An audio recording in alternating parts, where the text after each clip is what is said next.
check this out. Has Lomachenko? All right, Lomachenko. The reason why I'm so what about Loma? What's Loma doing at lightweight? Is he in 50-50 fights? Or has every fight in lightweight, Loma has been the favorite? Even the Teofimo Lopez fight. He was a favorite. He was a Has Loma been in a 50-50 fight at lightweight? No. So what are you talking about? But look, check this out. Check this out, though. Check this out. He has not been in 50-50 fights. I give you that. I give you that. Loma hasn't even been in a fucking 50-50 fight at lightweight.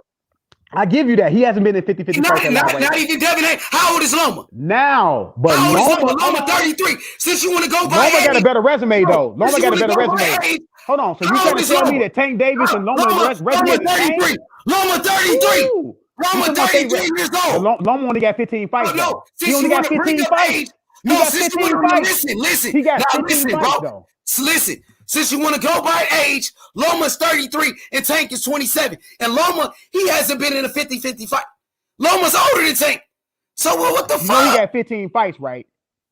You know one guy got 15 fights. Older. He's been professional longer than Tank. What are you talking about? No, hold on. Now Let's because back up. he got less fights. Now it's because he got less fights. Yeah, he does. He got 15 fights. Bro. You just straight up bullshitting right now. Hold on. Let's back up. Now, you go lightweight, at lightweight, Loma ain't no backing up, nigga. Hold on. You can't back out of this now. That was 50-50. When he fought Gary Russell, when he fought Gary Russell, that was none of them have been on a 50-50 fight. Gary Russell, that was a 50-50 fight. When he fought Gary Russell, that was a 50-50 fight. When he fought Gary Russell, that was a 50-50 fight. No, I'm talking about 135. 135. Keep it at 135. Okay, but he got a better resume than Tank. I know he got a better resume than Tank at 135. At 135, he got a better resume than Tank. We're talking about 135, nigga. At 135, he got a better resume than Tank. At 135, has Lomachenko been in a 50-50 fight? No. Has Devin Haney? No. But he got a better resume. He got a much better resume. That was in a 50-50 fight, or was the underdog, was Teofimo Lopez, homie? T.O. was underdog. T.O. was the underdog. He's not even at lightweight no more. We know T.O. not even at lightweight no more. You're moving to 140. Hey, but what I can say is, currently, Kambosos was the underdog against T.O. Yeah, so he true. Kambosos. But at least, hold on. Not Loma. Loma has never been in a 50-50 fight at 135. And Loma, 33 years old. And he's 33. Fine. That's fine. But Tank, hold on. Tank, to me, in my opinion, Tank has not faced anybody on Lomachenko level. Period. Who has Devin Haney faced somebody on Lomachenko's level? Nope. Who else? Who faced somebody on Lomachenko's level? Devin Haney gonna get his chance though. Devin Haney gonna get his chance. Gonna get his chance. He only 27. Devin Haney gonna get his. I know. Get his chance, but you trying to shit on Tank. Look, man, what I'm saying is this. Tank all you doing is trying to shit on Tank, bro. I'm not even the Tank fan. But you're lying, bro. You're lying on his name. Hold on. Shakur Stevenson is younger than Tank. Devin Haney is younger than Tank. Ryan Garcia is younger than Tank. Tank supposed to be at a certain place. Tank should be at a certain level. Now you all over the place. Tank should not be in the same bunch. You just want to shit on Tank. I understand, bro. Hold on. Let me say this, H Money. Hey, bro, it sounds like you don't like Tank. Hold on. How old are you? Let me talk. I understand a lot of people. Tank should not be at the same level. Tank should be ahead of those guys. He should be ahead of those guys. We shouldn't be talking about Tank with those guys. That's what I'm saying. He is ahead of those guys. How is he ahead of those guys? Nigga, they got Tank Davis right ahead of Devin Haney on fucking at lightweight right now on ESPN, bro. That's fine. No, I'm saying as far as the people that they fought, he should be ahead of them. So Tank got a better resume than Shakur Stevenson. What the fuck are you talking about? But he don't have a better resume than T.O. Cause T.O. beat Loma. Only T.O. You said and he beat Coleman and Nakatashi. And Coleman and Nakatashi. And Coleman and Nakatashi. So you can only say T.O. So he's not ahead of T.O. He should be ahead of him as far as opponents or achievements. He should be ahead of him as far as resume. The opponents that he fights. If you go by opponents, Tank Davis got a better resume than Shakur Stevenson. He beat Pedraza. He beat Pedraza. Tank Davis beat Isaac Cruz. He beat Mario Barrios. And he beat Leo Santa Cruz, nigga. And he beat Leo. So that's better than T.O.? That's better than T.O. resume? I didn't say T.O. You a fucking bitch. Did I say T.O.? I just said Shakur Stevenson, nigga. So why is he? Shut the fuck up. Shut your bitch ass up. I just said Shakur Stevenson, nigga. Don't put words in my mouth, nigga. You bitch ass nigga. I said Shakur Stevenson, nigga. Who Shakur Stevenson beat besides Joel Gonzalez and Jamel Herring? What the fuck you think Tank Davis gonna do to Jamel Herring? He gonna knock his ass out. The fuck wrong with you? Tank Davis supposed to be Tank Davis supposed to be head and shoulders above them. He should be a head and shoulders above them, but he's not. He's not head and shoulders. So why did T.O. hold on? Why did T.O. somebody that's T.O. ain't at 135 no more. Why did T.O. somebody T.O. that's 4 years younger than him catch him that quick in the resume? T.O. just lost. Why did T.O. catch him in resume though? That's fine. He just lost. That's fine that he just lost. He just lost to Even Kambosos. with that loss, he still got a better resume though. He fought T.O. ain't at 135. We talking about 135. He fought better people at 135. T.O. not at 135 no more. He moving to 140. Okay. So you can't say but he hasn't had a fight at 140 no yet, though. He hasn't had a fight at 140. He's moving up to until 140. you have bro. a fight at 140. He's That's moving official. up to 140 though. It's not official until you have a fight at 140. Nigga, not official. Yeah, that 140 shit is official. We're talking It's about. official. This nigga's just capping. What the fuck? You gotta lie. Hold on. He can change his mind next week. Hold on. He can change his mind next week and fight. Nah, he can't make the weight no longer. What the fuck you mean? Hold on, man. Why y'all still talking? Why is bothering him and his dad saying that they're moving to 140? Why? Okay, but they can change. He can change his mind and fight. He can't make 135 anymore. Okay, that's what you say. That's what you say. That's right? That's what he said. He said that 3 fights ago too, and he still fought at 140. That's what T.O. said. So you know more than T.O. You know more than T.O. We telling you what T.O. said, nigga. What the fuck is wrong with this nigga, bro? Hey, listen. The son got the son Spanish, right? And he did an interview with the son Spanish personnel, right? And he talked about how he can't make the weight anymore, and the weight he struggled many times to make the weight, and he said he can't do it anymore. So, like, what more do you want to hear? That shit is crazy as fuck. I can't believe this nigga, bro. Don't go nowhere, nigga. Don't run anywhere, nigga. You gonna learn your boxing tonight. You just want to shit on Tank Davis this whole fucking time. You said because Tank hasn't been in a 50-50 fight. Name another lightweight that's been in a 50-50 fight. Kambosos, only Kambosos. He was the underdog. T.O. moved up to 140. So Devin Haney has not been in a 50-50 fight at lightweight. Lomachenko's never been in a 50-50 fight at lightweight. Nobody. But you would just want to single out Tank and shit on Tank. I understand you don't like Tank. A lot of people don't like Tank for whatever reason, bro. You got to give that kid some credit for beating Isaac Cruz, bro. Isaac Cruz is a somebody. That's how we started, arguing. You said Isaac Cruz was a nobody. He is a somebody. He was a top 10 lightweight. Hey, come back, bro. Don't leave. You wanted this noise. Don't run now, nigga. I knocked this nigga out. Yeah, T.O. been in a 50-50 fight, Alex. He has. But T.O. moved up to 140. Remember, T.O. was the underdog against Lomachenko in the fight with Richard Coleman. You give T.O. his credit. We always gave T.O. his credit, but he's no longer at lightweight. You know what I'm saying? T.O. moved up to 140. So the current lightweights, active lightweights, Kambosos is the only person that's been in a 50-50 fight. Lomachenko was the favorite against T.O. Lomachenko was the favorite. You know what I'm saying? That's all I'm saying. Isaac Cruz is a somebody. He's a warrior from Mexico, bro. One of the toughest guys. But they say, oh, Tank ain't fought nobody. Now you shitting on Isaac Cruz, homie. And I'm not going to shit on Isaac Cruz, homie. I'm not. Another knockout. Let's go. Hit the like button, subscribe. Where you at, Rakesh? Come back, Rakesh. I just knocked this nigga out. This nigga ran, homie. You better come back, my nigga. I know you ain't going to let me knock you out in front of everybody like that. Because you acted like you wanted some smoke. You ain't got no smoke, nigga.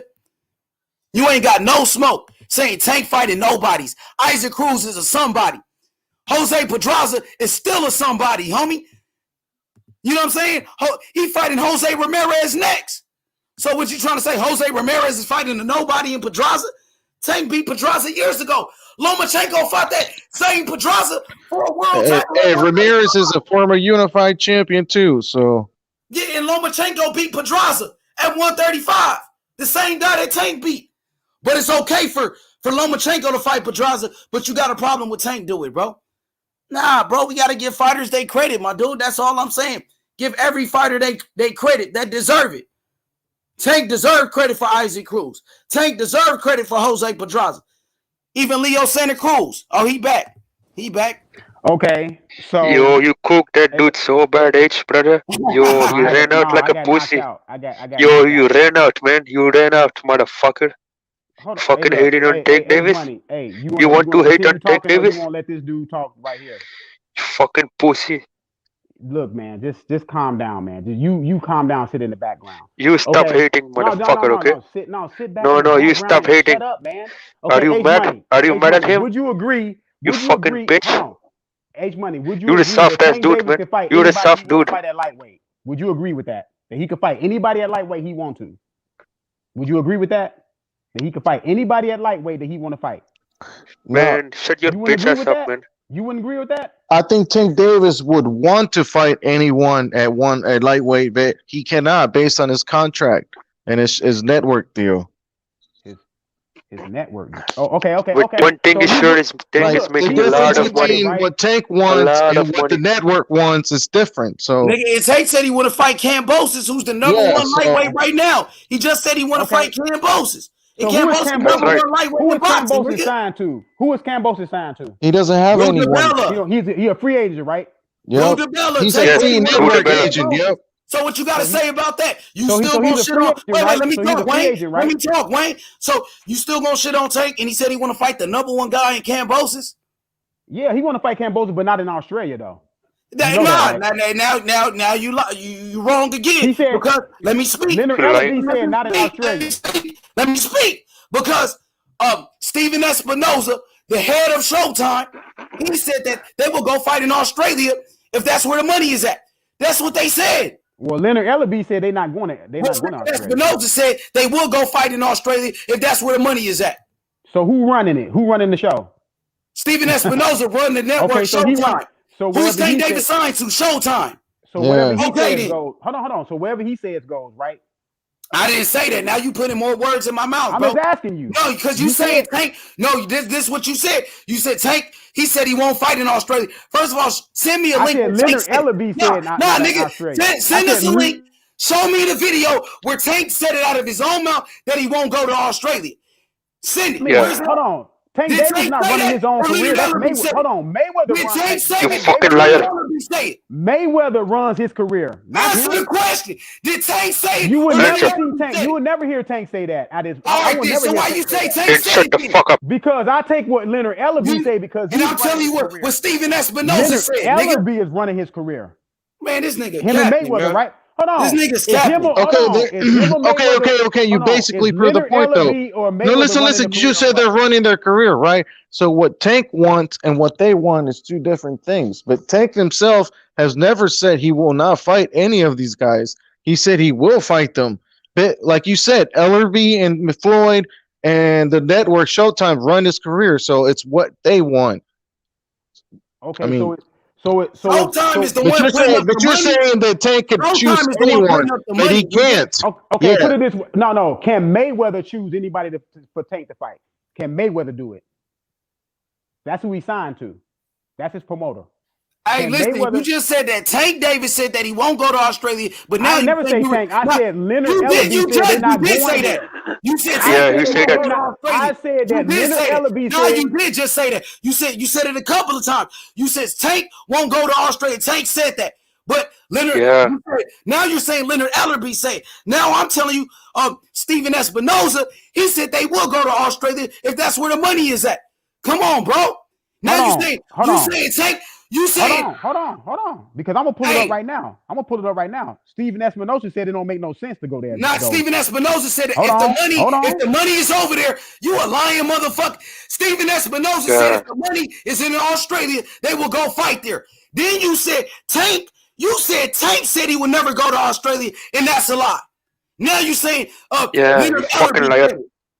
You're lying. I'm bringing it up right now on Kambosos right now. Did Tank Davis say that? Yes or no? No, Tank ain't say that. So why you say he said it then? I didn't say he said yes, it. you did say that, bro. Leonard. You just Leonard said it. Ellerby. Now you saying Leonard after I cooked you. Now you Here you go. Here you go right here. Here you go right here. Here you go right here. You a fucking liar, bro. You a lying motherfucker, bro. You been lying this whole time, bro. That's all you doing is lying, bro. Here you go. No, here you go right here. I got the audio. I'm gonna let you listen. Bro, now you listen to it. I know what he said. I watched the video. I watched it. I already watched it, nigga. You ain't gotta lie to me, nigga. You been lying this whole fucking time, nigga. You been lying this whole fucking time. You lying motherfucker, bro. Yeah, lying said, pussy. you just said that Tank Davis, he said he would never go to Australia like Tank said it. But Tank never said that. Capping, yeah, bro. he's lying in his capping. Yeah, what up, Jimmy? This nigga's lying, Yeah, bro. salute, Jimmy. Yo, Jimmy. Jimbo. Jimmy, what's good, Jimmy? How's everyone doing? Jimmy, you've been Salute. gone since the fucking Wilder fans disappeared. What's up with that? I was on holiday, bro. I was on holiday. Yeah, Shit, I missed the fuck Canelo Wilder. fight. That's good, man. How's everyone doing? Shit, man. Teofimo got upset by Kambosos, isn't it? That was a big shock. That really shocked me. Hell yeah, that shit was crazy. I just said, Stephen Espinosa said, Hey, bro, Man, shut your bitch ass up. Shut your bitch ass up. Australia do not make Yeah, any fuck sense. him, man. I Yo, told shut your you bitch ass lying. up, you fucking liar. Stephen Stop Espinosa fucking said lying. Australia You do lied not on make Tank. any You sense. say that Tank said it, He said motherfucker. it don't make any sense. No, you He's said lying. Tank He's said it. capping. You fucking He's capping. lying. He's capping. You said that Okay. Tank said it. Now I'm you capping. changing. I'm Yeah, you capping. fucking capper. Here you go, right Fucking here. lying. LDBC liar. There you go. Australia don't make any sense. That's what he just said. He said he will That's fight not in Tank. Australia if that's where the money is He at. said it doesn't make any sense. He said he will fight in Australia Listen. if that's where the money is at. That's what Stephen Espinosa said. You a lying motherfucker, bro. You been lying this whole time, bro. Bitch ass nigga got knocked out and he just ran like a bitch, bro. Yeah, he Real fights talk. like a bitch. Just got his bitch ass knocked out again, nigga. Yo, what's good, Jimmy? What's good, Rakesh? Man, Jimmy, what you thought about Loma's performance? What you thought about Kambosos upsetting Teofimo Lopez? I thought it was a really good fight. The Teofimo and Kambosos fight, it had a lot of action in it. Lomachenko looked amazing. That's a good fight. Kambosos versus Lomachenko, Kambosos versus Haney, Kambosos versus Tank. They're all really good fights. In Australia, I agree with you, H.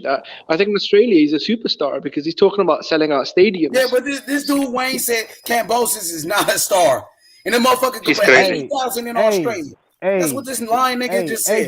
Age money. You just said Kambosos was not a star. Shut your bitch ass up, man. Hold on. So you saying you didn't say that either? He said Australia could not generate the money. That's what he just said. He said if Australia generate listen, the shut money. the fuck up. He said if Australia got the money, they can go fight over there. That's what he just said on video. That's what he said. He don't think Australia can generate the money. Didn't you just say that fucking Kambosos was not a star? You said Kambosos was not a star. In Australia, he's a star. Bitch. In his he's country, not a star. in his country, You said he's in America. He just beat Teofimo Lopez in America. In his country. What are you talking about? Okay, so Stupid you mean to tell me? So can Kambosos sell out a stadium stupid here? as fuck. Can he sell out a stadium here? No. They showed the yes, he can. No, he can't. Yes, he can. Yes, he can. He can't sell out Yes, a he can. stadium here. With Tank Davis, he can. Stop it, man. Yeah, he can sell it. Come on, Tank Davis man. gonna sell out, Y'all lying. In Atlanta, he will do it in Atlanta. No, he can do it in Atlanta. This nigga Rakesh took his bitch ass. He not finna sell. Yeah, he's a fucking stupid ass motherfucker.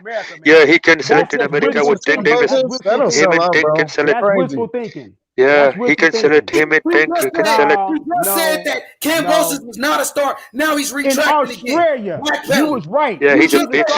You just said Kambosos was not a star. Kambosos is a star in America. He just beat Teofimo Lopez in America, and everybody was talking about it, bro. Yeah, nigga, Kambosos. Not only does it sell out, I think it does a lot better on pay-per-view sales too. Bro, that fight was streamed around the world on the Zone. So I think Kambosos has got a big name around the world because the Zone is a global app now. So. Kambosos was just on Joe Rogan, man. He's a fucking superstar, man. Yeah, Joe Rogan. Yeah, Manny Pacquiao fought Jeff Horn in Australia. So if, everybody gave him props. Canelo, everybody from the big names called him. Manny Pacquiao, everyone gave him props. I give Kambosos props for beating Teofimo Lopez too.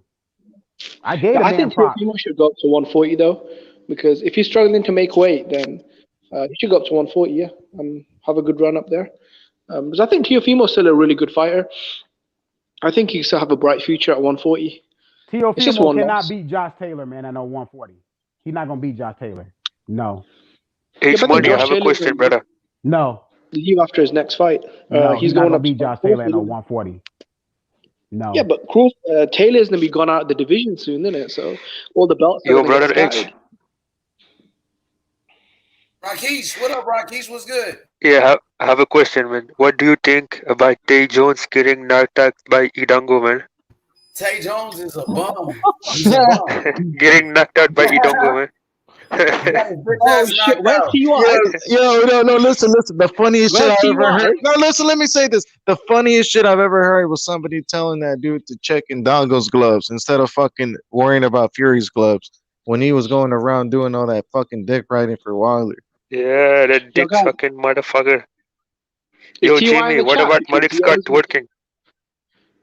Yeah, that was weird, man. That was some weird shit, man. It was a good fight though, Fury and Wilder. I'm glad Fury won. It's over now, and hopefully you can get undisputed. Fury Usyk, Yeah, that was some crazy shit, right? The Wilder fans, they're some fucking nut jobs, right? Crazy Did they ever motherfucker. come back? Obsessive come back? motherfucker. Wilder about to retire. That's the best thing he can do. They're Retire. Yeah, that's obsessed with smart, fucking man. Wilder, bro. I never seen none of that kind of shit before in boxing before. The Did Ben greatest Israel said, ever come remember back? the times Jimmy would cook method? Shit, where is Method anyway? I've been Yeah, traveling he for needs to come back. Yo, I just want to say shout out to Method. He finally paid me my debt or hit my bet, the bet we made. So Respect, not T.Y. like TY. TY ran out like a now fucking Rob bitch, man. 87 owes me $200 fucking dollars. Pay me up, you bitch. T.Y. If you're fucking listening, yeah, you owe me 1,000 push-ups in a pink dress. Yeah, he's listening. He's listening. Yo, Rob He bet me 87, I need my push-ups. $200, bitch. Fucking Did TY, Ben man. Israel Fuck ever Perry come back? Street. Yo, this Where's Rich? motherfucker. Listen, this motherfucker Where's hunted me Rich? down for my email, right? Because he wanted to get the money after the fight, right? But as soon as fucking Wilder got knocked out, he fucking deleted his email and shit. Bitch ass motherfucker. And look, I got Kambosos beating Lomachenko. Yeah, Nah, I got that's a good Lomachenko. pick. I got Kambosos Yeah, beating it's a good fight. Lomachenko. Kambosos is too big, man. Hey, who do you think Yeah, he it's a good else he fight. beats? No, I think that's a 50-50 fight. Yeah, it's a very good fight. Very good fight. I think Lomachenko just because of the speed and angles. But you know the way Teofimo used the sort of height and reach against Lomachenko. I don't think Kambosos can do that. I think it's a close fight. I think Kambosos get the nod. In Australia, yeah. If it's in Australia, yeah. Hey, you're gonna have to knock out fucking Kambosos in Australia for sure if you want the win. No, I have to Yeah, keep it real exactly. though. I think Kambosos. That's why. That was the performance. Listen. That's why Devin Haney should be careful with going over there because if it's a close fight, he's not gonna get it. And so is Lomachenko. If Lomachenko can't hurt fucking Kambosos or knock him out, they're gonna be fucked, bro. They're not gonna give him the fight. So they better be fucking careful. We're going over there. They'll get fucked. Yeah, I have to be honest. That was the best performance of Kambosos' career. Like the heart, the fitness, the sharpness. I mean, could he replicate that again against Lomachenko? I don't know. Man. I think Lomachenko is just a better fighter, technically. Like speed, agility, boxing skills, IQ, ability to adapt. I mean, I think he'd beat Kambosos, bro. I have to keep it real. And I think he'll beat Kambosos with room to spare.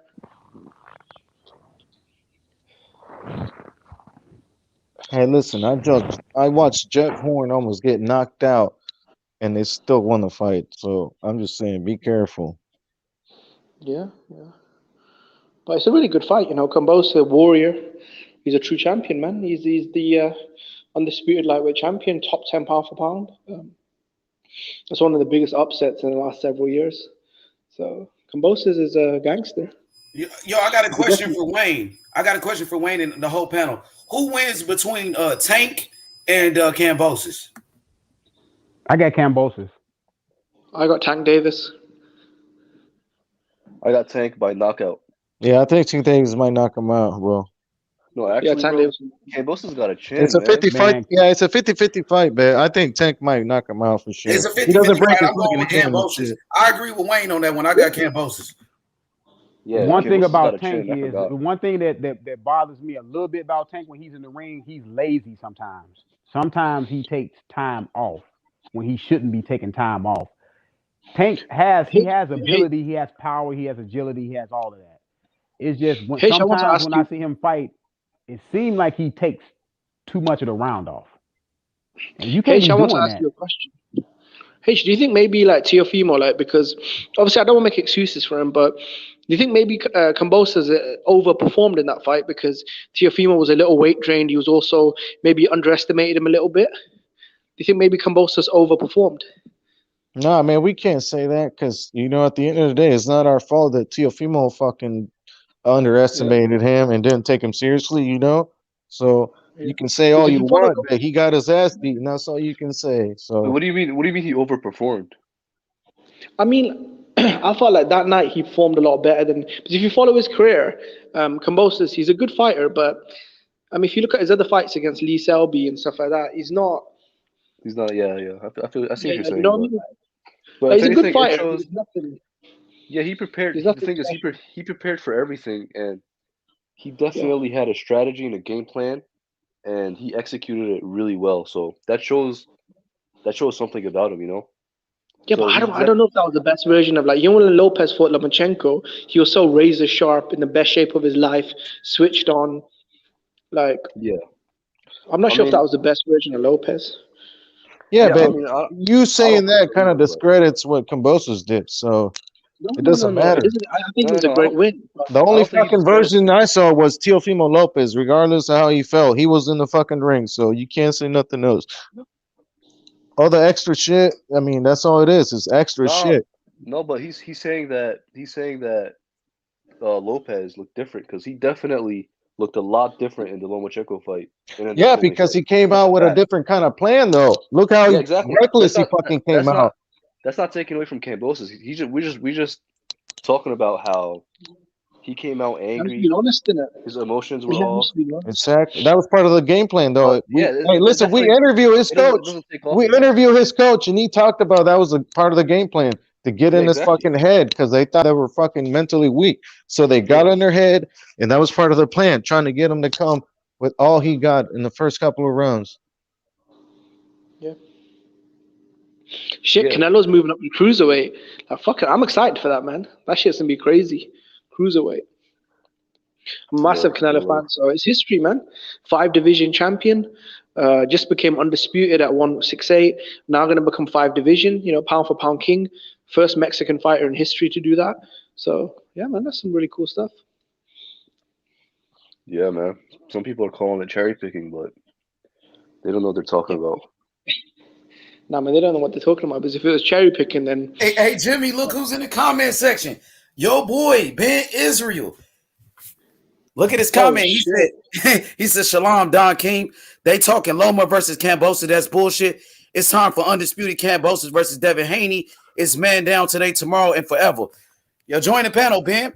Kambosos bro. said he will fight the top guys. Kambosos said he will fight Haney. He will fight Haney. He said he will fight against Lomachenko.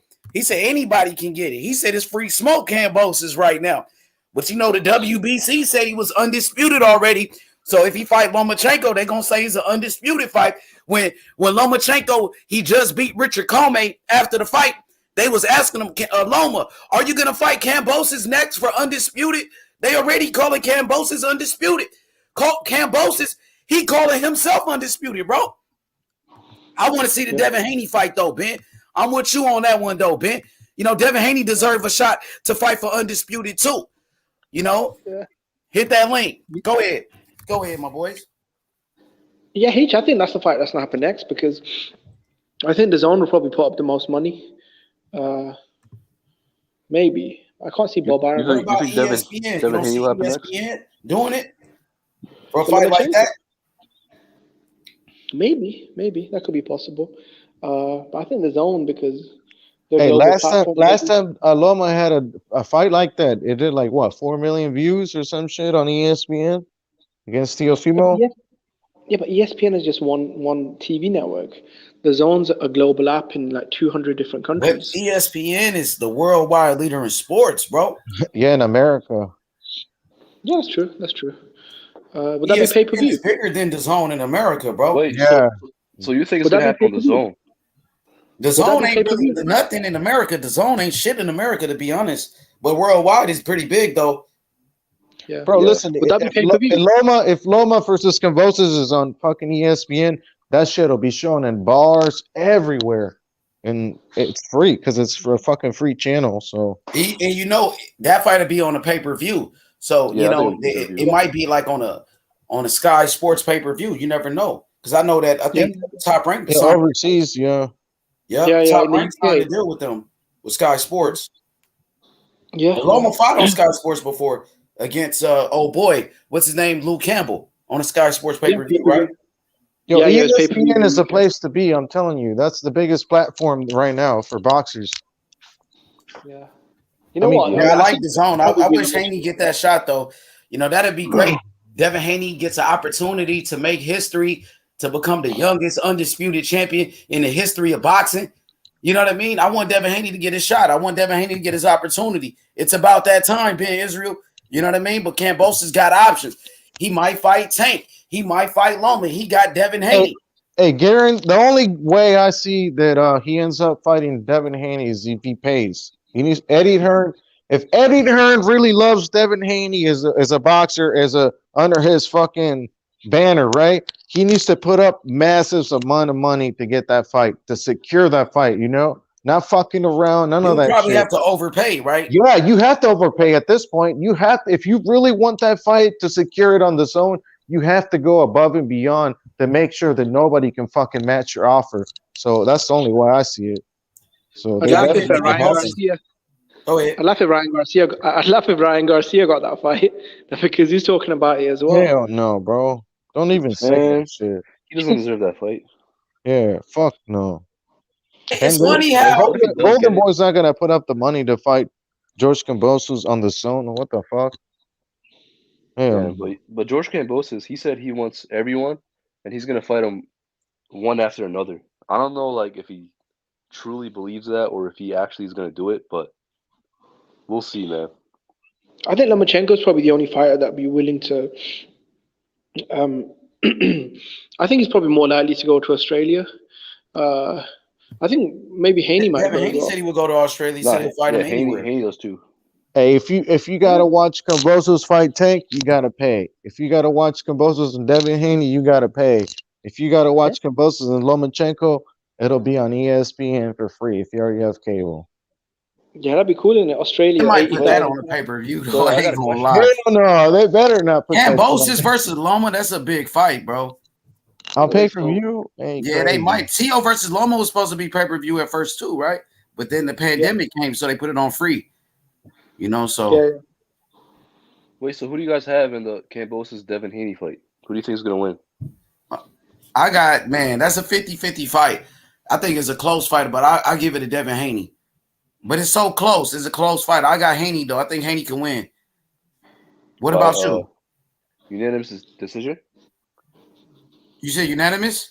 Yeah, you think he's gonna win by decision? Yes, it could probably be a split decision because he got to fight him in Australia. But I got Haney winning by decision, though. Yeah, I got Devin winning by a round or two. So Gonna be close. If it's that close, you know, you that's never know what what I'm can saying. happen. They in gotta be Australia. careful if they go over to Australia, man. You're gonna have to really hurt this dude, knock him out. And Kambosos can box, bro. Kambosos got skills too, and he's fast. I'm a big fan I of don't Devin think Haney. Haney gonna knock him out. My I biggest, don't see Devin Haney knocking him out. I'm a massive fan of Devin Haney, but my biggest problem with Devin Haney is his output. Kambosos, especially in the Lopez fight, was very, very high volume. yeah, yeah, I'm not sure. combos, right? Yeah, I mean that's a 50-50 for me. It's just Devin Haney's volume is just so low. So in Australia, I think Kambosos might outwork him and get the winning points. But it's a really good fight. I mean, Devin Haney had really good volume in the Jojo Diaz fight. He jabs a lot. Yeah, but I think compared to Kambosos. I think he does it more than Kambosos.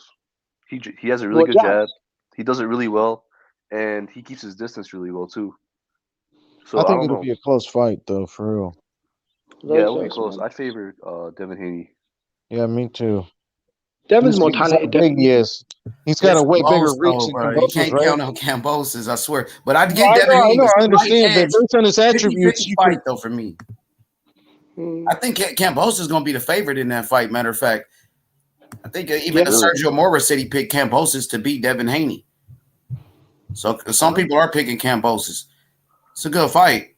What about Loma versus Kambosos? What do you think about that, Jimmy? I got Lomachenko. I think his speed and his footwork will be too much for Kamboso. Because Lomachenko in his last two fights, he looked amazing.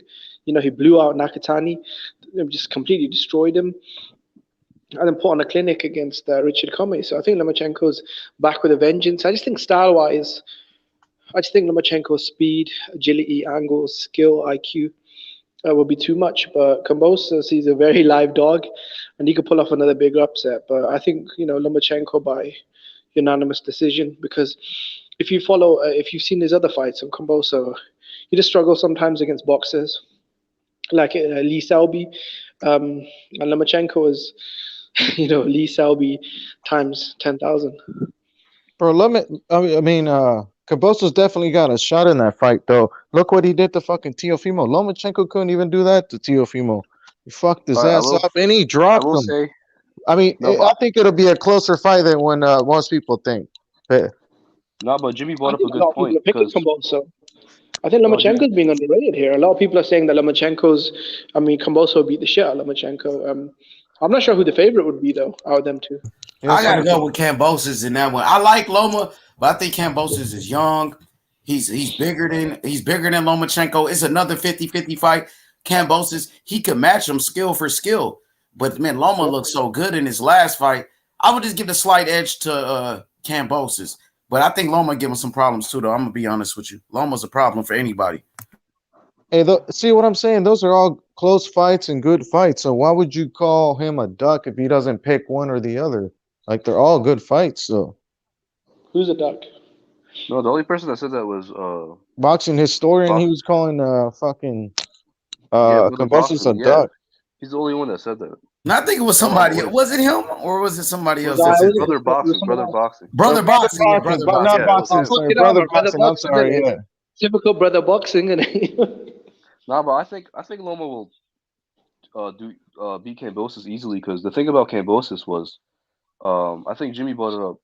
He had timing issues with Lee Selby, because the thing is with Teo, he came out swinging like crazy on that first round, so it was really easy to time him because he was reckless. He didn't really have a guard up, and with Lomachenko, it's really hard to time Lomachenko. It's not gonna be like easy to counter Lomachenko. And Lomachenko, like, you know how he does. He moves around. He got footwork. So I see Lomachenko giving him a lot of problems. Yeah.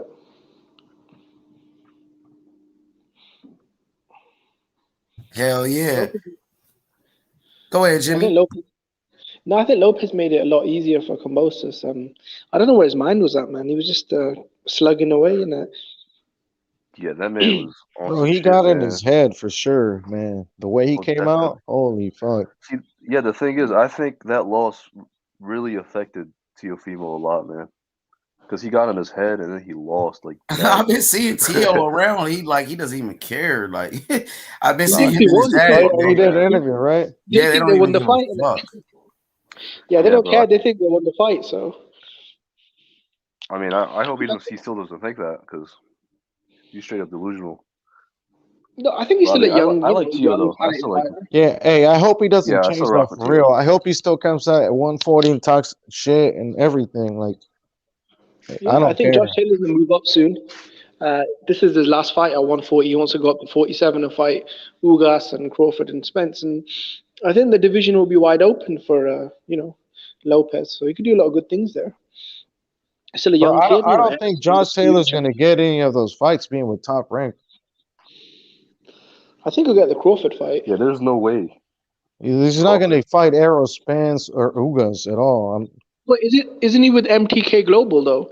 And they're the same guys that made Fury Wilder, isn't it? So that's maybe. one fight out of so many though. No, but he's with MTK Global though. I did. So maybe they. I mean, isn't they're backed by like a billionaire, isn't it? You know, the Irish drug cartel guy or whatever his name is. So they might make that fight. How many fights has he got left with Top Rank? Hasn't he only got like 2 fights left? So he's got this fight against Who, Josh Jack Taylor? Castro. Yeah, Josh Taylor's only got like 2 fights left. Oh shit, is he gonna go over the PVC? Maybe it depends, I guess. Yeah, but he just signed a contract with the people up in the UK. What's that? Sky Sports. I know Top Rank just signed a deal with Sky Sports. Yeah, to be a broadcaster in the UK. But Josh Taylor just signed with Top Rank not too long ago. He only got 2 fights with Top Rank. You know, they gave him that undisputed fight. They making Josh Taylor a star right now, bro. You know, so ain't no telling he's gonna make the best move for his career. But Top Rank, they just lost Terrence Crawford. They can't afford to lose Josh Taylor. You know what I'm saying? So I think he's gonna stay with Top Rank. Top Rank, they got ESPN, bro. They got the worldwide leader in sports. That's major. That's big, bro. And they got Sky Sports, and that's pretty big in the UK, right? Hell yeah. That's what Eddie Hearn was with at first. From what I heard, yeah. Yeah, Bob Iron, man, he's still doing his thing, innit? Damn near 100 years old, innit? He's still doing his thing. Hell yeah, bro. Hey, Bob be smoking hella weed. That's why he keeps him young and alive. He got all that money for sure. I'm not kidding, for real. He said it on the Boxing Voice. He's rich like that. He probably is, you know. No, he said it on the Boxing Voice. He likes sativa gummies. I'm not even lying. I got the interview. He said he loves sativa gummies. Yeah. That should probably help him sleep and shit, you know, when you old like that. Help your bones. He said he doesn't like indicas because it makes him sleepy. That's too strong. Too strong. They got me excited. You know, when Usyk and Fury, when they started facing off and like. Yeah, what you thought about that when Usyk and Fury met up? Man, that got me excited, didn't it? Undisputed. They're both undefeated. They're both, got all the belts. So I'm hyped for that fight, man. Like, I'm a big Joshua fan. Next, or he still got to fight AJ? Does AJ take step aside money or no? Do you know what the problem is? I think having the WBC ordered the Dillian White fight though. For Fury. Yeah, but we know unification is Trump mandatories, right? Undisputed fights. So it's possible that the sanctioning body will allow them to go fight. Or maybe he could even, become franchise so he could go fight for undisputed. Jimmy, how many people in the UK actually believe White can beat Fury? Is it like a big, massive of the part of the UK that actually believe the fans and shit, or no? No. I have to keep it real. Dillian White is a really good fighter and he has a lot of fans, but I mean, no one really believes you can beat Tyson Fury. I mean, Tyson Fury right now is seen as, the top dog in all of British boxing, especially the heavyweight division.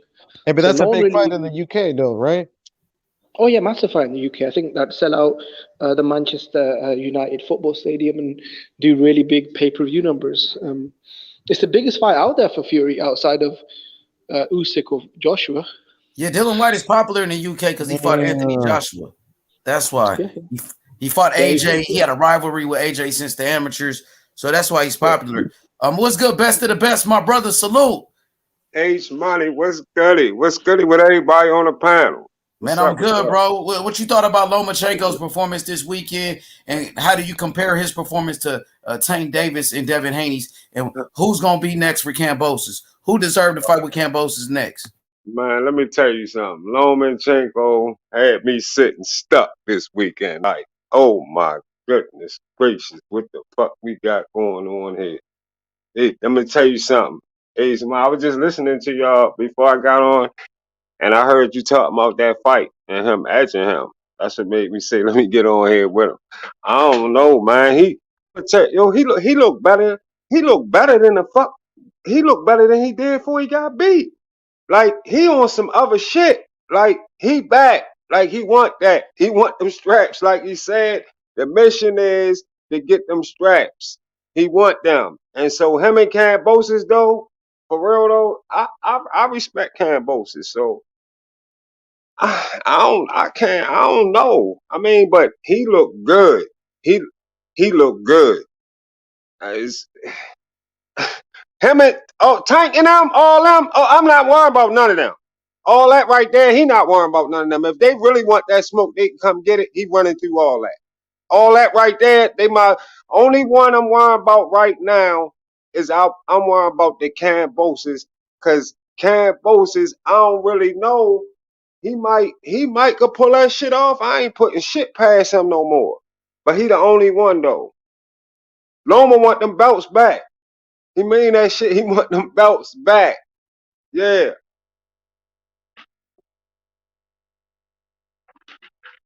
Hell yeah, you fucking with Loma, huh? Loma said he want those belts back. Loma, when you come on a mission like that, that type shit, that's what get me excited as a fan about something when you watching it. When you come up and he put it out there, because you know why? He been hearing all this shit like what we talk about now. They be hearing this shit. They know what's going on. They hearing a lot of shit. And he highly upset since he took his loss. Since he took his motherfucking L for not throwing his hands in the first 6 rounds made me lose my motherfucking money. Yeah. Yeah, he real salty about that. But I'm gonna keep it real. I know he's salty about that shit, and he on his shit now. He on his shit. He on his shit to get back. He want that back. He want his spot back. That's why, like I heard somebody on another channel was talking about some shit about him fighting Shakur Stevenson. He don't want to fight Shakur Stevenson for what? He don't want to fight him right now. He said he don't want to fight Shakur Stevenson at 130. He want to focus on getting them belts at 135. Let Shakur Stevenson focus on 130 and do what he supposed to do and get his belts at 130. It's about that undisputed shit starting to be some top of the line shit now, and motherfuckers starting to understand this what the fuck the sport about. Just like when you go in the NFL, you hoping your team can go to that motherfucking Super Bowl and put that motherfucking joint in y'all shit. That big ass trophy, whatever the fuck they give them when they win that shit. Yeah, you want to put that shit up in your shit. And that's what them belts is. So that's what's on the line. That's what I mean. Him and Kambosos, hopefully we can get that. If Kambosos and Devin Haney fight first, I wouldn't care. They could fight first. So what you think about that fight, Kambosos and Devin Haney? I think Kambosos. I got Kambosos beat the shit out Devin Haney. For real? Why you say that? I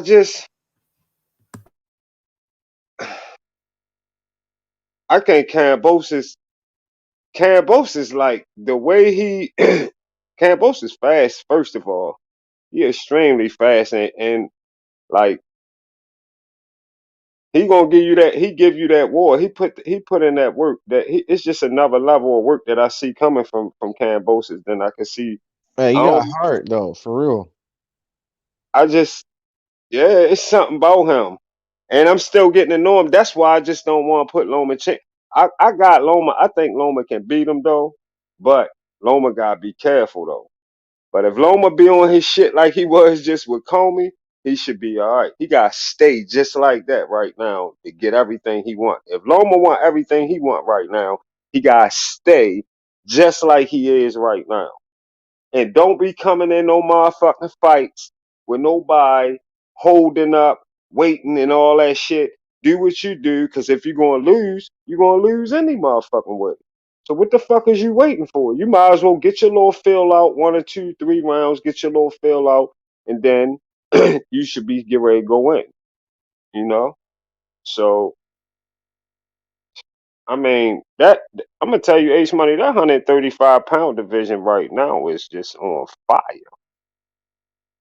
Like, if you make all those fights, shit, just mix that shit up and just get that shit to going, like, for real, that shit on fire right now. It is, bro. That's what I've been talking about this whole time.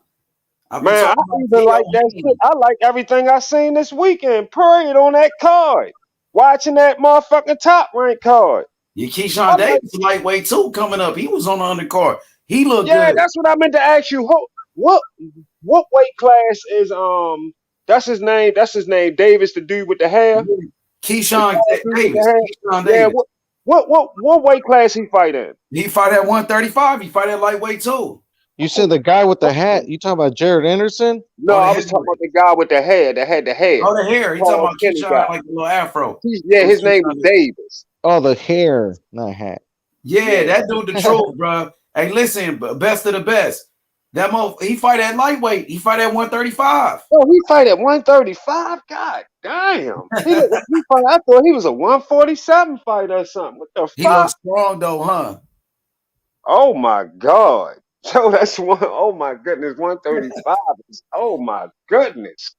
Yo, it's that shit get ready. Them niggas gotta fight. Everybody gotta fight. Loma gonna make them fight. So get ready to fight. I'm telling you, shit get ready. Yeah, they gonna make them fight. Hey, Keyshawn Davis told Bob Arum not to let Loma retire before he fights him. So he might fight Loma eventually in the future. Yeah, he want Loma bad. He said he told Bob that, yup. He said he want to fight Loma before Loma retire. That's why he signed with Bob.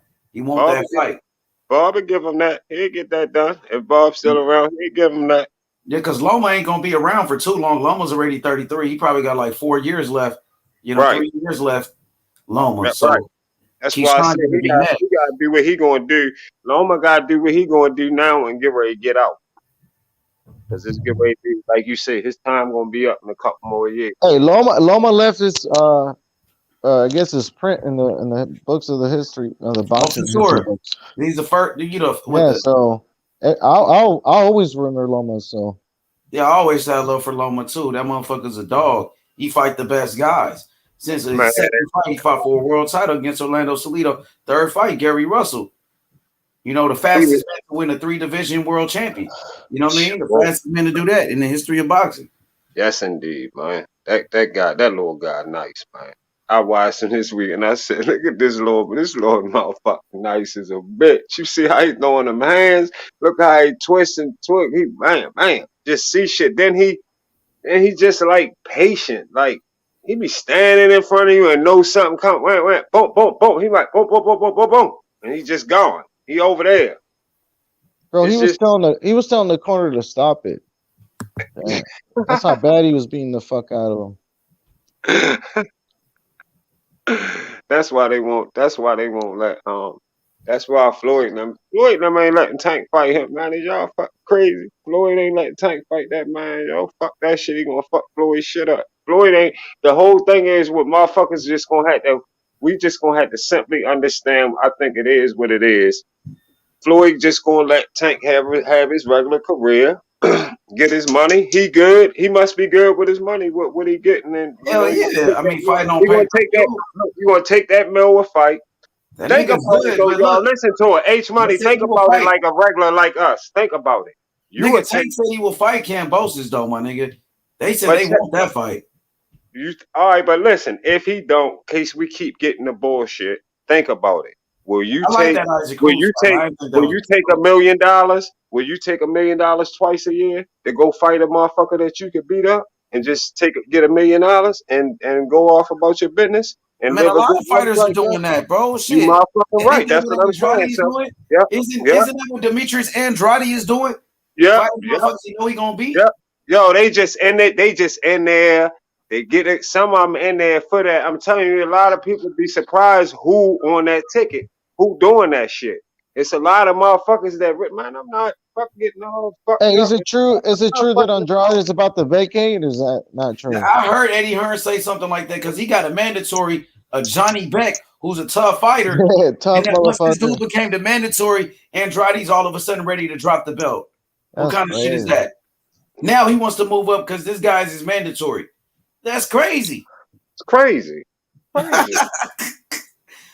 Once he get a threat, once he get a challenge, his mandatory Johnny Beck from Kazakhstan, now he want to drop the belt once this guy become the mandatory. Know why, H Money? Because the motherfucking mandatories been knocking motherfuckers off lately. And guess what? Mandatories can knock you off because if you don't fight a motherfucker like that, me and you want. If you don't fight a motherfucker that me and you as a fan want them to fight, if they don't fight them far as unification fights and shit like that, at least they do got the motherfucking mandatories that's gonna come up. And if them motherfucking sanctioning bodies start implicating, making sure, let them motherfucking mandatories get them motherfucking fights. Them niggas can get knocked off like that just for not fighting, because mandatories is not, they there for a reason. They made it to a mandatory position because they didn't beat enough motherfuckers to put themselves in a position they feel like they could be a threat to take your shit. So people should have to fight they motherfucking mandatory. I like that mandatory shit. Yeah, because they earned the shot. They worked their way You up, know, worked their yeah, way up in the rankings to earn the motherfucking title right. shot. Hell yeah. Hell yeah. And But they've been knocking Andrade's talking about motherfuckers off dropping lately. that belt since this guy is his mandatory. He never was talking about moving up to 168 until the Took out. WBO ordered him to fight this dude. So I think that's kind of weak, man. You know what I mean? But Andrade can box. He got skills. I give him that. But you know, Hey, listen. If he moves up to 168, who's he gonna fight?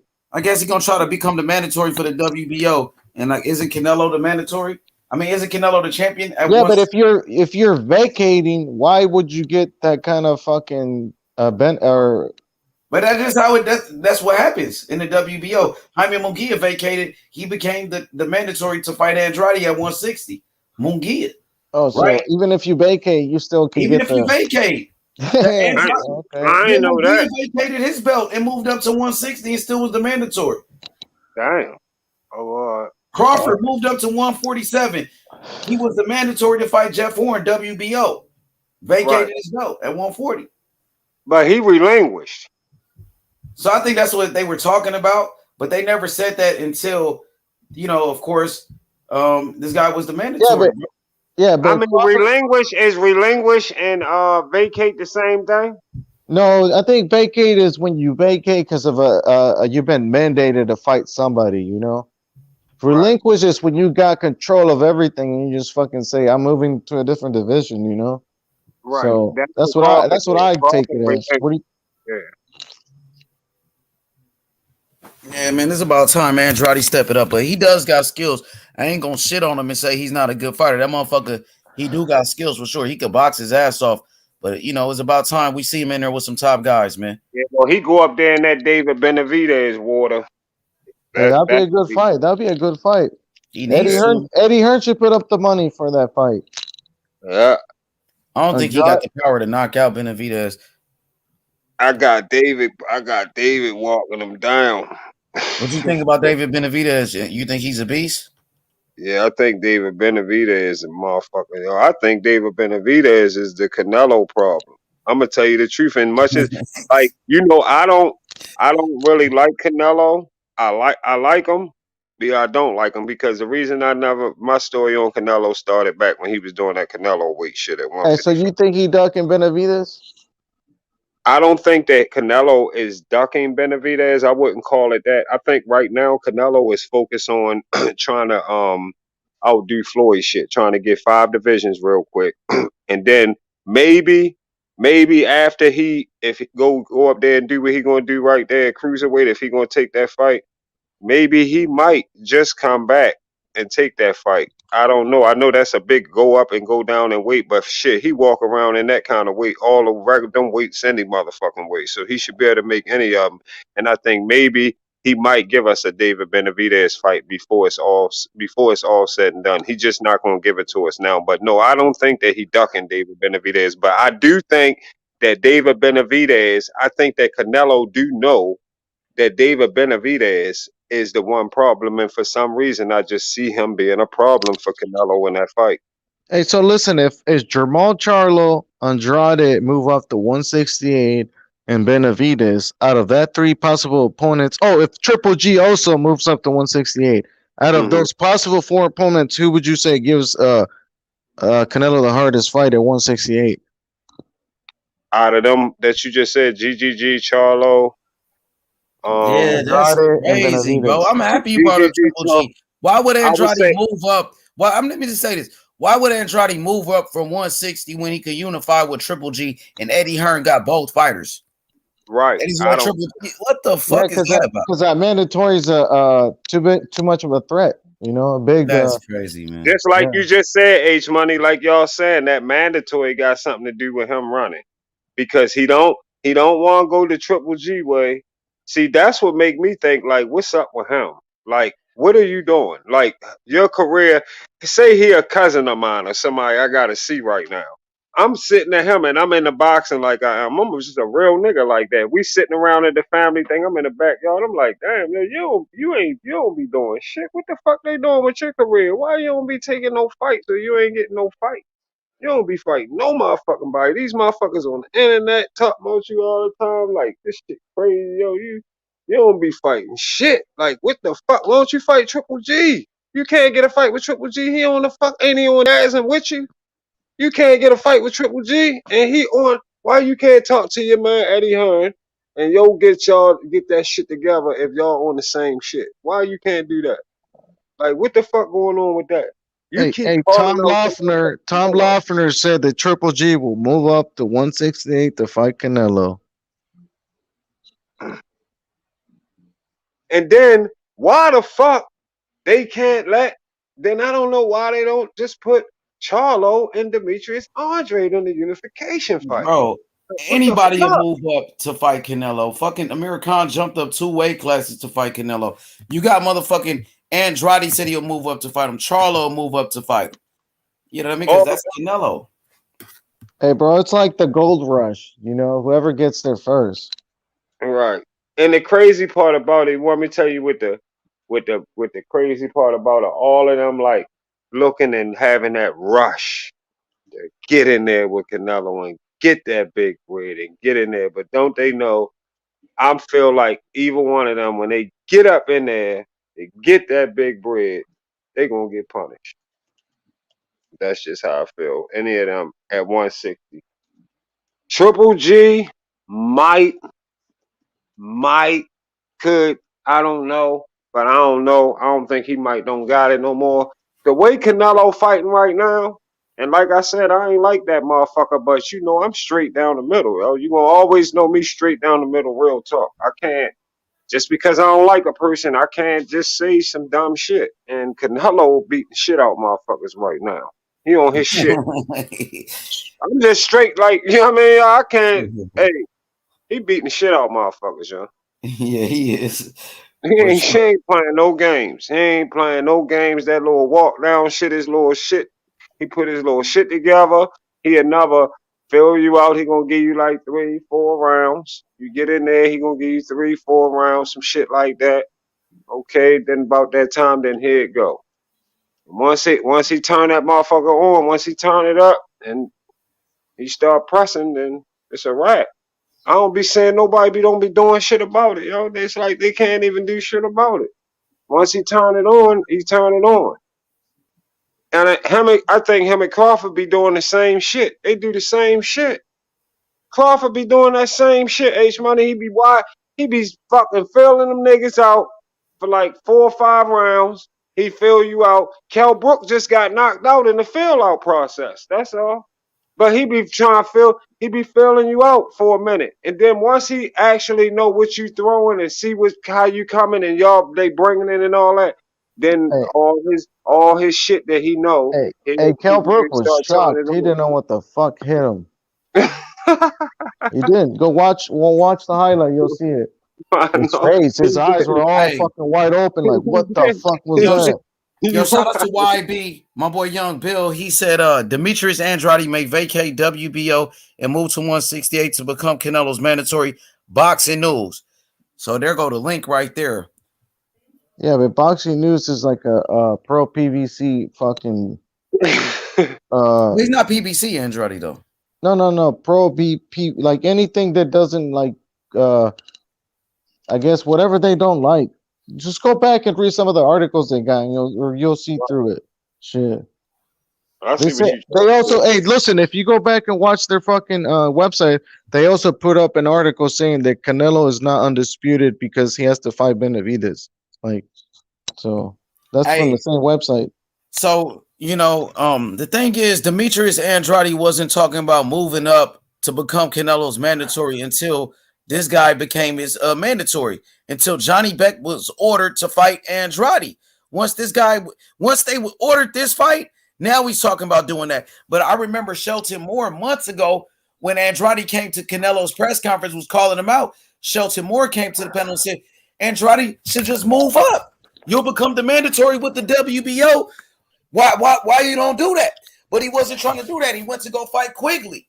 Now, since Johnny Beck has been ordered, you got to fight this challenger. Now you want to do it. It's kind of fishy. But now, hey, so listen. So he was okay with fighting the fucking Luke Keelers, the Quigleys, and all these other fucking. But now all of a sudden, a real challenge comes around, and he doesn't want to take it. Like, they said that dude is a problem for him, man. Like, so that's a tough fight for you him. can see right through that shit. Like, some of these guys, man, they just don't want to admit it though. But believe it or not, some of these guys they not trying to fight certain dudes, man. It's just real shit. They not. I'm gonna tell you, if you don't know, that's why I was listening to the guy Blood Boxing the other day.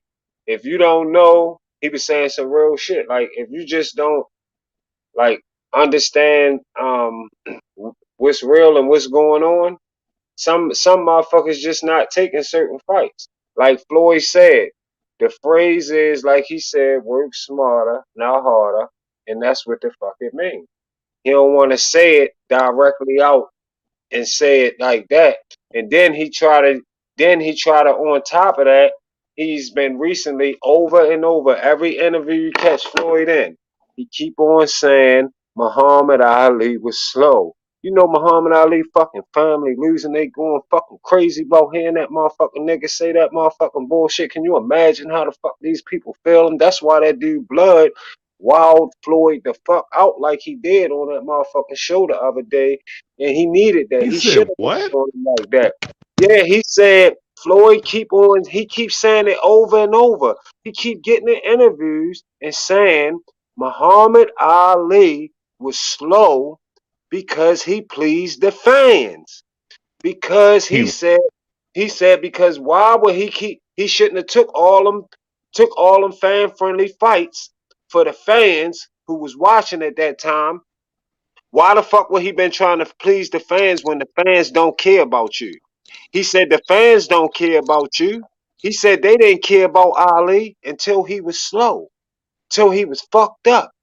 So he using that as an excuse to say, why fuck your faculties up throughout your career for the fans? But then he turn around and say he robbing us. He'll tell you he took the money. He robbing us and all that dumbass shit. And he doing the same motherfucking thing for Tank career. That shit is blatantly on the table, seen by everybody now. Everybody see what the fuck is going on. He can't even hide that shit no more. And not when you talk like that. You can't be talking like that. Then you keep using Ali. No, Ali took them motherfucking fights because Ali heart built like that. Like the nigga Blood say, when whoever in Ali division, whoever name was making noise during his time, he was coming to holler at you. Whoever you was, if your name was making noise in his division, he was coming to holler at you. Simple as that. They was setting that up. Get that set that up. That's how it was. Send me the motherfucking video of this bitch ass nigga, man. I'm tired, bro. That's why I hate that dude, bro. Yo, I gotta send you. Look, I'm gonna send you the link. Matter of fact, I'm gonna try to make sure I pass that link that I was watching with that dude fucking Blood Boxing. I'm gonna send that motherfucking link. I want you to hear that shit. Yo went in on Floyd. You talking about went in? Oh yeah, I seen him go in on Floyd. He went in on him, yo. Yeah, I seen him go in on Floyd, but I want to know. I want to see the actual video footage of Floyd saying that. Oh, you talking about that video? I send you the. All right, I'll put the link on there. I get the link. Yeah, put this in the private chat, man. Yeah, because hey, boxing historian. Shit. That nigga, man. Boxing historian, you watch the UFC fights? You know what? Fuck it. I always hated that dude. Hey, man. Can we talk about the UFC fights real quick? You're a boxing historian. You watch the fights? Yeah, I watched 3 of the 5 fights, which I watched both of the title fights. So you saw the Amanda Nunes and Yep, and I got my prediction right, and I should have fucking put money on it. I would have been a rich man. What about Oliveira and Justin? Yeah, I saw that. Yeah, who did you pick? Who did you have for that? I thought that Dustin might have beat him, but Charles Oliveira, I was pulling for him because been watching that guy for a long time, but Poirier, it was a 50-50 fight, and he got his back and he submitted him, standing up. So Hey, they were saying that was the biggest UFC upset. Is that true or no? of with Juliana Pena and Amanda Nunes. Yeah. It's one of the top three. Oh shit. I saw it happening though. I just didn't see her standing in the pocket and actually banging with her the way she did though. She hurt her with that elbow she'll win the too. She rematch or cracked her. no? Huh? You think she'll win the rematch or no? I don't know. But she would have to really wrestle. I don't know. She had to either really wrestle the next fight and just, probably do what she does, but be more tactful because she go up in there, she could get knocked out in the rematch. But shout out to Juliana Pena, man. Yeah, that shit was crazy. Yeah, she was telling everybody that Nunez didn't want to fight her for how many years. Well, she proved everybody right. But that shit was crazy. I was not expecting that shit, man. Hey, historian. Yeah, I didn't expect her to rock her, but she hit her. She hit her multiple times, and Nunez kind of gassed out, and she cracked her with an elbow, man. Historian. Yeah. That girl's a front runner, man. Who's a front runner? Nunez. The 2 fights she lost previously, she quit in them. Anytime she fights somebody who can stand up to her power, number one, or who can grapple with her, number two, she quits. Yeah. She's a front runner. But I mean, how? Look at the chick she's beating though. Look, Juliana Pena. The reason why I picked Pena to beat her was because I thought that she had what it takes in her heart to actually. She had the heart, you know what I'm saying, and she also had. Well, she had no respect for hers. Yeah. But here's what I didn't expect her to do. I thought she was going to probably stand in the pocket to bait her into a takedown. But because I thought the game plan was to force Nunez into the cage and try to clinch up with her and shoot a double leg takedown because she's a really good wrestler. Hey, she landed some good jabs. Remember those? Yeah, she was landing that jab too, man. Hell yeah. You watched the I don't fight? know if Nunez, huh? Did you watch the fight? Hell yeah. Yeah, I watched it. Okay, so you saw it, and once she realized she could take her power, she went after her. Hey, she had, like my man said, she had no respect for her. Once she realized she could take her power, she walked right through her, beat her up, and choked her out. Well, she also gassed out, so that's whose fault is that, though? I mean, that's you know what? No, what it was, bro. But you know what? Here's the thing, though. Fear in gas tank is a bitch, bro. Losing your cardio is a bitch, bro. I'm gonna tell you something. I make a bitch out of anybody. And the fact that she got, I think she kind of, when she was up in the pocket, there's an echo on somebody's end. But when she was up in the pocket, and she saw that she could bang with her, and I was surprised that she even attempted to do that. And the fact that she was winning those exchanges, she was landing that jab, and then she landed an overhand right, and the right hand, and she landed that right elbow. I was like, oh shit, man. And I was like, oh shit, she hurt her. And she backed her up in the cage and got to her. She didn't even put both hooks in, and she got the arm around the neck and put her in that. She was exhausted. Because in she's that a rear front naked choke and made her tap out. If she can't get on if she can't get you out of there early, it's over for her. Yeah, when it got tough, yeah, maybe. Yeah. Well, you know what? I'm gonna tell you something. That might be something. That's something that's something to definitely look at because this fight, she poured in a lot of shit in the first round to try to get that girl up out of there, man. But Pena, man, she did the right thing, and she survived. In the second round, she just like, fuck it, I might as well come stand up with this chick, man. And mind you, Nunez is much bigger than her, man. I don't give a fuck what the weight says. She got to be at least 20, 30 pounds heavier than that girl. And Yeah, she got a lot of reach too. Yeah, she's longer, but the girl was tougher. Penna was tougher. More heart. More heart. Yep. She was tough. She out-toughed her and got her out of there. Yep. Hey, like he said, you might be right. Who said that earlier that she might be a quitter? Shelton said that. Shelton. Okay, yeah, you might be right because the fucking choke wasn't even all the way in, and she was already tapping.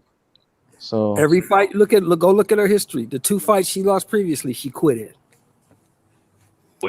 Bro, but see, you have people saying that was a fixed fight. Bro, look, you can look at Penna's face. That was not a fixed. That was not fixed at all. Up, yeah. And the fact that her eye was fucked up and she still went for it, I'm like, oh shit, she really about that shit, man. Nunez has a history of quitting when it gets tough. Just look at her history. Damn, who beat her? Who was the chick that beat her? Fucking not Shevchenko. Shevchenko. It was a chick that's she's a journeyman in the UFC. I forget her name. She lost 2 fights previously. In each fight, she got choked out. She quit. She gave up. Wow. And she gave. But here's the thing, though. She gave that chick her back. She didn't even try to defend the rear naked choke, man. Look at her history, bro. I mean, I thought that the fact that she didn't even try to defend, man. Like, was you that tired? Like, fuck, man. Yeah, well, you know what? She might not. Yeah, man. That might be true, man. She might have that Tyson effect, bro, where trying to get you out in the first couple rounds, and if that don't work, man, you pretty much done for. You know? The proof is in the pudding, brother. I'm happy for Penna, though, man, because I'm probably the only one picking her, and I'm the only. Once again, hey, Sheldon, once again, you can name like 4 or 5 fights I predicted, man, this year. Yeah, that should have put money on. You've been on. You have been on. Hey, what was he, like a 13-1 underdog, right? Something like that. Yes, sir. If you'd have put $100 on that shit, you would have got 5,000 back, bro. Shit. Let's say you put 1,000 on that shit, you probably would have got fucking 30,000, something like that. Hey, so let me ask y'all a question right quick. If you are Errol Spence right now, what do you do? Better fight Terrence Crawford and call it a career, bro. You got 3 choices. You can fight the number 1 in the IBF, which is more than likely after Wednesday or Thursday going to be Boots Ennis. Bootsy, yep. You can fight the number 1 in the WBC, which is Virgil Ortiz.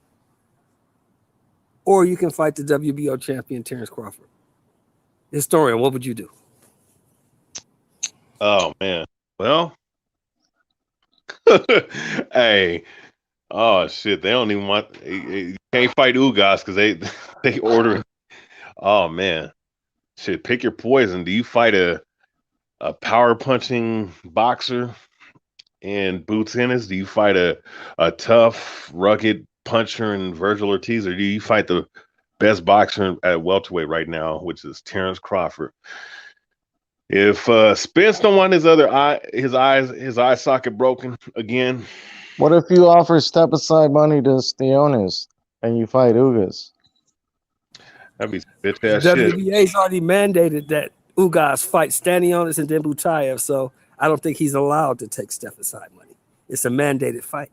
So they got to go through it? Yep. They have to. Yep. Or be stripped. Bro, go ahead and fight Terrence Crawford, man. Stop running for Crawford, bro. And just call it a career, because after you lose to Terrence Crawford, I mean, you're not gonna beat. You're not beat. I don't think he's ready for Boots. He's ready for Virgil, because those guys are just coming in and they're hungry, and this guy looked like he's on his way out. So damn, he might. That's a crazy man. I mean, look, if you look, he looks, he's gonna have a challenge for sure. Either 3, it's gonna put more years on his damn career. So he might as well go ahead and fight Terrence Crawford now, and just be done with it, and just Call it a career. That's what I would say. This ignorant boxing on the phone? Yeah, that's me. Ignorant. What's up, bro? Hey, talk to you in a minute. What's good, bro? Same old shit, man. Same question. What would you do, bro? I don't know, bro. Any direction he looks, it's a tough fight, and one of them he could possibly lose for sure. So, shit, I don't know. I don't know what Al Heyman is thinking. That's what I'm wondering. Exactly. What is Al gonna do? Exactly. Hey, no more. I mean, No more. The money No more fight is ducking. Crawford. That's the money Yep. fight. Yep. You're not gonna get as much fighting Boots or Virgil as you will get fighting Crawford. That's Yeah, the fight everybody. yeah, that's a big risk too. Virgil and Boots. You might as well fight Crawford. That's the only option you got. Shit. Oh man. Do that. Hey, what Do are that these fight on idiots? pay-per-view. Do the fight on Yeah. pay-per-view and try to get as much money as you can and bounce Right. if you can't win. Shit. Yeah, it's a rough one, man. It's a rough one because and you painted yourself into this corner because you could have fought Abu Kokorov a while ago and got him out the way. Yep. Good out. Well, sometimes you what's that old saying in cards and gambling? You study long, sometimes you study wrong, right? Shit. Outthought himself, or out PBC outthought themselves. I think what happened with Manny Pacquiao kind of fucked everything up for everybody. I think it threw a monkey wrench in it. Yeah, Ugas definitely did do that.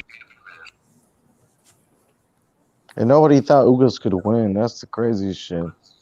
I don't know why was everybody thinking that a 43-year-old man coming off a 2-year layoff was going to beat this young, hungry champion. I didn't understand that. Oh, he wasn't young. He ain't young. He's 35. He's 35. He's 35. Manny Pacquiao was 43 years old. Coming off a 2 Honestly, year. it's because people had never seen Ugas in any sort of fight besides the Sean Porter fight. You know? Right. That's probably what it was. But yeah, he proved us all wrong and shit. And people were saying one of his arm was fucked up and he was gonna win and shit, but it didn't make a difference. He still won.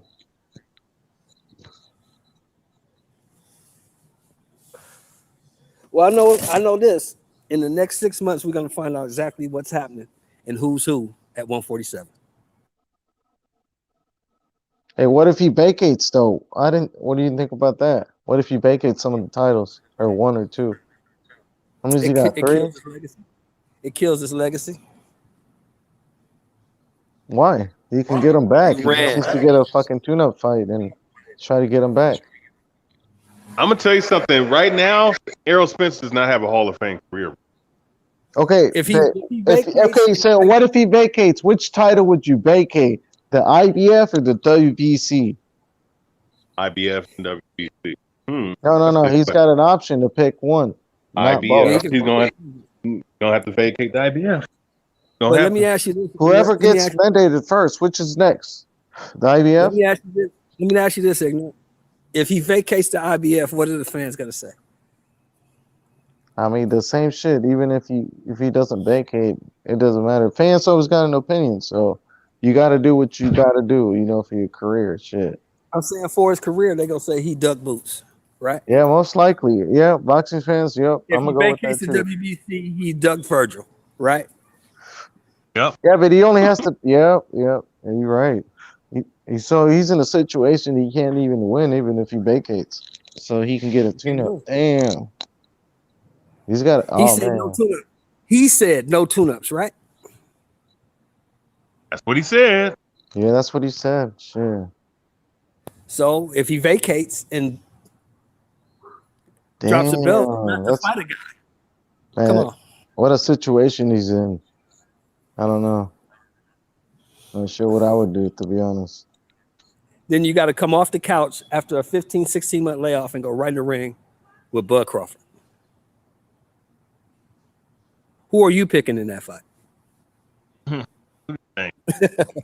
Who do you think? Who do you think I've been picking the whole time to win? Who have I been picking the whole time? Come on, man. True. Hey, I haven't realized this, but I noticed that people are mostly Errol Spence fans. They're trying to keep the Crawford fight away. They're trying to say that he's not 100%, and he'll most likely not get the credit if he beats him. What do you think about that? Did I not tell you what happened? Did I not tell you a year ago, historian, that they'll do everything they can to stay away from Crawford? Hell, bro, you already know. Listen, you already know that I've been saying this for years too, dog. I already know. These motherfuckers never wanted to fight with Crawford, man. And what Spence did at this motherfucker's fight is proof positive.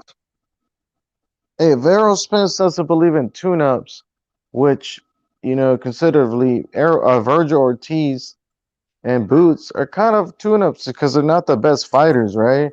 So no, they're not tune-ups. So that would only leave Crawford, so he should fucking fight Crawford then. That's not a tune-up. Do you think that Boots is a tune-up for anybody? Bro, Virgil Ortiz and Boots are fucking contenders. Those are not tune-ups, bro. Tune-ups No. But you understand what I'm saying, though. They're not the best fighters compared to Crawford. And he's basically they're young lions, bro. They're young lions. I'm proving it all, though. So it's not like I get what you're saying. If you're a contender, your whole point is to prove to the world that you are great by fighting the champion. That's the point of being a contender, bro. So you're gonna keep saying that they're gonna keep fighting guys. There's no point in fighting Boots or Virgil Ortiz then. No, bro. I don't think you understand. That's like saying, oh well, he got to keep proving. Well, how much more do they fucking got to prove? No, they're fucking ready to fucking fight one of these fucking champions in this damn weight class. You know what I'm saying? Yeah, but they're not the best compared to Crawford. So that's what I'm saying. But the thing is, though, they're young and hungry. That young and hungry, a new fucking lion in the damn jungle is could be just as dangerous, possibly even more dangerous, bro. Because they're fresher legs. This is what he's saying. He's saying that Crawford is the man right now. He's the best 147 pounder. Errol Spence says he doesn't like tune-ups and he only wants to fight the best. So Crawford is basically his only option, going based on what he said. Correct, Ignorant? Exactly. That's all I'm saying. Yeah. So come back and fight Crawford. So based on his words, that's basically all I'm saying. That's what he said. He put that up. So now either you live up to it, or you prove us all right that you are not what you say you are. He needed. That's why I said he need to go ahead and just fight Crawford and just call it a career, bro. This motherfucker's gonna end up fucking himself even more. This motherfucker gonna have his eyelid hanging off his damn eye one day, bro. Shit. Be honest with you. It's a tough spot. I just want him to be healthy. We'll see what happens. I just wanted to wait until he's 100% and be completely healthy before he makes a decision. You know what I'm saying? And see, Bud got a decision to make too. He's got some options. If he can't get the Spence fight, does he fight his number one contender? Virgil Ortiz. Which is Virgil. Fight Virgil Ortiz. Or does he wait? And I don't think Bud wants to wait because he's too old to wait. Taylor.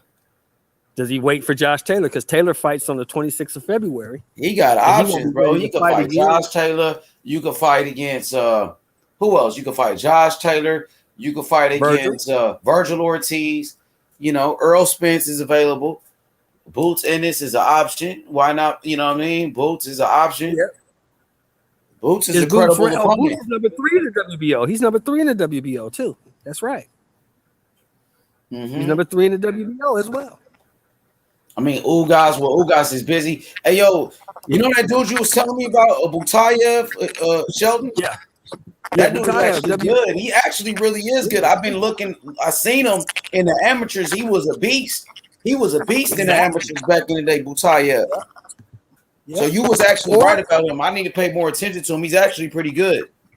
Yeah, he's very good. He's very good. Now, see, here's the thing. I just think with Crawford being 34, You got like he a ain't gonna have scratchy no. sound, Sheldon. Like your shit scratching a little bit. All right. Yeah, he's not gonna have no time to wait. So he got to pick one of these guys, and Taylor won't be ready to fight again until like August or September. So Virgil should be next in line. He's gonna have to be Virgil. That's his number one contender, right?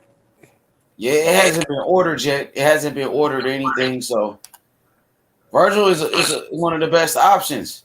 If you want to, you want to keep fighting the best killer after killer, you just beat Crawford. I mean, you just beat Porter, Virgil Ortiz. Well, he didn't say anything about Virgil Ortiz in that Sean Porter interview when they was asking him, who do you want next? He said, go Keith Thurman fighting against fucking Barrios. So Keith Thurman is off the table.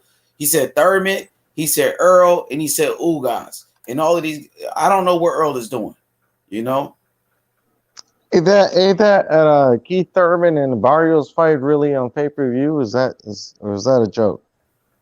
They better sell that shit for $40 like they doing Martin. They better sell that shit for $40. It's on pay-per-view. What up, Hero? What's good? What up, P? That's you, P? What up? Oh, there you go. Where you at, P? I see you outside. I'm put you on the big screen. Working.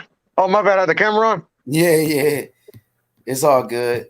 But I think Virgil Ortiz is a strong option at this point. Shelton Moore. Why not? He's the number one contender. You need to stay active. Virgil Ortiz is a big name. Maybe Virgil said he was ready, so I'm not gonna say he's not ready.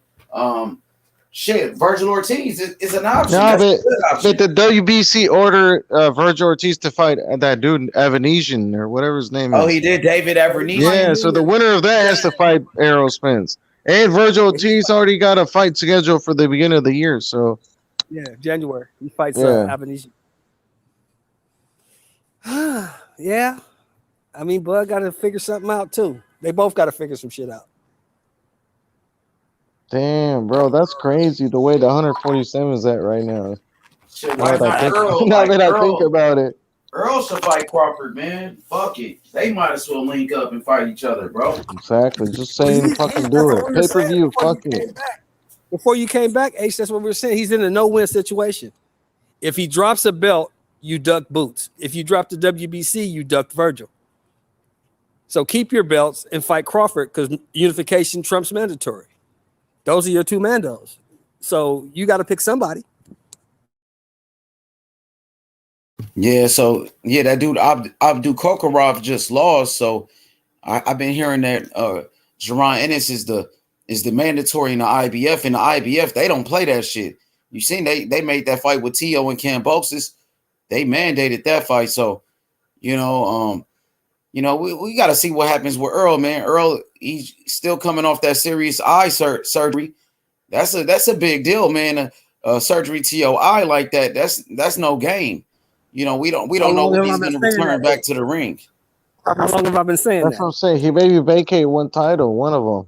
I don't think he's going to vacate anything, to be honest. But if he's worried about his eye, then shit, he's going to have to take like a. I don't know. It's up to him. For a while. He's been out for a while already, so we'll see. It's really up to him. If he feels he can fight I him, I don't think Earl is a duck. I know Crawford called him a hoe and all that, but I ain't gonna call Earl a duck. Let me ask you guys another question. Who the hell thought it was a good idea to put Tank Davis up against Sunday Night Football?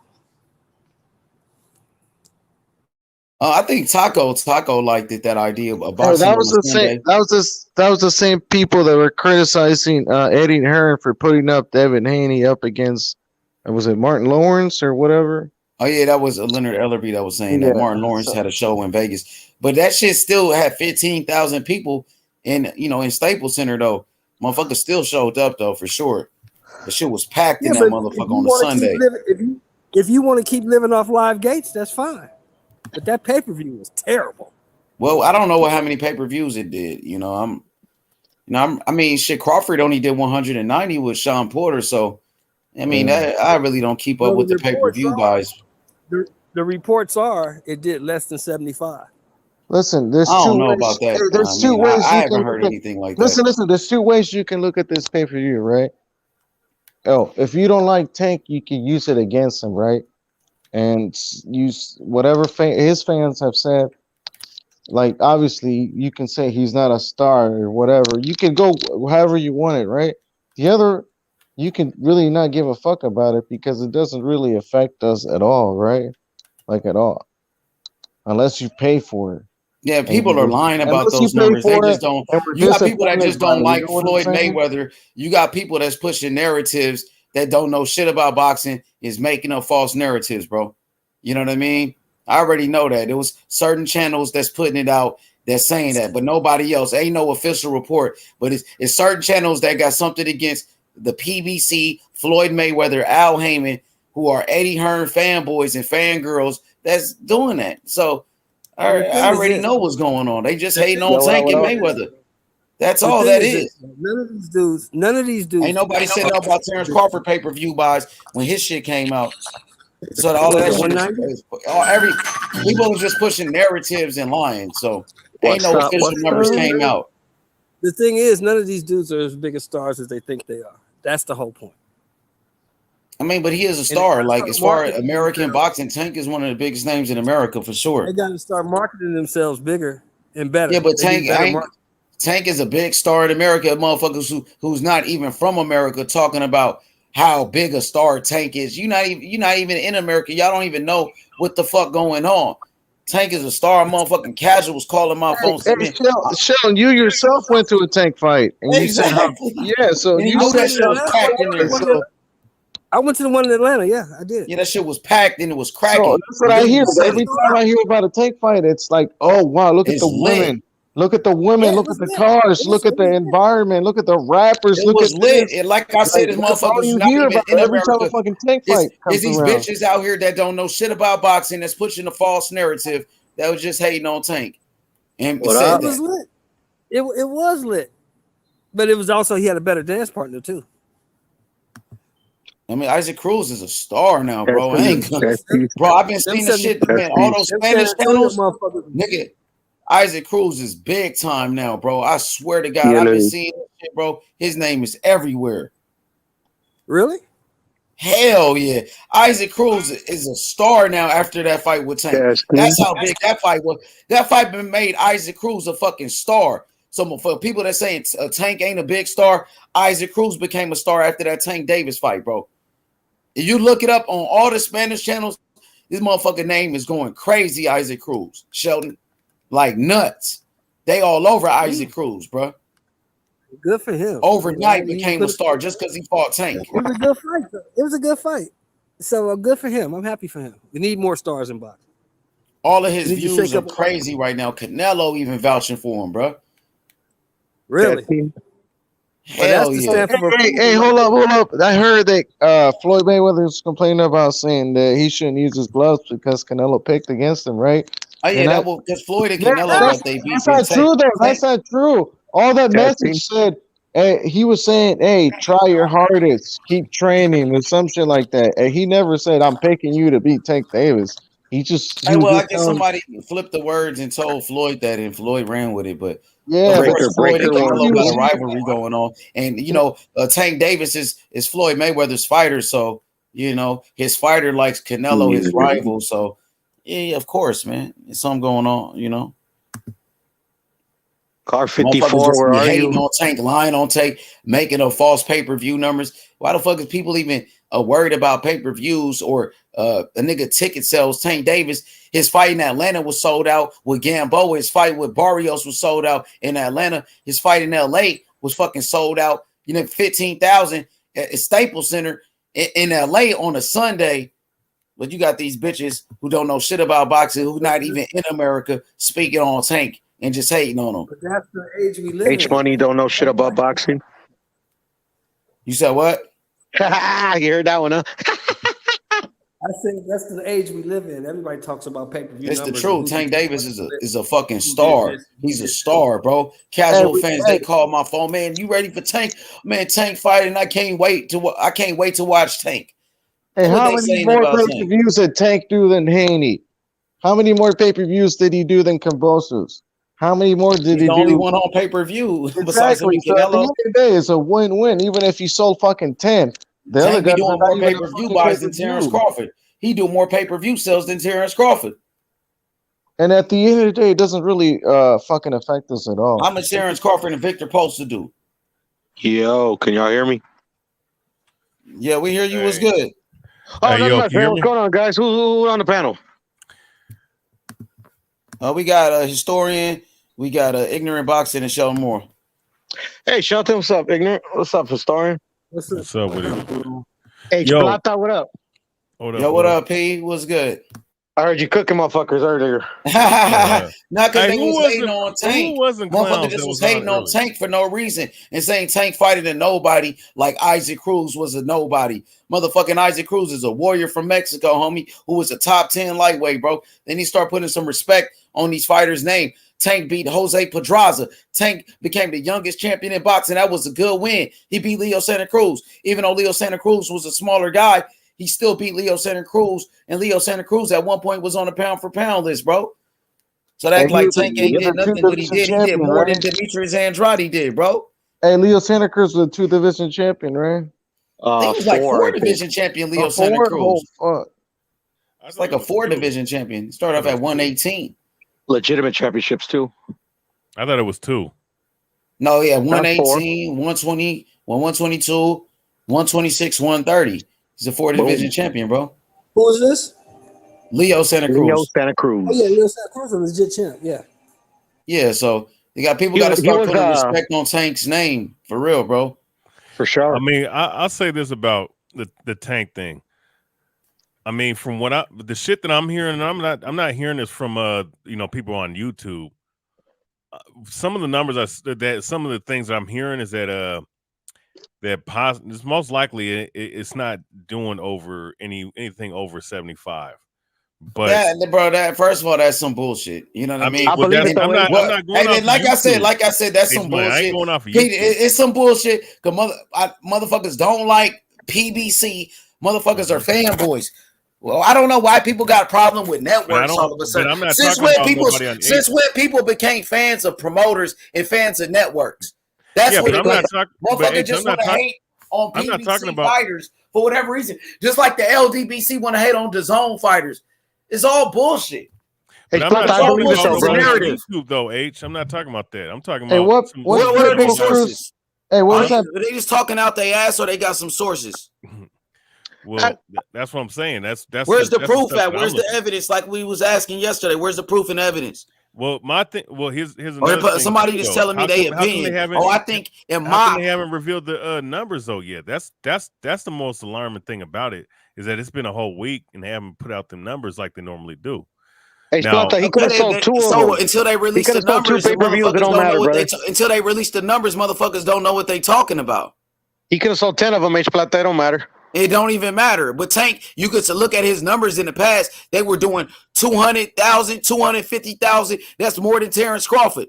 So what we gonna say? Terrence Crawford ain't shit. Yeah, well, to be honest, unless Tank did $1 million, he does more pay-per-view buys than Terrence Crawford. So what we gonna say about Terrence Crawford? About pay-per-view though, I don't like. My thing is though, like only. So why is people bringing it up? Why is people trying to mention it? You know. Let's bring up pay-per-view and let's talk about it with Terrence Crawford then too. Then since no, we're gonna do it with Tank. That's my point. But here's the thing though. I think I made it clear a long time ago. On this platform before that pay-per-view is a fucking. That's not. I mean, that's not. That avenue is only for a certain select few guys. You know what I'm saying? That's gonna crack. Yeah, but the thing with Tank, since Tank fought on pay-per-view, he's never went back to a Showtime or regular TV. With Terrence Crawford, he fought Victor Post on pay-per-view, and then his next fight, what I think was on fucking regular ESPN with Indongo. Yeah, he's not a big. He's not. All right then, but why people are trying to shit on Tank, but they won't shit on Terrence Crawford though? H Money. The point I'm making is the pay-per-view thing is like it's a played out thing for most guys in boxing. I'm just gonna call it what it is. When you deal with Canelo Alvarez, you deal with Anthony Joshua. Those pay-per-view numbers are obvious. You know the dance partners with Wilder and Fury made sense because they're two heavyweights. You know they have bad blood, they had beef, That's why those numbers did good. But when you deal with everyone else, it's doing 300,000 or less. You know what I'm Well, saying? it's a reason why they put in Tank on pay-per-view. If they were losing money on pay-per-view for Tank, they wouldn't put him on pay-per-view. Now, for these same people that's trying to shit on Tank Davis's pay-per-view and make up these lies and narratives, these punk bitches, you know what I'm saying? Mhm. Why they don't do the same thing with Terrence Crawford and his pay-per-view buys? These same people. Well, I mean, Now, that shit. You can do the same way thing. Terrence pay-per-view. Crawford versus Victor Post who did 70,000, but nobody talking about that. Man, but see, that's my point though. You shouldn't be putting every fucking fight on pay-per-view. You know what I'm saying? That fight with him and Sean Porter shouldn't even be on pay-per-view. But honestly, but they have no choice. Do good. They have no choice, bro. They had no choice to pay. It's because they have no choice. If they If the networks don't believe in the promoters and the fighters, so they only care about their bottom dollar. That's why they put them on pay-per-view. Well, you know what? They're gonna what you call it? That was Top Rank promoting that shit, right? So what they should have did was they should have just put that shit on ESPN. ESPN has seen the product of Top Rank all the way up to now, and it's been it's like on. These people got an agenda. You got the LDBC, their agenda is I guess the shit on fighters that's not PBC, but now they starting to change. You know what I mean? But then you got these other people that they're pushing an agenda against PBC and PBC fighters. It's the same shit going on, bro. There's people doing they can't put them on ESPN or any. You got one group of people hate on DAZN. You got one group of people hating on PBC. They all doing the same shit at the end of the day, pushing narratives.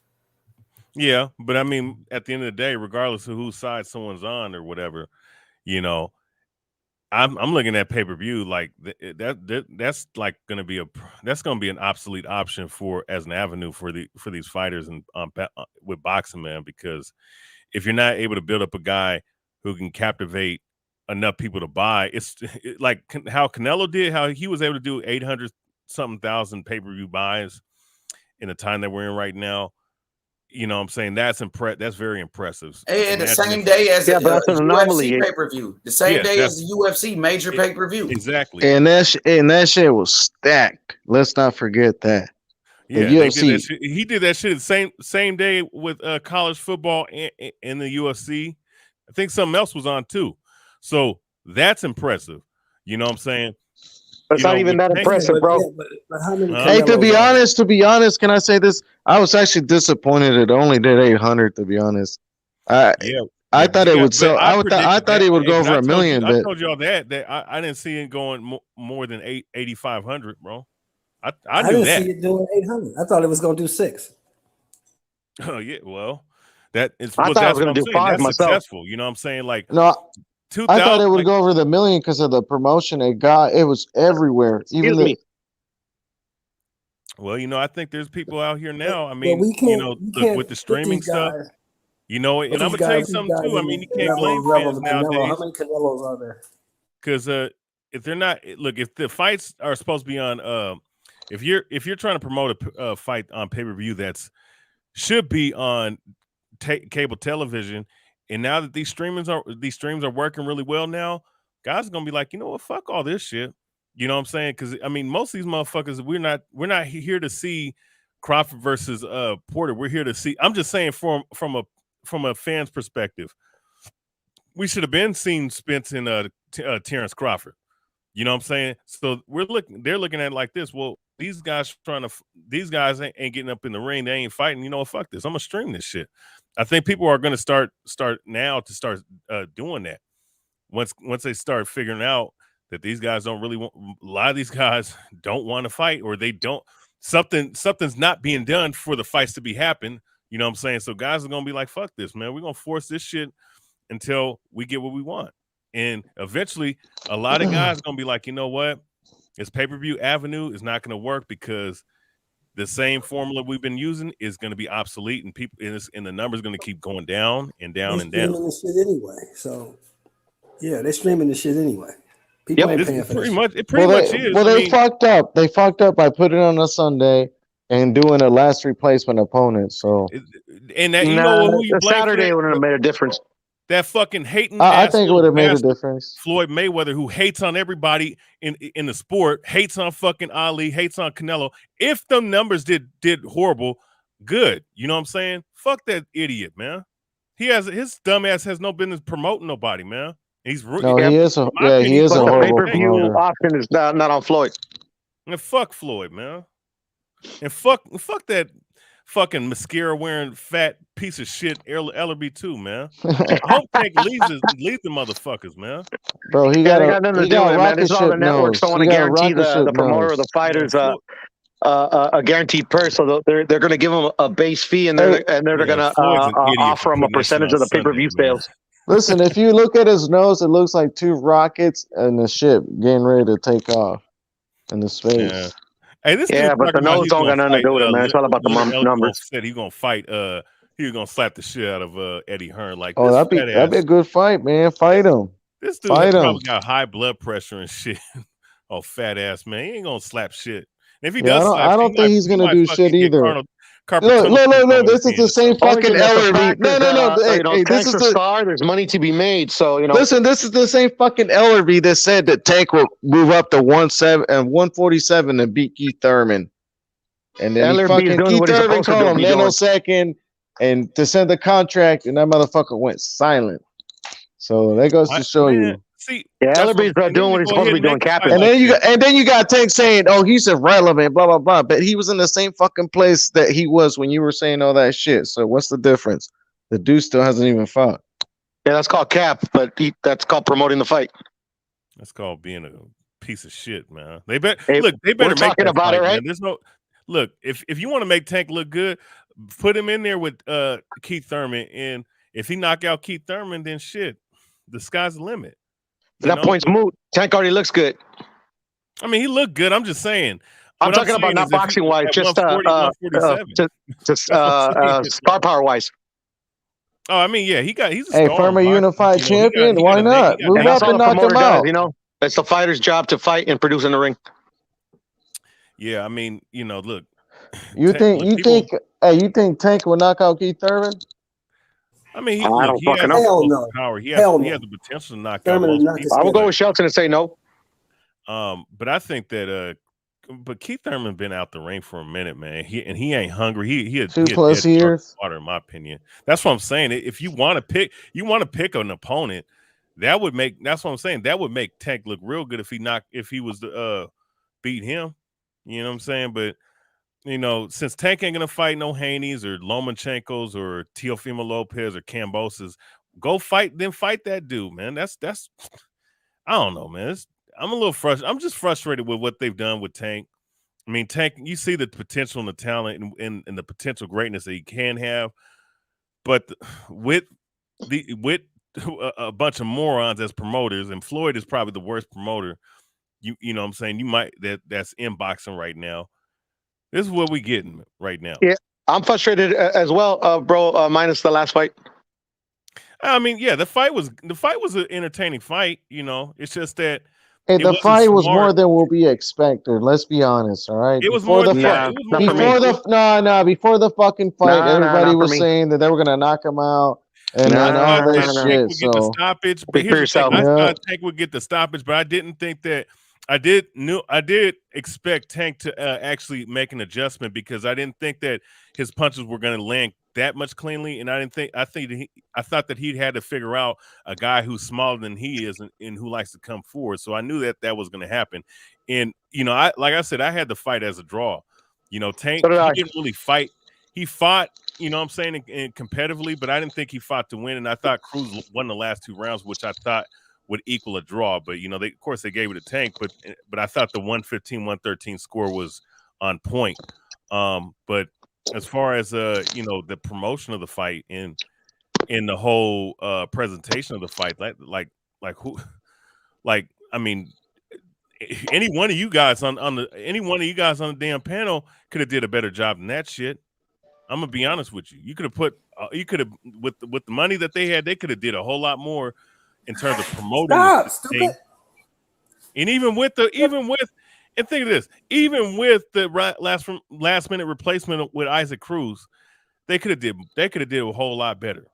You know what I'm saying? So it's just stupid, man, to me. And I could tell right now, Tank you could tell that he's getting a little frustrated with the shit. And I could tell there's a seed planted in that man's mind. You know what? These guys are not doing what I feel like they're doing for me, which is best for me. Yeah, I'm getting paid. I'm making my money, but I'm not. Bro, he's not going to leave Floyd. I'm not achieving my full potential. There's no way I see him leaving Floyd. Well, I'm just saying, you never know what could happen. I mean, there was internal issues before. And there was other things. It might be other issues and reasons why there was internal issues before, but we ain't gonna talk about that. But the point being is that you never know what could be going on, man. The motherfucker might get tired of the shenanigans, bro. Yeah, but he's under contract, so what is he gonna do? Fucking take him to court? We got to see what's going to happen. He basically got to see what's going to happen with this case in February. And is it February or March? It's March, I think. Yeah, and it's just a Zoom call, bro. It's nothing serious. YB was good. Say what now? Well, Bill. Hey, Money, what's up with about you? the charges, what's up with right? the panel, man? Tank Davis? TBH, my boy Ignorant. Bro. What's up, man? Pierrot, Shelton, what's up, OG? What's up with you, homeboy? Hey, what's up? So YB? How y'all guys doing, man? That's his biggest issue now. He got to heal up from his hand injury and figure out what this court is going to do to his head. Yeah. Hey, I did some research on that. It's just a Zoom call, though. He doesn't even have to go to court. Exactly. That ain't shit. Motherfuckers want to see Tank get locked up and making this a big deal. And it ain't nothing. You know what I mean? Like, Tank is good, bro. And they're all misdemeanors. The most he could face is like maybe a year in jail, but he's not going to do that because I like the way Tank been disciplined nowadays. I like the maturity that I'm seeing from Tank Davis. He's starting to settle down. He's taking boxing serious. He hasn't missed weight in a very long time now, man. So you got to give the kid some credit, bro. He's been taking boxing serious. He's dedicated to his craft, bro. And he just had a second kid, so that's probably what keeps him motivated. Mm-hmm. Let's hope so. Fellas. Let's hope so.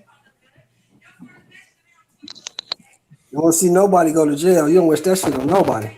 Yeah, he definitely ain't going to jail. No. You know Hell what I'm no. Especially with Floyd. That's what I'm saying. I guess the Floyd Mayweather haters and the PBC haters, the people that hate the PBC on YouTube, the narrative pushers, I think they want Tank to go to jail. No, that's what I'm saying. There's no way he's really want Tank to go to jail. There's no way he's going to leave Floyd, though. People that hate Al Heyman, the people that hate PBC, and the people that hate Floyd Mayweather, the Eddie Hearn fanboys or fangirls, whatever they is, man, whatever they want to call themselves. Which channels are those, man? I don't know because I don't watch it. You know what I mean? I watch your channel. Like I'd rather watch your channel or somebody else's channel than some bullshit like that. That's crazy. Motherfuckers want to see people locked up now. They want to see people locked up and shit like that. Hey, what about Billy Joe, man? Hey, them Eddie Hearn fans. Yeah, they were saying Earl Spence was faking an eye injury. Earl Spence faked the injury, all of that pussy ass shit, because they want to push narratives. The same thing as the LDBC. Y'all doing the same thing as the LDBC. Yeah. You know what I mean? The LDBC was saying Tyson Fury fake COVID. Now y'all saying Earl Spence is faking an injury. As a matter of fact, y'all worse than the LDBC. Y'all really want to be like the LDBC, really. Y'all that one's been deaded already, though, H. So what? I said that one's been deaded already, though, man. Earl ain't faking that shit. But that's what they said, though. That's what the narrative they was pushing. Yeah, I know it. We can't change what they said. That was said. Or Earl is faking an injury. He's ducking Manny Pacquiao. That's some bitch ass shit, lying on these fighters that risking their life. Whoever said that was a fucking moron. Who would say some dumb shit like that? You're a moron. You say some dumb There was a bunch of people saying that shit. How the fuck you gonna say the man faking an injury? They were saying that, dog. That's just dumb. You know what I mean? They was pushing the narrative. Hey, YB, man, you excited about the fights this Saturday or what, man? You know what I mean? You got David Morrell from Cuba, the Cuban sensation. You know what I'm saying? The next great champion from Cuba, Morrell Jr. That kid is a problem. Zordo Ramirez Shelton, one of your favorite fighters. Hey, where's that fight at? Huh? That's in San Antonio, bro. That's in San Antonio. The David Morrell fight? No, he fights in Minnesota. He fights in Minnesota. Okay. Oh, that's what the MN stands for then. He said when he gets to Minnesota, he'll give you the interview. Yeah, he's fighting in Minneapolis. Oh, that's what he said? Yeah, that's what the comment he said. Yeah, Amen. That's Minnesota then. For real? Yeah, Yeah, so he fights in Minnesota. that's his adopted hometown. I think he Yeah, had that's two his or three adopted fights out there. hometown. Matter of fact, his last fight was sold out in Minnesota. He only Yeah, got 5 fights, bro. They fucking with him over there. yeah, that's his adopted hometown. So Zordo fight on Saturday, Sheldon. I know that's one of your favorite fighters, Sheldon. So Zordo's on Saturday, Sheldon. Hey, I gotta get back to work, man. My break is over, man. I just called to say what up, what's up, what's going on. Hey, before you go, can you do the Ric Flair for me one time? Woo! For me? Do the Ric Flair one time, Piro. Woo! Shit, I never done that shit before since I was a kid. Woo! Limousine. But I just wanted to say, fellas, I think people are sleeping on Josh Taylor's mandatory that he's got up. I hear, and I saw a little bit of his, a bit of his highlights and a bit of his fights. I think Catterall, shit, man. You never know. If Josh Taylor sleeps on him, it might lose to him. That's why I hear him through the grapevine. He's a really good fighter. I'm gonna take a look at him. I never watched him, but I need to take a look at him though, because he earned that shot at the belt for a reason, So we'll see what he's all about. But I don't think Josh Taylor gonna overlook him. I heard Josh Taylor talking about him. I feel you. I had to take a look for him myself, and he looks pretty good. But that's what they're saying, that a lot of people are sleeping on the dude. That he's really, really good. Yeah, Jack Catterall, he can fight. Yes, sir. Yeah. All right, Piro. All right, then, man. I'll get back on it, man. Let me finish this fucking shift, and I'm out. All right, Piro. Oh man, you got Derek Chisora versus Joseph Parker, the rematch Saturday morning. Who y'all got in that fight? Chisora Parker rematch. Parker gonna put the hands on him, man. The first fight, a lot of people thought Chisora won. That's why they doing a rematch. Chisora won the first fight to me. I promise you that. That's what I think. Yeah, I think Chisora's pressure got to him, in the first fight. It was close, but I thought it could have gone either way. But who did you have it to in the first fight? If I had to say it, I mean, maybe Chisora probably outworked him.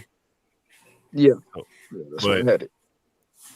But I think in the second fight, I think Parker's gonna probably stick and move on him. He probably got like a 3-inch reach advantage on him. Probably stick and move. Yeah. But the thing is, though, the hard thing about him is that he knows how to fucking cut off the ring, bro. He knows how to fight on the inside, though, and that's the problem with Chisora. That's why Chisora is a tough out for pretty much everybody, And he's a fucking weirdo, man.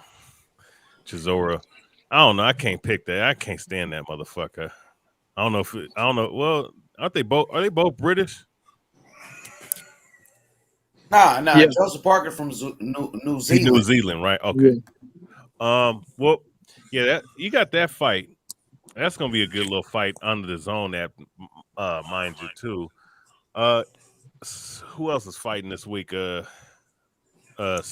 Serrano. Marcus Brown and better be a fight Friday. Oh, better be Marcus Brown better be a. Yeah, you ain't gonna count that Jake Paul, Tyrone Woodley fight, Shelton. You ain't fucking with that one. Who cares about that? That's not a fight. I know Shelton's gonna roast him. Joseph, my boy, what's good? How you doing, H? How you doing, young Bill? Shelton? Hey, what's up? Joseph, I got something to say. Let's hear it, brother. You said Javon Charlo was going to be Canelo's next opponent, and you were wrong. I did. And you know what? I still stand by that, and I'll tell you why. Why? Once again, the cruiserweight fight. Oh, who's got the feedback, guys? Somebody got an echo. Okay, ahead, very Joe. good. So here's why. The fight between Makabu and Tabisu Machunu, right, is going to be happening probably in the at the tail end of January, right? In my opinion, Machunu wins that fight. Slick southpaw. Guy who uses the entire ring. Very strong. Yeah, he's a little long in the tooth, but he is much more skilled than Makabu. And so when he wins that fight, Canelo's not going to want to fight for the WBC cruiserweight title any longer because that's a terribly difficult fight for Canelo Alvarez. I mean, young Bill, what is the most difficult style matchup you can face in boxing? Slick southpaw. And there it is.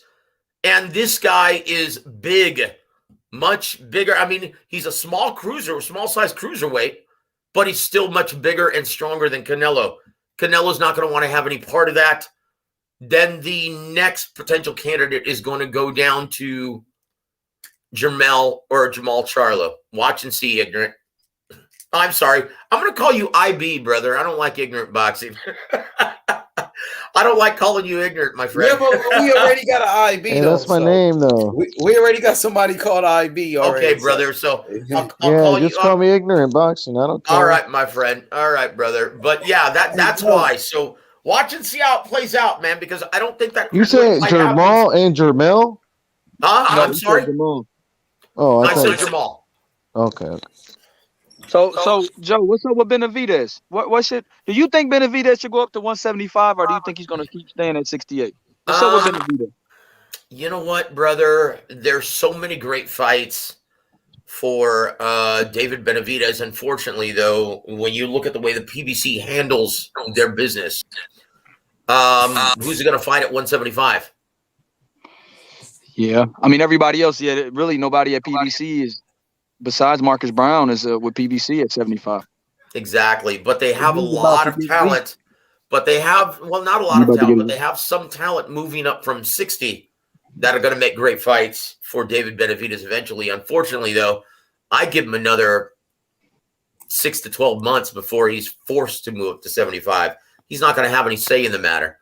He's not going to have any choice. He's getting older. I mean, he's still a young man, which is the only reason why he's still being able to compete at 68. Give him another 6 months to 12, right? And he's going to be forced to fight at 175. Already, he's a biscuit shy of light heavyweight, right? Exactly. Joe, question. Yes, sir. Yes, sir. What about the Zerto fight for Benavidez? What about what? What fight? The Zerto fight. Oh. Zerto don't want no parts of him, so... Gosh, dude, that's a great fight. I mean, when you look at the style matchup, Zurdo, say what you want about him. Fights in one speed, right? All gas, yeah, fights at one speed, but good chin, throws a lot of punches, applies that hard pressure. That is a fight of the year candidate at 175 and a real banger. Oh, boy, that's the irresistible force against the immovable object. I mean, obviously, David Benavidez, in my opinion, is the more talented guy. But, styles make fights. That's a great fight. That is a fight of the year, man. What, David Morrell? No, David Benavidez versus Zurdo Ramirez. You think Ramirez he has a chance against Benavidez? Well, styles make fights. Absolutely. Absolutely. He probably stops him, historian. He probably stops David. I don't know about that. We'll have to see as he moves up. Keep in mind, guys, David Benavidez is an elite level 68 pounder. The only thing that keeps him off most people's pound for pound lists is his lack of, great opposition at 68 and also his terribly unhealthy discipline issues, right? Hey, do you think he'll ever fight Caleb Plant? No. You know what, man? No, I still think that that PBC is hoping that Canelo fights back down at his natural, I guess, prime weight at 168. And they're going to keep those guys in line and keep them avoiding each other as long as possible. I mean, it's an absurd practice, but they want to maintain a healthy record for each and every one of those guys to put them in line for, I guess, make them seem more deserving of a Canelo fight. Because think about, honestly, I can't see Canelo competing at 175. Not regularly, not as long as Arthur Beterbiev is there. Geez, man, those are tough fights, man, for Canelo Alvarez. All of those fights, all of the champions at 175, even Joe Smith Jr., is a really tough fight. That guy can bang. He's got a great chin. He applies that hard pressure. And, you know, he's seemingly, depending on the style matchup, he's admittedly still learning on the job. He's getting better with each performance, not counting his last performance in the ring. That one I thought he actually lost. I thought he deserved to drop a decision and lose the belt to the crafty Russian. Yeah, Vlasov beat him. Vlasov beat him 7-5 in my book. I remember. Yeah, I watched that. I scored it the exact same way, 7 rounds to 5. Yep. Hey, guys, and once again, if my voice is a little hoarse, I apologize, but it was cold and dreary this past Saturday, and I was, calling fights for 5 hours consecutively. Mr. Joseph, I got a question. Yes, sir. Who do you think will most likely get the Kambosos fight out of all the lightweights right now? In my opinion, you're going to see. Now, once again, I think I said this on last week's show. If I were advising George Kambosos Jr., and I guarantee you Lou DiBella is telling him this same thing. If I'm advising him, I'm telling him, screw all of these guys. Until they become your mandatory, why are you going to fight them? You're the man. Who gives a shit? I mean, go the Joe Calzaghe route. You know, boxing is much healthier in Australia in terms of mainstream and casual awareness and participation. Stay down in Australia. Pull in crowds of 20, 30, 40,000. Fight as many ham and eggers as you can until they enforce their mandatories. Okay, but if you look at the mandatory situation, don't be surprised, guys, that Vasyl Lomachenko becomes a WBO mandatory very soon, right? You may see Bob Arum work his magic and force the hand of George Kambosos Jr. later on in 2022. And so if I had to guess, it would be Kambosos Lomachenko. Hopefully there's no COVID restriction. And hopefully they get this Omicron variant dealt with. I know they're still having events in Australia, but I'm not so sure about the prospect of having a travel ban, right? So if I had to guess, it would be fighting a tune-up or just a victory lap in front of a big crowd against like the number 25th or 30th guy in the world, and then fighting Vasyl Lomachenko at the tail end of 2022.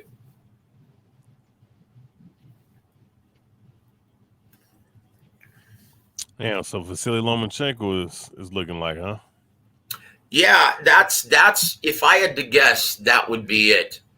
But what did you guys think of Conor Benn's performance this past Saturday? He knocked out a guy who was notorious for not having a damn chin. No. See, this is why I told you guys this was going to happen last time I spoke with you last week, right? I said, look, guys, anyone who's looking at his resume and thinks this is still the Chris Algieri who gave Ruslan Provodnikov a boxing lesson, yeah, they're going to be very disappointed. This is a guy who's a part-time fighter now. And once again, it's not his fault. And I talked about this last week. Every single fighter, former champion, when you talk to them, they still believe they've got one great championship performance left in them. And oh boy, he couldn't pull the trigger, has no power. Oh, hey, Paolo, how you doing, brother? That's all right, man. That's all right. Hey, what's the point of him trying to fight Adrian Broner though? What's that proof? Because Nothing. it's going to build his level of celebrity and his stature within the Basically, it's going to put him on the map in America, in the with the American boxing audience, right, and the casual and mainstream audience in America. Yeah, but the thing about Americans, we already know what AV's about, so why should we care? Well, most casual and mainstream, or most casual mainstream fans have no idea.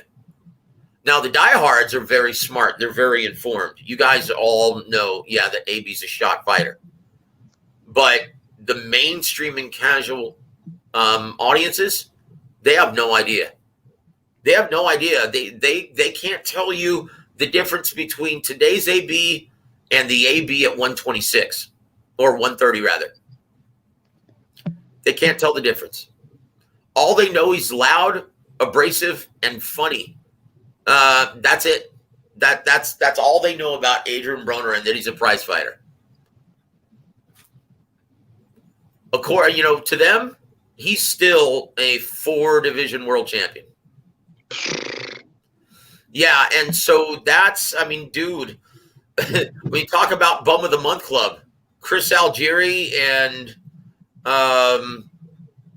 Adrian Broner, like I said, they're trying to, because he's, and you can't blame Eddie Hearn, because promotions 101, protect your ticket sellers, right? He's turning into a decent, pretty good sized ticket seller. And they're really doing a great job nurturing his brand in the UK market. So this would be the logical progression in putting him in against a shot guy like Adrian Broner, who's very, very well known and popular in America. Right? He's not popular right now, he's not popular among the diehard market. We all know, he fights now out of necessity whenever he needs money. That's it. But he's basically turned into the Chavez Jr. of the hip hop community. Am I wrong? No, not at all. But I tell you what, guys, it's been a really interesting year, man. Let me ask you something. You actually, because I'm having a hard time actually thinking about this one. Who would be your prospect of the year 2022? Or 2021, rather. I'm sorry. I would say Jared Anderson. Or I think so, the heavyweight Jared Anderson. I think so. I like what I've been seeing from him. 10 wins, 10 knockouts. Yeah, I think he's the future heavyweight champion. I would say Jared Anderson for me. That's a very good choice, H Money, and it's very difficult for me to argue with you about that one or debate you about that one, and I'm not going to do it because, yeah, that's a sound choice. Ignorant, what is your selection for prospect of the year 2021? I was going to say Jared Anderson too before H Money said it first, but that's what I would go to. I watched most of his fights since he became a pro on ESPN, especially during the quarantine. They put him on a lot, so I got to see him a lot. So I think Jared Anderson deserves it. Hey, people in the chat are saying Xander Zayas. That's another guy that I was actually gonna. Somebody said Keyshawn Davis. Keyshawn, but I agree with Xander. I agree with Xander. Yeah, Xander, what about Keyshawn Davis? He hasn't fought that much though. Like the other I would select, honestly, both choices are excellent, but hey, how about the matchmakers and that promotional stable of Top Rank? Constantly filling that pipe with talent. Geez, man, there's no one better at scouting, selecting talent, nurturing that talent, and putting them in a position for success. Yes, sir. Who would you say has looked more impressive in his fights, Xander Zayas or Jared Anderson? Oh, gosh, man. See, that's the reason why it's such a tough call. Both guys look razor sharp. We've seen them have outings where they don't look great, but that's just in spots, right? For the most part, they look mature beyond their years. And it's not just the fans saying that. It's the critics, it's the writers, it's their fellow prize fighters. Everyone thinks that both guys, they see how special they're going to be. Both men are wise, are mature beyond their years. Both men have such a huge upside. Yeah, it's hard not to like both guys. And honestly, you can't go wrong with either one as a selection, in my opinion. But yeah, if I had to choose, I would choose Xander Zayas. Yeah. He looks so versatile. I mean, it's almost like you want to say, well, there's got to be something wrong with him. He's just so good, and he's so young. The future, bro. Huh? That dude's the future, man. Yeah, he's the real deal, man. It's hard to you don't see very many flaws in that kid, and it's very rare that you see a kid at the 6th round level fighting at that level, right? Fighting with that kind of ability at the 6th round. I mean, geez, man, the matchmakers, and they've been trying to stick him, find tough, durable guys, experience that are going to give him some different looks and cultivate his craft, and he's just mowing through them, just making them look silly. Who are you just talking about, Joseph? Who are you talking about? Xander Zayas. Oh yeah, Xander. He's pretty good. I think Jared Anderson, Xander Zayas, Keyshawn Davis is a good prospect. He hasn't fought that much. I think Keyshawn is one of the best prospects. I think those are the top guys for me. You don't think much of Erlanga? Berlanga, is he? Yeah, I like Berlanga too. I like Berlanga, but his last fight he got dropped. Yeah, though. I like it. Well, there's no shame in that. And once again, and this was my big knock on him when he was being marketed as the knockout artist, and he was coming up and he was just mowing through guys in the 1st round. You know what? And my big knock on that was you don't learn anything. I mean, the whole purpose of going through the 4, 6, and 8 round stages is to develop your craft so you're prepared for everything that you're going to see at the 10 and 12 round levels, right? I mean, we all saw with who's the kid from California? What's his name? George Gabriel Flores Jr. Gabriel Flores Jr. Thank you. We all saw what happened when you don't fix your deficiencies, correct your deficiencies at the 4, 6, and 8 round level. Well, then you move up to 10 rounds and you get your ass whooped against a hard, tough, durable, experienced fight veteran. I mean, geez, man, he got his ass whooped. That's, oh boy, that could be. He got humbled though because he was talking a lot of shit before the fight, though. Yeah, I know, man, I know, and. Jeez, man, that was a hard one. That was a hard one for Top Rank. They might cut his ass after that performance. Really? Yeah. I mean, dude, I don't know. So? He's still young though, bro. He's only like 19.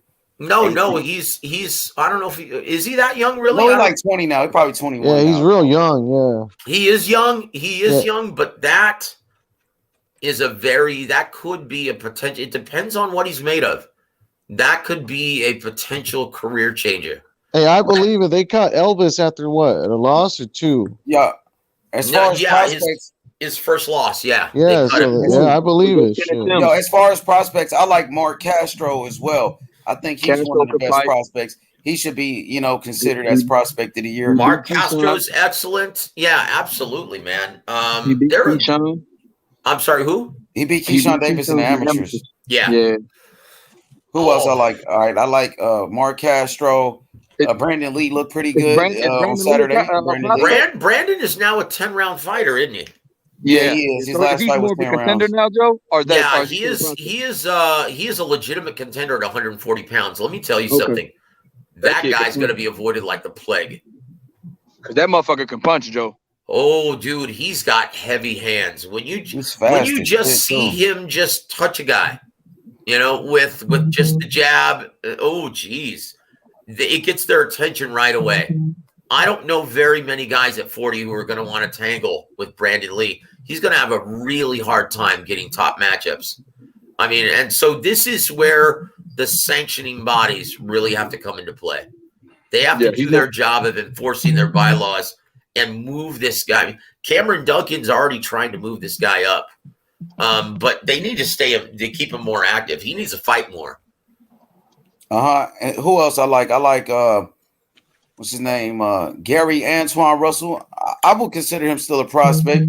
You know, I think he's a 10-round fighter as well now. But yeah, I know what you're saying though, and those are all really great. Really. He had a big win over what's his name? What's that dude name? Was it Santiago? The guy that I think Adrian Broner had a draw with, right? Broner had a controversial win over that guy, and then this dude Gary Antoine Russell destroyed him and knocked him out. Yeah, I mean, look, Gary Antoine Russell's the real deal. He is perfect right now. 14-0, 14 knockouts. Yeah, and Giovanni Santiago is the guy you're referring to. He whooped his ass. And they threw in the towel after the 6th round. Hey, what are some of the European prospects? To be honest with you, man, I'm not high on very many of them. The biggest, well, I was thinking British. I'm sorry. There are a lot of great, like I spoke of this guy the last time I was on the show, and the heavyweight. You talking about Jalalov? Yeah, Jalalov. He's a beast. He just improved his record to 8-0 with 8 knockouts, and this guy is 9-0 now, Joe. Oh, 9-0. That's right. I'm sorry. Yeah, he just fought on Saturday in Dubai. Yep. And oh my gosh, dude, that guy they put him in the ring with was such a ham and egger. They need to do a better job of, just getting him with guys that are going to actually push him a little bit. But it's going to be very difficult to find those guys because this guy, he's got sledgehammers in both gloves. He's a southpaw. He moves extremely well. He's 6'7", but moves like a light heavyweight. Deep amateur pedigree. Yeah, he's going to be a stone. Did you see that fight? Yeah, I mean, where was it on? Left hand. It was on AXS Network. Yeah, I didn't get a chance to see, but that dude is a beast. The heavyweight gold medalist who beat Richard Torres in the heavyweight for the gold medal. That guy? Wasn't it Jovalov or Javalov? Jalalov. It's pronounced Ja. Like the J. Jalalov. That boy cold. The J in Russian is kind of tough. Yeah, it's like. Let me answer this real quick. Mr. G said, "Is Morrell not a prospect? He doesn't have many fights, only 5 less than Jared Anderson. I mean, he should be a prospect, but they moving him fast. He already has a belt. He has the WBA regular belt, and he's fighting in 12 rounders. His last 3 fights been in 12 rounders. So he's not a prospect because even though he should be a prospect, but he's not.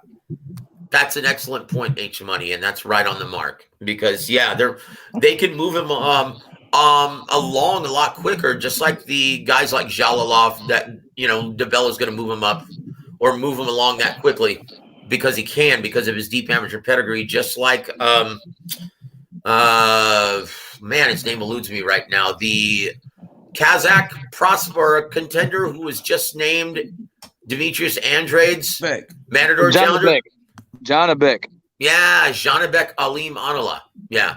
Just like that guy, they're going to be able to move Morrell up that quickly.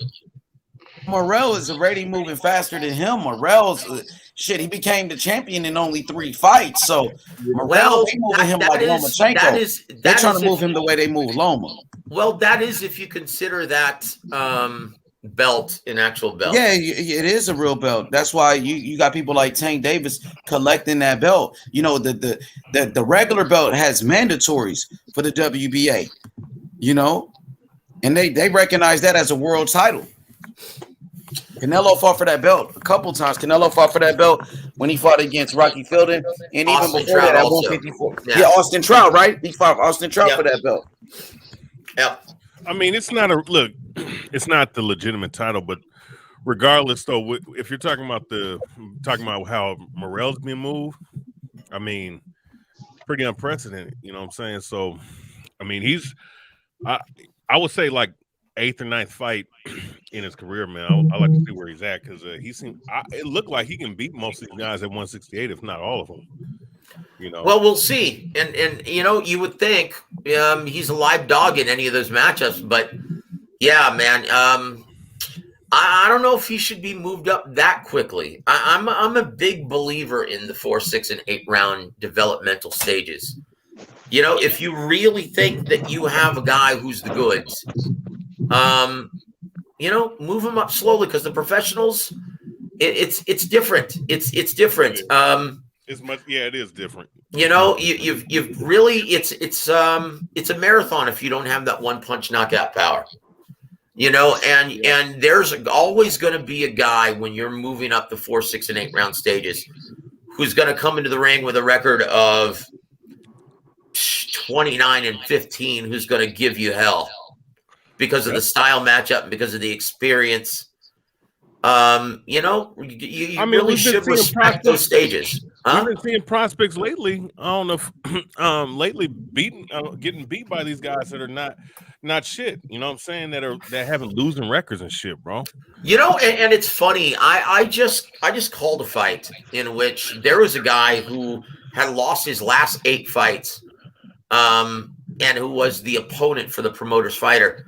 But boy, great matchmaking, man, by the promotional company that I just in the fights in which I just called, because this guy who just lost 8 straight fights, even though he had the mindset of an opponent, boy, he was still crafty, tough. Boy, he gave this guy hell, everything he could possibly handle. And the guy's going to be a better fighter. The promotional guy is going to be a better fighter as a result of it. Fighters, you know, I always call them the unsung heroes of boxing. Because they provide an invaluable commodity to the sport in being the carving knives of the entire sport and the best fighters in the divisions. Without those guys, yeah, they don't grow. They don't continue to learn on the job. They don't get those tough looks, and they don't become as seasoned as they need to be when competing at the 10 and 12 round levels. And you know what? They get no shine. They get no love. In my opinion, they're the unsung heroes of boxing. Those are guys that don't make shit, but still love the sport. And boy, they're still as tough as it gets. And they provide excellent world-class sparring. They provide excellent world-class opposition. And they know they're flown in to lose, but they still do it. God bless them for it too, man, because there would be no sport without those guys. Right? That's true. What y'all think about speaking of prospects, Nico Ali Walsh? Is it all hype or is it worth the effort?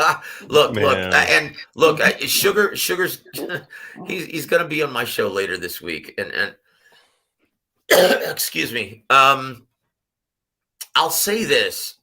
This is a guy who's a novice. Never fought, didn't know how to throw a punch.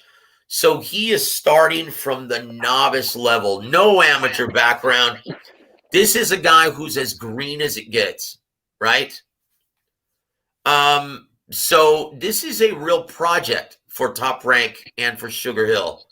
And they're hoping because of the name, they're hoping because he's got naturally heavy hands that he turns into something special. But this is, you know what, man? Don't discount Sugar's ability to cultivate a great fighter from the ground up. This is his opportunity to do it. If he's that good of a trainer, and if Ali has any natural talent from that lineage, right? Yeah, you could see him become something, but guys, don't expect to see him against anyone stiff anytime soon. I mean, dude, what did he just win, a majority decision? In his most recent fight? I mean, that fight should have been a draw, to be honest with you. Yeah. Well, obviously, one of the judges agreed with you, but yeah. So this is not going to be easy for Top Rank or Sugar Hill. So credit to them for taking on this assignment and doing this. And you know what's great for the sport? He's a guy who's already getting more mainstream press than probably 99% of the fighters out there, which is a damn shame, but it is what it is. You know, he's the greatest grandson, you know? Well, here's what I'll say about that, Joseph. Because that's the same word I used on when we were talking about Nick what's his name? Ali Walsh, that he's a project. Because when I look at him, right, I know guys that are not even professionals that have a lot more polished boxing than him, bro. Oh, of course. Yeah. I mean, there are a lot of amateurs that are much more accomplished, much further along than Nico Ali Walsh. But he's a good-looking kid, naturally heavy hands, and he's got that one distinction that no one else does. He's the grandson of Muhammad Ali. That's it. Yeah, that's true. I mean, that's pretty much it. I mean, well, here's what I'll say. The positives I see. I do see what they're trying to do with his footwork. It kind of emulates Ali in terms of like the lateral movement. It is. I do see a little bit of the hereditary movement from a certain standpoint. But I think his best attribute, being a guy that's that big at that weight class, I do believe that him coming forward and him being aggressive, because he has pop. That's one thing I know that that's very visible about what he can do. He has pop, but him coming forward, him trying to box like Ali or trying to mold into something like Ali is pretty. I don't think that's going to be what's best for him. And of course, no, and once again, they'll figure that out as they go along. Right now, they're still figuring everything out. In my opinion, yeah, he's not the athlete his grandfather was. Come on, man. I mean, he's still an athletic young guy. He's got heavy hands and he's got a good chin. Look, guys, if Top Rank can cultivate Chavez Jr. into a champion, yeah, okay, don't be surprised if they eventually cultivate this kid into a title holder. Okay, look, Chavez Jr. You have to marvel. I mean, Top Rank is amazing. Look what they did with Julio Cesar Chavez Jr. And he beat some decent guys, right? Andy Lee. Yep. Well, I was there, man. Man, I'll be honest with you. Andy Lee should have just stayed boxing. If he wouldn't have sat up there and actually brawled with his ass, he probably would have won that fight. Well, I'll tell you one of the backstory about that fight. Go back and watch it. It's hilarious. Well, it wasn't hilarious at the time. But when I was doing publicist work for Emmanuel and his fighters, and that fight was in El Paso, Emmanuel and Andy and his team, they show up, and Emmanuel's fucking livid, right? Emmanuel's livid because they look at the ring at the Sun Bowl in El Paso, and it was 15 by 15, the smallest size ring that you could possibly use in accordance with the rules of the Texas State Athletic Commission. 15 by 15. It was a shoebox. It didn't even, like, before the fight, go watch that fight again. You see, I think it was Jimmy Lennon Jr. who was doing the ring announcer. Maybe it was Michael Buffer.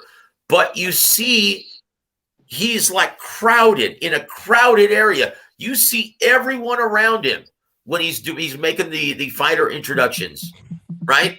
Mm-hmm. It was absurd. And Emmanuel was like, you know what? Andy Lee should have beaten the brakes off of Chavez Jr. If we just had a normal, customary championship size ring at 20 feet by 20 feet, we win that fight all day long. He was pissed. He was giving the Texas State Athletic Commission all kinds of grief, and he couldn't do a damn thing about it. They show up, and the ring is already right there. They couldn't do a damn thing about it. Chavez is the A side. He's the champ. Yeah. They couldn't do a damn thing about it. And Andy Lee, he was boxing his ears off until he got caught in the 7th round, and that's all she wrote. Yep. We got a question in the chat. Shout out to my brother Kai. He said, "How do y'all feel about Spence mandatory, and do y'all think he will vacate?" I don't think Earl Spence will vacate. I think Earl Spence is a true champion. I think you're talking about Jaron Ennis becoming his mandatory. I think that's good for boxing. Hopefully they can order the fight. They must order that fight so it can happen. No, Earl Spence will not vacate. He's a true champion, and I know Earl Spence will fight anybody. Well, I will say this, and here's a prospect that no one's talking about. This forces Errol Spence Jr. to unify with Bud Crawford. Okay, Ugas is going to be busy. Ugas is going to be busy with his tournament, right? So the only way he gets out of that Boots Ennis fight is either vacates or he fights Terrence Crawford in the interim. Pick your poison. Who do you want to fight? What beast do you want to fight? And once again, Errol Spence is a real champion. This is a guy, man, who doesn't fear anybody. He truly believes he is the best at 147. You know what? And tell you what, he's got to fight one beast, one of them. Pick your poison. Take your pick. Boots Ennis or Terrence Crawford. But no one's talking about that. Why isn't anyone talking about that? Because now this puts the onus on Errol Spence Jr. The only way you're going to get out of this Boots Ennis fight for much less money than Terrence Crawford is, you either vacate your title or you unify. So guess what, guys? Thank you, Daryl Peoples. We just got closer to a unification between Errol Spence Jr. and Terrence Crawford. Yep. And I mean, I look at it like this. There's nowhere to run now. It's like he hasn't been running though. Let's not act like Earl Spence been running. Earl Spence fought Sean Porter. He beat Sean Porter years ago. You know what I mean? Earl Spence been calling out the top guys like Keith Thurman. Earl Spence been wanting to fight the best, bro. You know what I mean? Has he been wanting to fight Bud though? But Crawford just came to welterweight not too long ago. Well, look, he said he will fight him. Matter of fact, Terrence Crawford even said they talked on the phone about fighting each other. They met up and said they was going to fight. Met up. Look, guys, Earl Spence said he's going to knock out Terrence Crawford. He told Terrence Crawford to his face. He said, "I'm going to knock you out, bro." So let's not push the narratives. Hey, so this brother Kai wants to ask the whole panel this question. Okay, this for the whole panel. He said, look, he wants to know from the whole panel. Let me just ask this question because he's asking me to tell y'all this. He says, how do y'all feel about Spence mandatory, and do y'all think he will vacate? So that's the question for the panel. Oh, y'all want to answer his question? Anybody? I'll answer. How do you feel about Spence mandatory, and do y'all think he will vacate?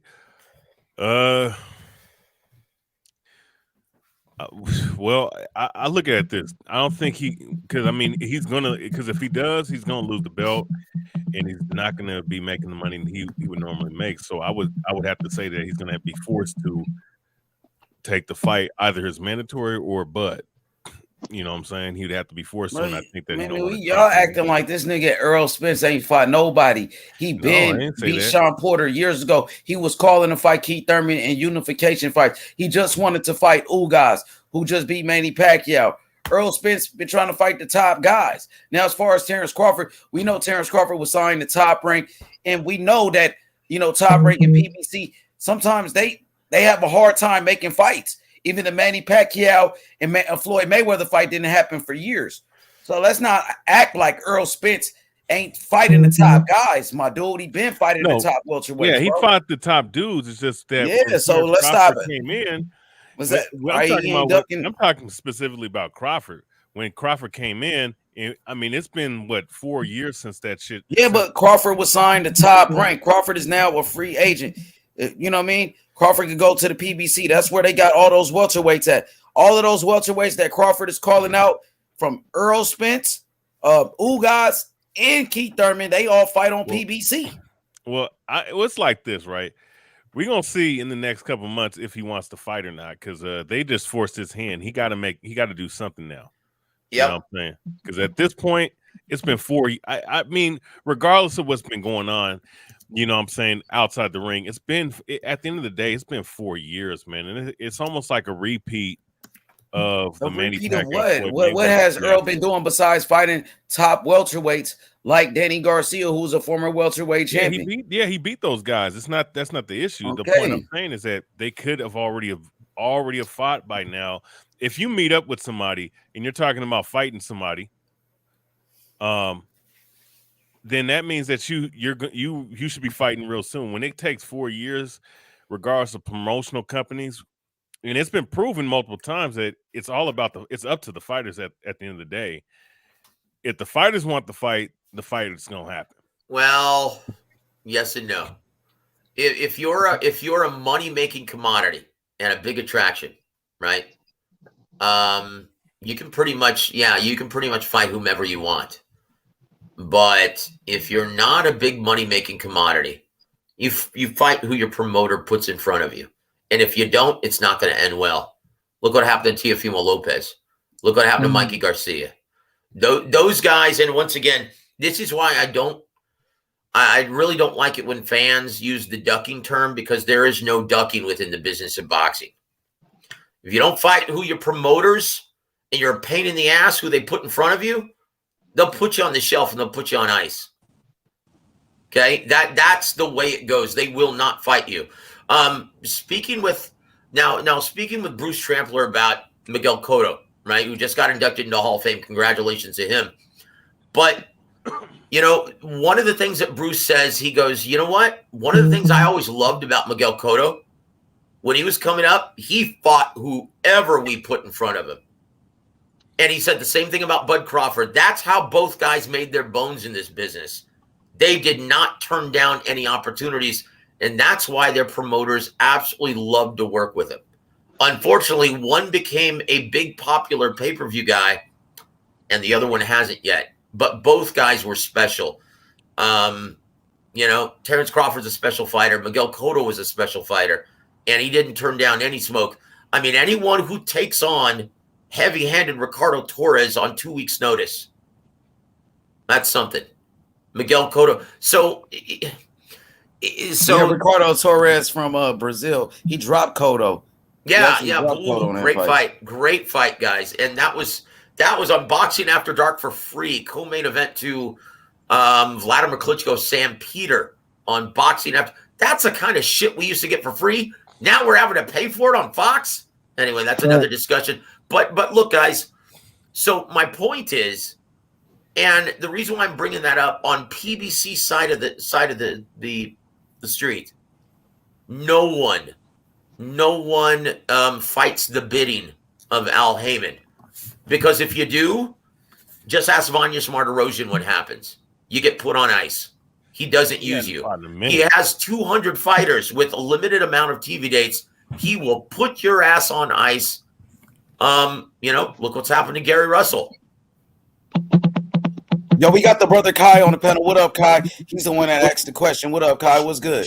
Shouts out to the panel. Quick question for Jules for just a little bit more clarity. Errol Spence has been on record saying that if the Terrence fight can't be made, then he moving up. We all know that there's been issues about the split. So if they still having issues about Bud feeling like, you know, the split isn't equal and they don't make that fight, I also heard that Virgil Ortiz is his mandatory for one of the belts as well. So if that's true, we're looking at Boots Ennis, Virgil Ortiz, and then Terrence Crawford is trying to push become mandatory because, you know, they're trying to make that fight. So either way you look at it, at all angles, Spence got a lot of smoke coming his direction.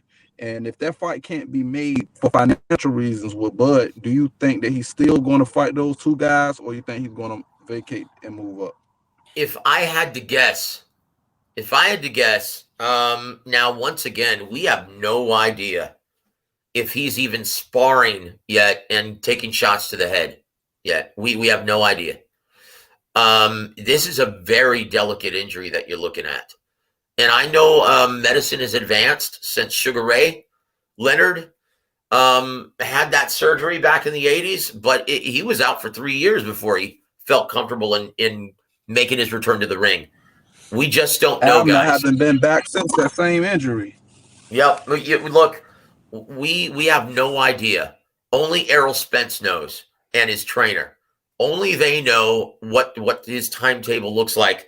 If I had to guess, oh boy, those are all tough assignments when you're coming off of a serious layoff from an injury, right?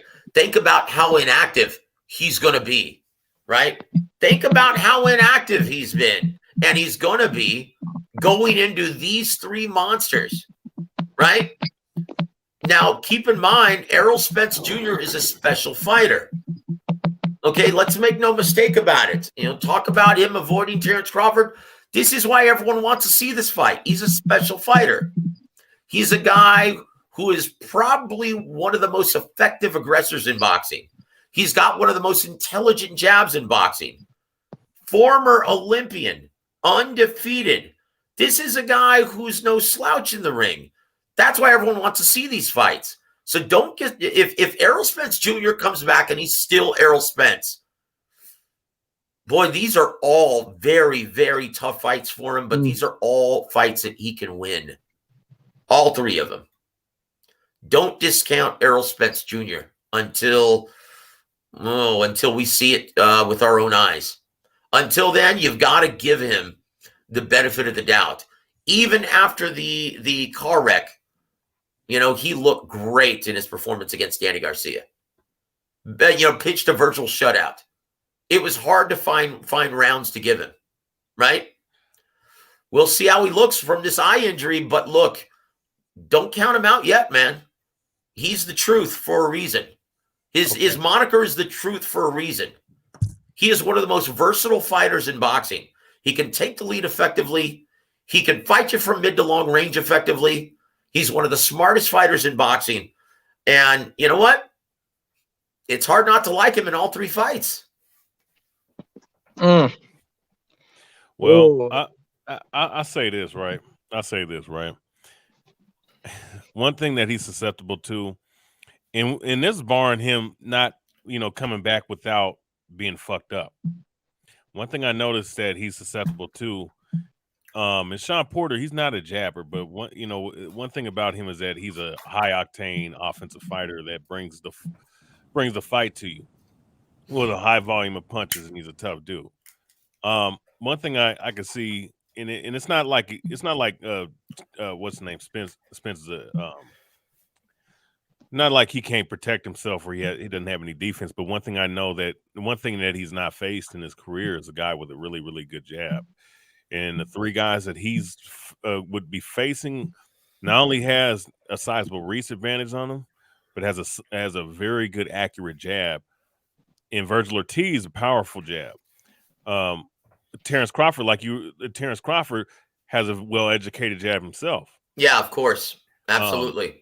What's his name? Boots Ennis has a good long-range jab. Boots Ennis has everything. He looks like a young Sugar Ray Robinson right now. The only thing we don't know about Boots Ennis is his chin. But you know what? I don't think we're going to see that anytime soon. Him getting touched up because of the way he rolls away from shots. His defense is immaculate. Hey, Joseph, here's the thing, though. To look like Sugar Ray Robinson, you have to have the footwork and also the explosiveness and the speed, though. Yeah, he's got it all at welterweight right now. He's not like that, but he got the tools to be the guy, though. You know what, brother? Right now, he looks flawless. Like, I cannot find, like, when everyone was kind of celebrating J-Rock when he was on his ascension up 154 and saying he looked like the heir apparent. He was going to be the next champion. I saw a fight when he was coming up and he had problems on the inside with his defense and throwing combinations underneath. I don't see any of that with Boots Ennis. I've been looking too, man. I mean, that's my job. I try to look for tendencies and things that fighters need to work on. And I don't see any with Boots Ennis. I mean, pick your poison. How do you want to get your ass whooped by this kid? He's proficient on the inside, defensively, offensively. In my opinion, he works much better on the inside than Terrence Crawford. From mid to long range, I think he's more dangerous for sure. Yeah, he's got heavy hands. He's a naturally big welterweight. This is a guy, and he's a switch hitting badass with really good footwork. Very, very sound defensive fighter. I can't find anything wrong with him. So Joe, out of him and Bud, who do you favor if they fought tomorrow? If they fought tomorrow, gosh, it's hard not to favor Terrence Crawford going into any fight, man. I mean, this guy's special. His ability to control range. And when he feels like, and we just saw it in his last fight, when he feels he has to turn it up, boy, he does. And if you catch him and buzz him a little bit, boy, that's going to bring out the dog in and make him even more competitive. This is a guy who not only wants to beat you, he wants to beat you down. He wants to whoop your ass and make an example out of you. He's one of those guys, like if you hear him talk, and I noticed this, one of the first interviews I did with him when he was just a prospect with Top Rank. He's one of those guys that it's almost compulsive for him, obsessive compulsive. He has to win. Like you hear him talk, he wants to be better at you than everything. He's a guy like Jordan, where it's almost kind of turns you off a little bit. Like, you know what? I don't want to be around someone like that, but it makes him great. So if I had to pick someone from head to head, I'd say, look, you have to pick Terrence Crawford because of the experience, his mindset. I mean, he's a winner, but it wouldn't shock me if Boots Ennis beat him. It wouldn't shock me if Boots Ennis beat Spence either. Boots is special. He's going to be around for a very long time. You know, and once again, the only thing we don't know is his chin, but I don't see anyone touching his chin because of how great defensively he is in the ring. It's shocking. Not only does he have great reflexes and can see everything, but he rolls away from shots like a veteran fighter. Like he rolls away from shots like Canelo. It's shocking. This kid right now is damn near perfect. I can't find anything wrong with him. That's why I made the comparison with Sugar Ray Robinson. Like, dude, if you're a diehard boxing fan, he fights so good it makes your dick hard, man.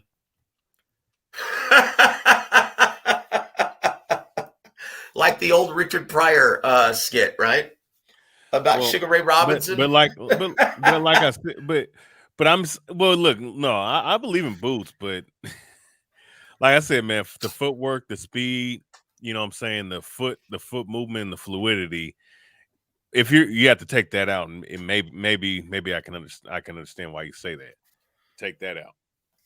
But as far as Virgil Ortiz, though, you know, powerful guy, powerful jab. Well, he's another beast, man. Ooh, he's got the mindset of a winner. He's got the mindset of a champion. This guy. No, I like him and I like him and Boots almost equally. I think this is I think those guys are going to be the future. They're the future of the welterweight division, no question. I'm gonna be honest with you though, like those are tough fucking fights for anybody. Spence. The only thing I would say of all three of them though, just because of the quality of opposition in the stylistic standpoint, I would say to me, I would favor Crawford against Spence. Excuse me. But as far as Virgil and Boots, I would say 50-50. In my opinion, it depends is when you're talking about Spence versus Crawford. In my opinion, it depends where the majority of that fight takes place. If it takes place in the pocket, advantage Errol Spence Jr. If it takes place from mid to long range, and Crawford is proficient in turning him and pivoting around him and using lateral movement, advantage Terrence Crawford. It all depends on where that fight takes place. Because Spence in the pocket, he's a tough motherfucker, man. His creative combination punching is brilliant, man, to the body and head. It's very hard to anticipate where it's coming from. Right. And he doesn't stop. And he's relentless. He's relentless. Here's one of the things that most people don't see, including writers. And I'm sure you've seen this, young Bill. He accelerates and collapses the pocket very quickly when he wants to. He doesn't just move at one pace like Gilberto Ramirez, right? Zurdo. He is able, like, and you saw this in the Kell Brook fight, where he just closed the distance really quickly. He looks like he's got lead feet at times, but then all of a sudden he's right in your grill very, very quickly. He's very good at closing that distance effectively and cutting off the ring effectively very quickly. He is a really good, in my opinion, he is, if not the most effective pressure fighter, he's top 3.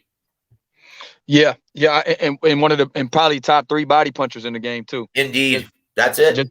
Just period. He's relentless, and his stamina is always up there. You know, of course after the accident you feel a little rusty, but his stamina, man, that's what his mental toughness too in the game. That's what makes him and Bud fight so special.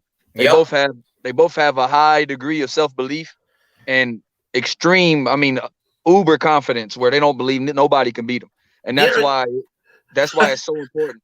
You know, young Bill, and I just laugh, man, because I talk to fans who are kind of they're trying to stick up for Yordeñas Ugas, saying that, you know, why is the WBA keeping him busy in this 4-man tournament? Why can't he unify? You know what, man? If anyone thinks anyone deserves a title shot or a unification bout against Errol Spence Jr. before Terrence Crawford, they need to check themselves, man. Because, look, there's a reason why everyone wants to see that fight. That you just said it. Because you can't imagine either guy losing at 47. Both guys are 1 and 2, and you don't know which one is 1 and which one is 2 until they fight. That's it. You know what, Joe? I bet Errol Spence is like, wow. You know, because he's a confident guy that I up until this point, till Bud got there, he's probably the most. Of course, Keith Thurman and everybody else is super confident, but he's seen cracks in them. I don't think he sees any crack in Bud. That's why he's like, man, you know, this is going to be a great fight. It's going to be a great fight. I really believe it's a 50-50, Joe. Yep. You know what? I believe it's a 50-50 fight as well. Coin flip. I don't know who wins. I really don't. I got a question. Yes, sir. When it comes to Spence and Bud and their opponents, who do you feel as though face adversity the most? Because and I know Bud hasn't been at the division as long as Spence has, but when you look at Spence opponents, his top guys had already faced defeat and had a blueprint on how to be beat when he took those victories. I really can't think of nobody he really punished that was like undefeated and had a big name. So out of those 2 guys' opponents, who you think faced the most adversity? You know what, man? Both guys have been competing at a very high level for a very long time against world-class elite level opposition, right? I mean, say what you want about Crawford's resume, but he's a 3-division world champion, and he's undefeated. And since moving up to welterweight, he's knocked everybody out. Right? Do you realize how difficult that is at this level? At the world-class level, both guys have fought every single style imaginable. Deep amateur background. Their world championship level experience at the professional ranks. Both guys have seen it all in the ring. So in terms of adversity, both guys have had to fight through it.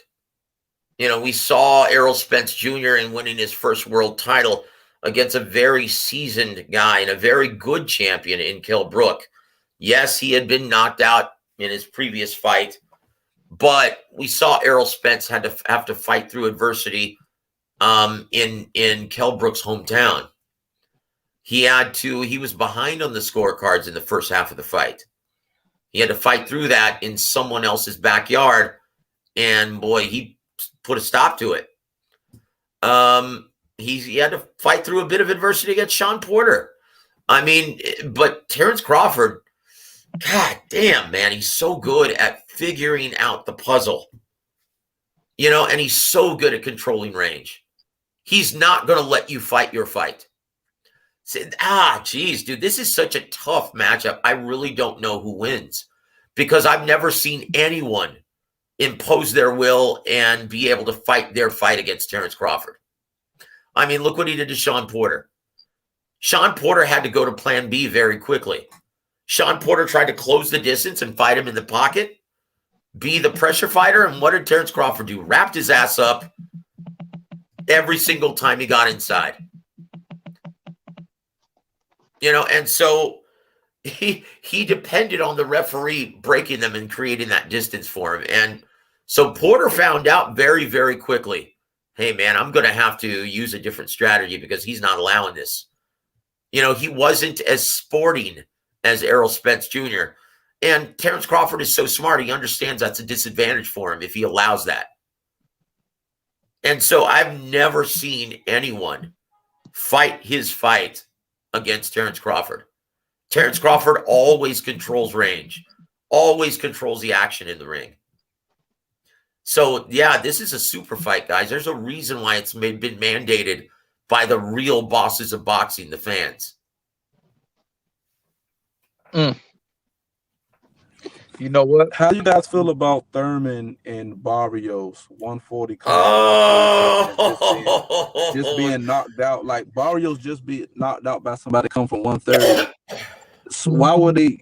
He, in my eyes, even though, Keith Thurman probably rubbed some boxing fans the wrong way about his inactivity and how he choose to move around certain fighters, but he is a top welterweight in my eyes. I mean, he defeated the guys that Errol Spence beat. He beat him first. He beat Danny first. He beat Sean first. So, like, I understand you may need a tune-up, but to fight somebody who just got knocked out by 135 pounder, not take nothing away from Tank, like, how y'all feel about that?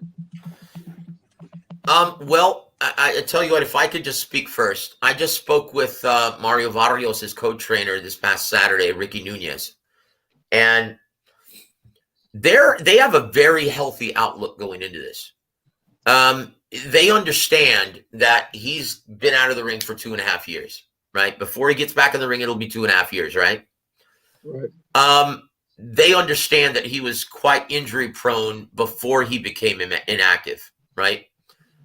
And they understand that he still has that championship pedigree, that he only has one loss on his resume, and that was to Manny Pacquiao. But so they're looking at this like, well, he's inactive. He may not be sharp. He may be a little shop worn, a little cold, like he was against the Riverside Rocky, or he actually could be well rested. And this may be what his body needed. We may see the best version of Keith Thurman.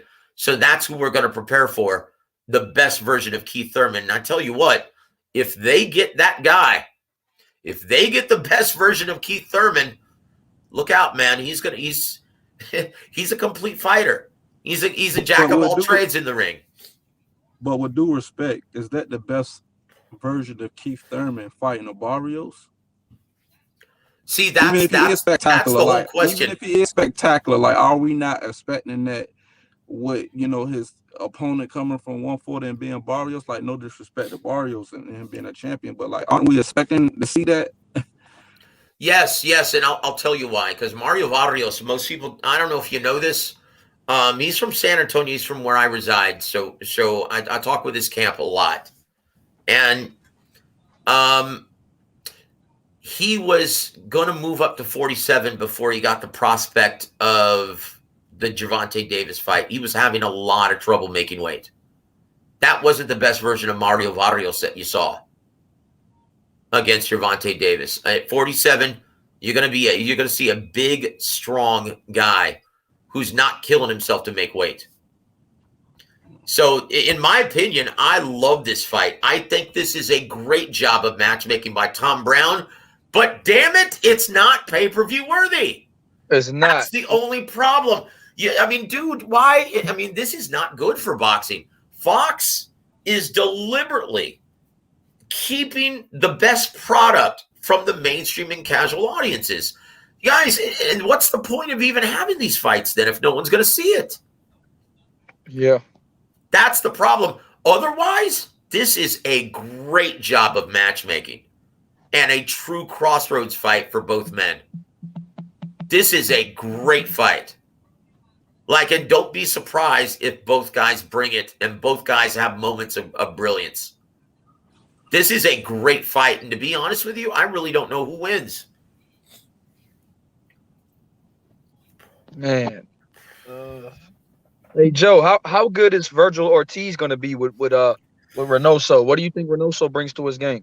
Is he officially with Reynoso now? I've been hearing that, but I don't know if it's for sure. But what do you think Reynoso could bring to him? Well, it's going to help him defensively. It should anyway, but not for a while. You don't add those wrinkles to your game. You do that over years. Initially, you know, this is a kid who knows how to fight. This is a kid who always stays in shape all year round.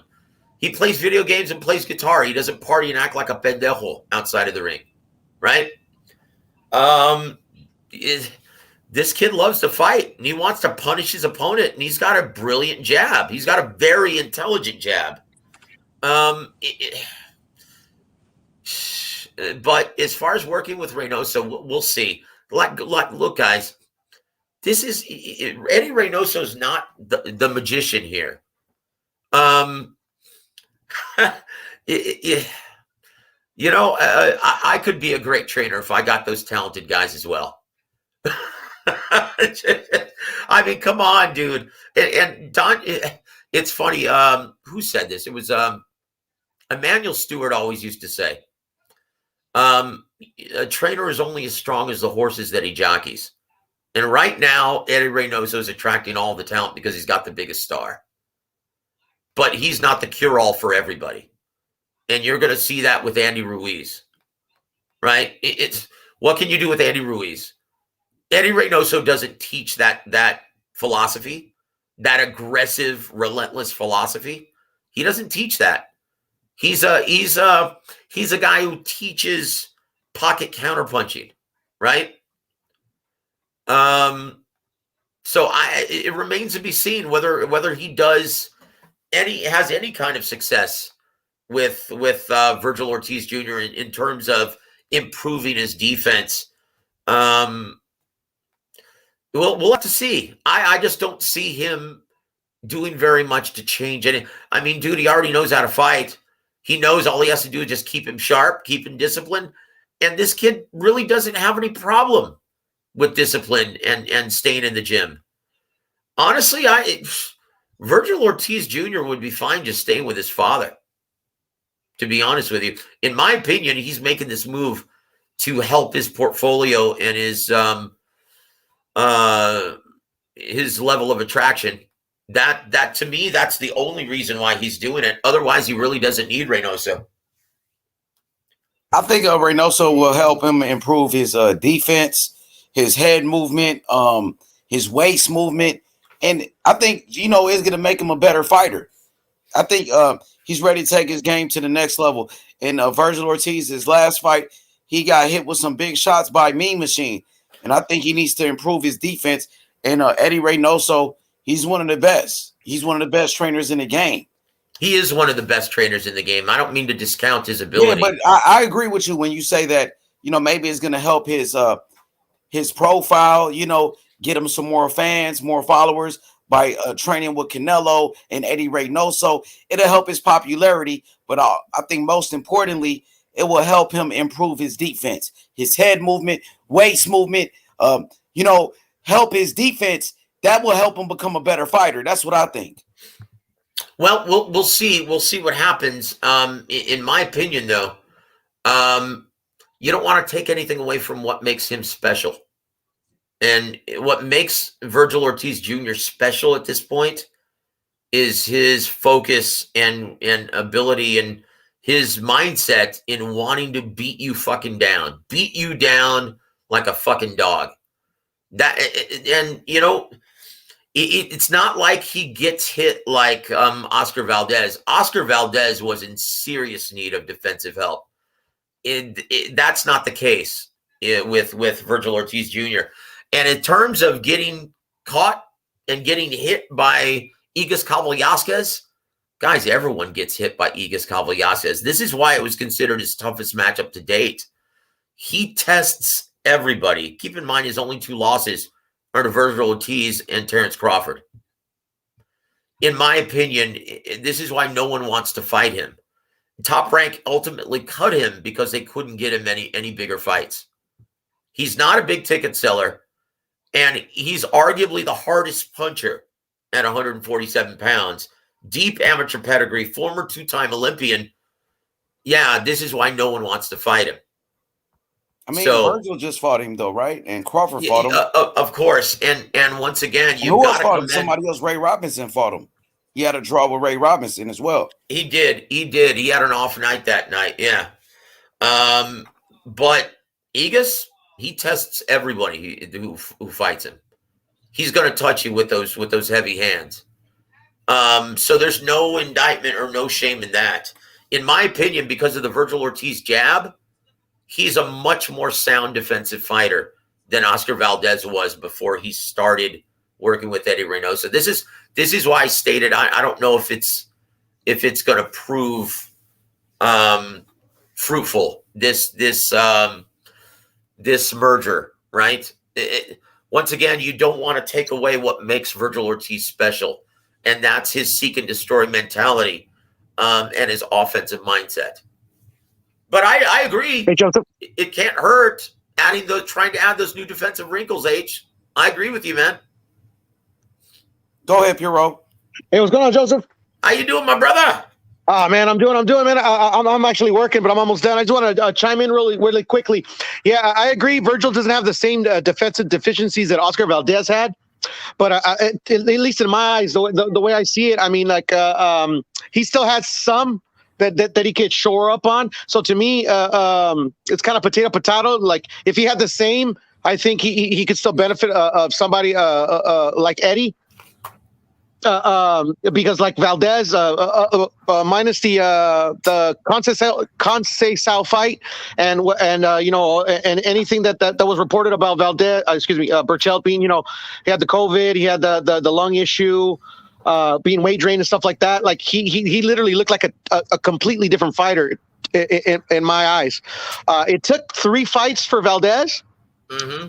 Which is where I see where you're coming from, where Valdez and his defensive deficiencies, and also he was going to add he was going to change his style up, not a lot, but he was going to change his style up enough where he needed those 3 fights. I think Virgil doesn't need as many fights to do this. Ultimately, I still think his dad has his ear. In the corner. So I think this could be a situation where it's like AJ, we still haven't heard who's he going with, if he's even going with anybody. But I believe if AJ would go with Reynoso, it would be like for a one-time deal, just to because in my eyes, AJ, he lacks that instruction in the corner to tell him, okay, this is what you're doing wrong. This is what you need to do to correct. You get what I'm saying? And I've seen Eddie do that with Canelo in the past. One example that comes to mind is Callum Smith, where he was struggling to he was walking him down beautifully, but he was struggling on connecting on him because Callum Smith had a really good high guard, and he told him to attack the bicep, and he did that, and that turned the fight on its head. Yeah, that was a very smart strategy. That's a very good point, sir. Yeah, so I could see that helping Virgil out immensely. Not in a capacity where like literally Eddie's going to take over like his main trainer duties, or even change his style drastically, but just like literally kind of polish him up. Shore up his defense, maybe add some wrinkles that his dad doesn't see or only Eddie knows kind of really how to show. And I think we could see a drastic change like we did in Oscar Valdez, but in a shorter time period.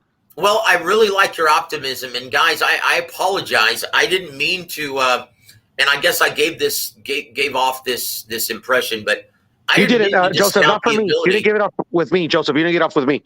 Oh, good. Thank you, brother. But yeah, I didn't mean to discount the ability of Eddie Reynoso. Right, he's an excellent trainer. No, and I didn't take that at all. I didn't think you were talking about like that at all. Oh, well, thank you, brother. But the reason why I brought that up, that I think it's just to raise his profile, and he's doing it from a business perspective, to raise that mainstream and casual awareness. Yes, sir.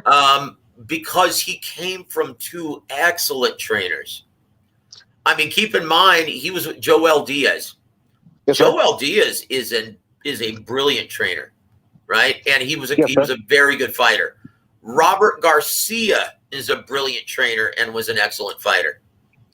This is why I see him doing this from a business perspective, and that's it. Because, if Eddie Reynoso can improve some of his defensive wrinkles, but I promise you this, his dad is not going to want him or not going to want to take away anything that makes him special up to this point.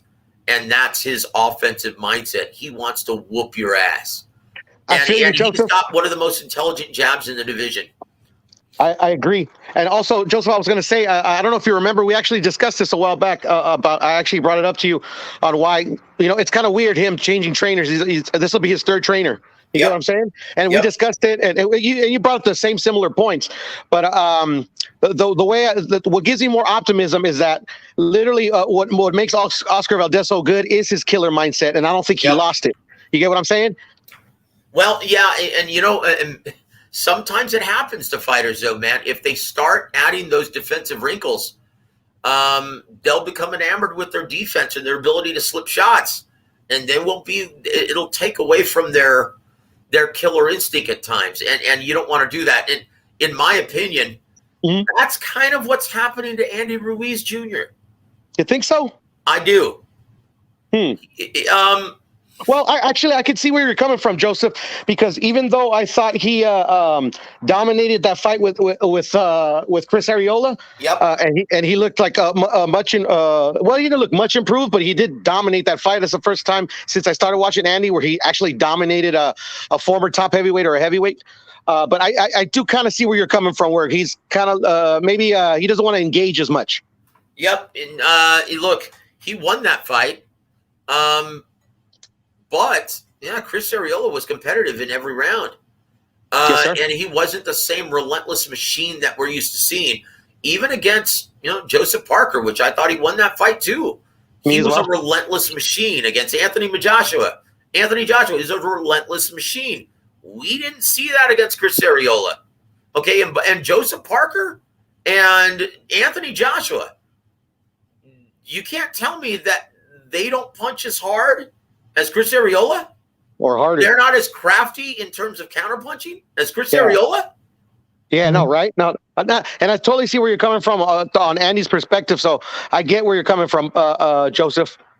So that's the only thing that I'm leery about this merger is I don't want to see anything detracted from what makes Virgil Ortiz so special at this point. I feel you. Him being in attack mode. Him fighting behind that confidence. He's relentless. He fights behind a brilliant, very intelligent jab. He closes the distance very quickly. He is special. And I don't want to see anything detract from that. That's my only question. But otherwise, yeah, man, Eddie Reynoso is a great trainer. For sure. I don't think we're doubting that one. But once again, he came from two great trainers. That was my whole issue the first time we talked about it, Joseph. I just wanted to throw that in there, but I'm glad I came on too because I didn't see the Andy the Andy perspective until you told me right now.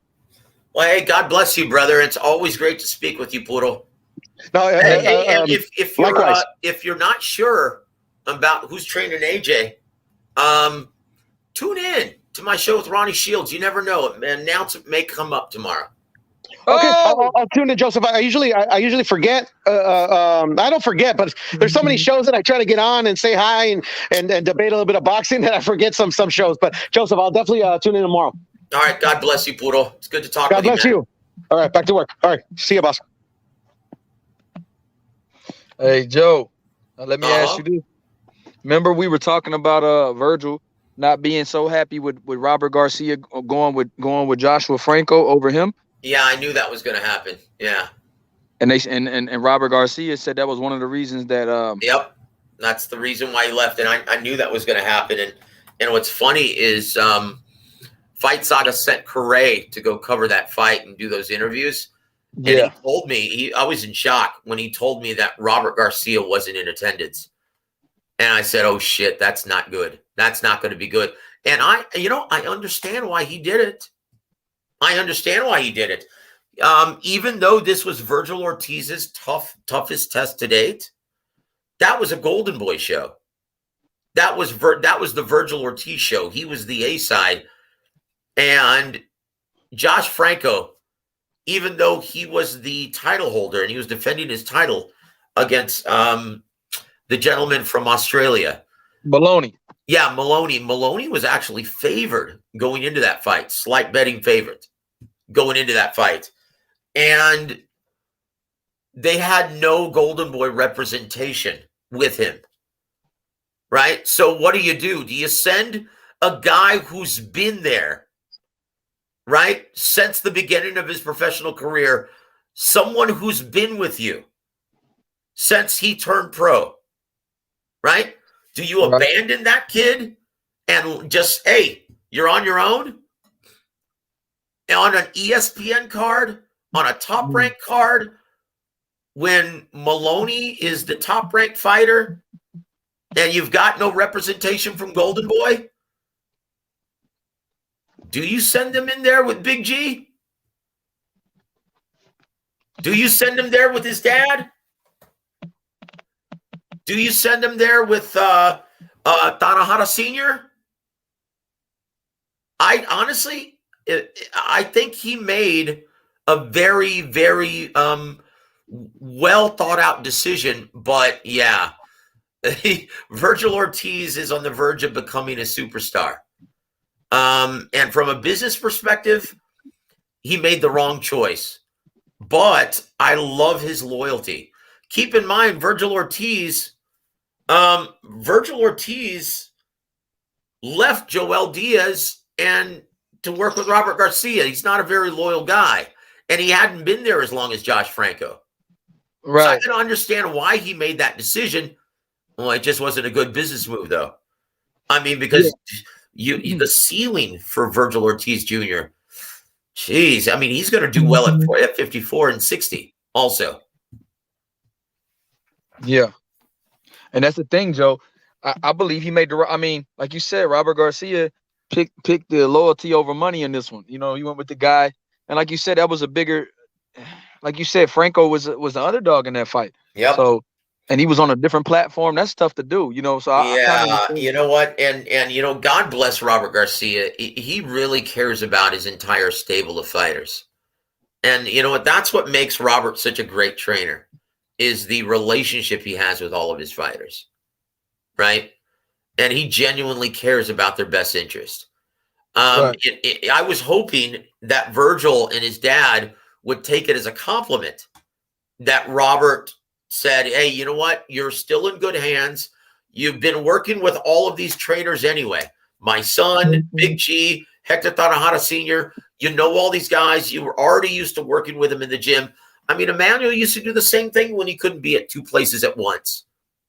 And he used to put in Sugar Hill, Javen. And, you know, none of his fighters minded because they knew they were in good hands. Everything that Emmanuel does or did, Sugar does it. Exactly. Right? So I was hoping that he would actually take it a lot better. But, you know, with egos in this sport and this is your toughest test to date, I can understand why he and his dad would take exception to Robert Garcia's decision. But it's hard to argue, man. It's hard to argue with the decision he made, you know? And he also said about sparring partners, it was a couple of reasons Virgil and them gave for leaving. Like sparring partners and this and that. He said that when Virgil had COVID, it was hard to find them sparring partners. Yeah. Robert Garcia said he wished him the best, and he said that he still thinks the kid is special, and that even if he fought Boots, he said, I don't see nobody beating Virgil. He said the confidence he has is unreal. Yeah. And you know what? That's my only trepidation in him working with Reynoso. You don't want to take anything away from that. You don't want to take anything away from his killer instinct, his seek and destroy mentality in the ring. And if you start trying to add too many cute defensive wrinkles, yeah, it might do that. We'll see what happens. That's an interesting perspective about what you said about Andy Ruiz. I didn't see it like that at first, but now I'm gonna go back and watch that fight. He did look a little bit more timid when he first came, and it seemed like he was trying to be cute in there. Yep. At first. Yep, and that's not Andy Ruiz Jr. That was, you know, say what you want. And it's funny. It's funny in that he actually ended up fighting Big Chris Arreola, because my first suggestion, because they're from the same area and he already teaches that philosophy, my first suggestion for Andy Ruiz's replacement trainer, when everyone was really high on Teddy Atlas possibly getting the nod, I said, you know what would be great for Andy Ruiz Jr. because he already teaches that philosophy? Henry Ramirez. Henry Ramirez would be absolutely perfect for Andy Ruiz Jr., and he's already used to having to deal with the discipline issues of Chris Arreola. Like, it's funny, you speak with Henry, he'll tell you some shit. He's actually had to hide Chris Arreola's car keys during camp. Yep. He'll go to those lengths. He'll make you stay at his house. So in terms of dealing with that guy, a guy who's got the discipline issues of an Andy Ruiz Jr., I thought Henry Ramirez would have been perfect. And I still feel that way. What about another disciplinarian? Like, do you think Goosen would have did well with him? Oh, Goosen would have never put up with Andy Ruiz Jr. He would have never taken on that assignment. Joe Goosen is very selective. He doesn't really, and what makes him so effective in adding new wrinkles to his fighters' arsenals. That's what he's known for. Like, that's what he's been known for throughout his entire career. You'll be hard pressed to find any trainer that's more knowledgeable than Joe Goosen. This is a guy who's one of the more underrated guys in boxing now. He didn't used to be, but Joe, he's very selective. He's not going to put up with someone who doesn't show up to the gym and leaves him there, leaves him waiting there. You do that once, he's going to kick your ass out of the gym. So, in my opinion, Joe Goosen would have never even thought about taking on that assignment. He's a guy who's a lot like James Gogi. He doesn't put up with any nonsense. He'll tell you to go fuck yourself if you actually leave him at the gym when you've scheduled sparring partners to come in.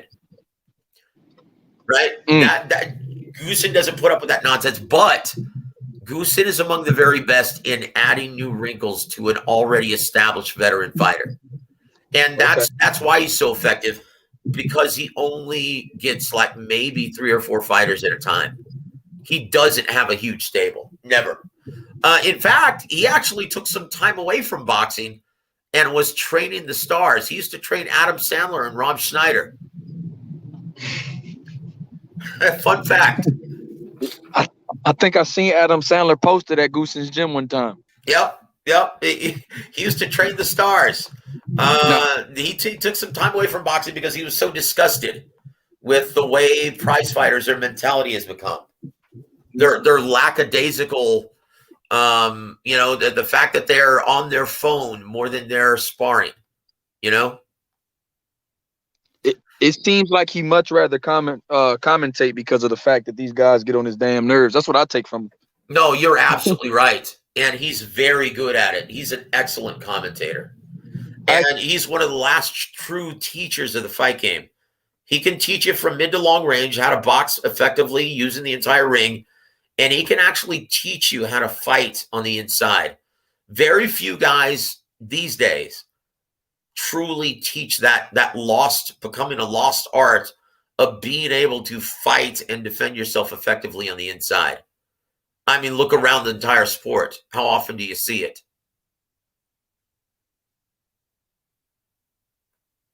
Right? I mean, how often do you see that these days? Guys proficiently defending and attacking, throwing creative combinations in the body and head and the inside. How often do you see that? Not often. No, not often enough. It's becoming a lost art. And you know what? That's the difference. When you look at American trained fighters and UK trained fighters, very few European fighters understand the fine art of fighting in the pocket and the inside. They don't do it well. That's why whenever Eddie Hearn gets a tough piece of meat from Mexico or South America, who knows and has been relentlessly fighting on the inside and fighting in the pocket their entire career, dude, they'll often lose because they're not used to seeing that. They don't know how to fight that way. So when they get a guy who's right in your chest the entire fight, look at Josh Warrington. He didn't know how to handle it. He was like, what the hell is this? Against yeah, I mean, Luis even look at Galahad. That was crazy that Kiko Martinez. Yep. They don't know how to handle that hard pressure. That's the biggest, and of course there were exceptions, right? Carl Frampton. He was a great inside fighter. He could do it all in the ring, right? Joe Calzaghe was an exception. He could fight really well in the inside. He could fight. He was a jack of all trades. That guy was a chameleon in the ring. Whatever you did, he would do whatever it took to offset your strengths, right? But how many other European fighters fight well in the pocket, can defend themselves and throw in combination on the inside? How many? Not very many, Joe. And that's the thing. I want to ask you, how long can Beterbiev stay on top of his game, Joe? How long do you foresee Beterbiev staying having that same type of killer instinct and staying as active and strong as he is right now? Okay, well, Beterbiev, he comes from that Russian amateur pedigree. So discipline's not an issue with him. Focus is not an issue with him. Motivation is not an issue with him. This guy's a professional. And this is what he does. And he is an animal in the gym. In my opinion, though, and you know how I feel about this, there's a reason why his body is breaking down now.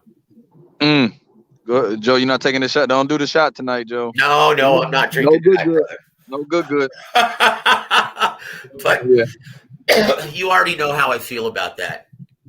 But there's a reason why his body is breaking down. He's become somewhat injury prone. In my opinion, you've seen the beginning of the dissension of Artur Beterbiev because of all the just years of his amateur career. How hard his guy trains. He's a freaking machine. He's a workhorse. Go watch one of his workouts on YouTube.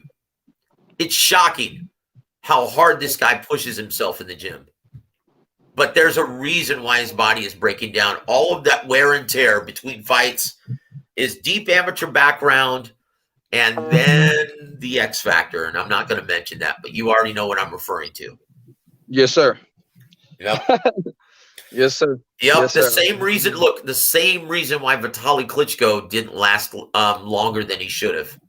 That's exactly what I'm referring to. Got you. Yep. Now, Joe, about this announcement. Huh? On tomorrow, is it going to be? It could be on tomorrow's show. I'm just saying, tune in Tuesday, because eventually you'll get the announcement. But that's entirely up to Anthony Joshua, right? And once again, I can't announce anything with certainty. That's an agreement that I have with Ronnie. I cannot announce anything on anyone's other show that has anything to do with him or his fighters. So all I can say is tune in every Tuesday. Yo, Joe, man, I would appreciate it if you could slide Ronnie Shields over here, man, because he did train some of my favorite fighters like Arislandy Lara, and he is working with one of my favorite fighters right now, and David Morrell. So if we can set that up, we could get him on H Money. But any train Rigondeaux, another one of my favorite figers. So I would love to. Man. Ronnie days. As respectful of you as you guys have been to me, absolutely, man. Ronnie would love to come on this show. He loves talking with the fans. He loves talking boxing. He could do it all day long. And we'll set that up in the future, my friend. Appreciate that, man. Hey, H, he had your boy Pernell Whitaker too. Yeah, Pernell and Holyfield too. Holyfield was really my first favorite fighter was Holyfield, just the heart and the warrior that he was. I love these men. The list goes on. Vernon Forrest, David Tua. I mean, anyone who is with Georgie Benton and the Duvas. Yeah, Ronnie Shields was teaching those guys as well, working with all those guys as well at main events. And then obviously he's got a cesspool of talent from PBC and Al Heyman as well. Now, Yep. Yeah, I really like Morrell. I really like I know he was in the gym with Morrell. He worked with a lot of the great Cuban fighters like Rigondeaux and Lara, and I know they probably told Morrell like, "Yo, that's the guy you need to go work with." You know, I'm pretty sure. You know, So Morrell's working with. How long has Morrell been working with Ronnie? Man, shit was like a couple of weeks ago. I seen him in the gym. It's on YouTube. Okay. I'm about to say, is he making that move for this fight? I don't know if I cannot make that announcement either way. You're going to have to come on the show and ask him, or he's going to have to come on here and you're going to have to ask him yourself. Oh yeah, I'll come ask him on your show, and I would like to. Ronnie with Morrell too. Woo! That'd be good sparring for Big Charlo. Get that Charlo don't want that. You know what, brother? That might discourage him. Actually, that might discourage him. That'd be good work for Morrell too, though. You know what I mean? I mean, there with Charlo too. You know, I mean, come on, young Bill. You've seen Erislandy Lara spar with both Charlos. How was that? How did that look in the gym? He looked like Lomachenko was doing with Comey in round 8-9. You know, just playing, just tapping. Yep. Especially back then. That's when Charlo was young. They was young and green. Lara was on top of his game back then. Look, it's the same reason why Danny Jacobs didn't want to spar with Edgar Berlanga, right? Really? Yeah, that's dude. Truth be known, that's the reason why he left. Danny Jacobs left because of Berlanga. He didn't want any of that smoke in the gym, brother. Come on now. Danny Jacobs. That kid can punch. Yeah. Even with 16-ounce gloves on, brother. Yeah, but people think Berlanga is a hype job, so he got Danny Jacobs out the gym. Wow. Yeah. Don't say that, Joe. No, he made Danny Jacobs quit, huh? Guys. It's the truth, guys. He made Danny Jacobs quit, huh? That's why Kovalev left and went to John David Jackson because of that Triple G smoke. Yep. But yeah, I mean, you can't blame him there, man. As soon as Triple G got in the pocket, man, it was over for the Crusher. Yeah, the Crusher wasn't so mean and nasty when Triple G would use that jab, go to the body, start roughing him up on the inside. Boy, they'd have to call it a day. Yeah, he didn't like any of that one bit. No. Triple G beat Kovalev out of Big Bear. Yeah, and once again, my big mouth got the better of me. Abel was pissed off at me. The article I wrote, conversation that he had, and it wasn't off air. Conversation. I mean, it wasn't off the record, and I should have asked him, "Hey, is this off the record?" Or I should have asked him, but I ended up putting out an article basically with Abel Sanchez exposing the Crusher as being a donut fighter. That he's mean and nasty and great from mid to long range. Very deceptive footwork, just ask Bernard Hopkins. But doesn't have anything on the inside. Nothing. Absolutely nothing. He's a donut Why do you think? fighter. Why do you think Andre Ward beat the shit out of him in the second fight, bro? Yep, that's beat the it. dog shit out of him. He can't fight on the inside. He don't like that shit, bro. None at all. Nothing at all. And that was the end of his career, basically. And I'm sure he got that. And that's why he never wanted to fight Beterbiev. No, that's exactly why he didn't want to fight Beterbiev. Beterbiev was calling him out when he was 7-0. I remember that. Yep. Look, if Beterbiev can do what he did against Kvacik, then you know what? That's a mean, nasty motherfucker. And no one wants to fight him after that. Who would want to fight him after he made Kvacik retire? He retired. Retired Kvacik. And Kvacik at the time was one of my top pound-for-pound guys. What he did to Adonis Stevenson? Oh, my. Yep. Kvacik is a bad dude. And he retired him. Great Olympic pedigree, too. And working with Teddy Atlas. Yep. He was working with Teddy Atlas out there, and I think he was training out there in Philly for that fight. And they fought. Man, and he had a great camp. They said Teddy Atlas said he had a and Beterbiev retired the guy. Yep. Yeah, deep amateur pedigree, former Olympian. I mean, undefeated champion, just unseated the longest reigning champion in boxing. Retiring Adonis Stevenson, poor Adonis. By the way, he's actually doing surprisingly well. He doesn't have all of his memory back or anything, but yeah, he's doing surprisingly well. He can speak well. Yeah, he's doing very well considering what happened to him. That's amazing. And they say I seen a video of him hitting the bag and stuff. Yep. He's doing really well. In case you're wondering, Adonis. Wait, but Turbia? No. What? But no. He's talking about when Vosdick retired Adonis. Yeah, Gvatzik retired Adonis, but yeah, Beterbiev retired Gvatzik, and that was shocking to me.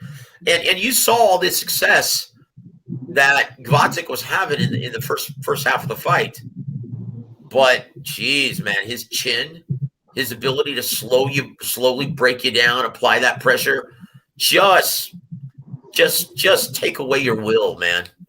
Impose his will and take away your confidence. Just touching you with those heavy hands, round after round after round. That guy's a monster. He's a mean son of a gun, Joe. Yup. Just mean, but also mentally tough, and he's a robot in here, Joe. It seems like it. And he's a workhorse, man. This is a guy who always gets the most of himself in the gym. Go watch some of his workouts. It's sick. Like this guy, you never have to worry about this guy not being a professional. But unfortunately, it seems to be taking its toll on his body. Hey Joe, what do you think about Tyson Fury going and sizing up Usyk over the weekend? That's Tyson being Tyson, brother, the master of the mind games.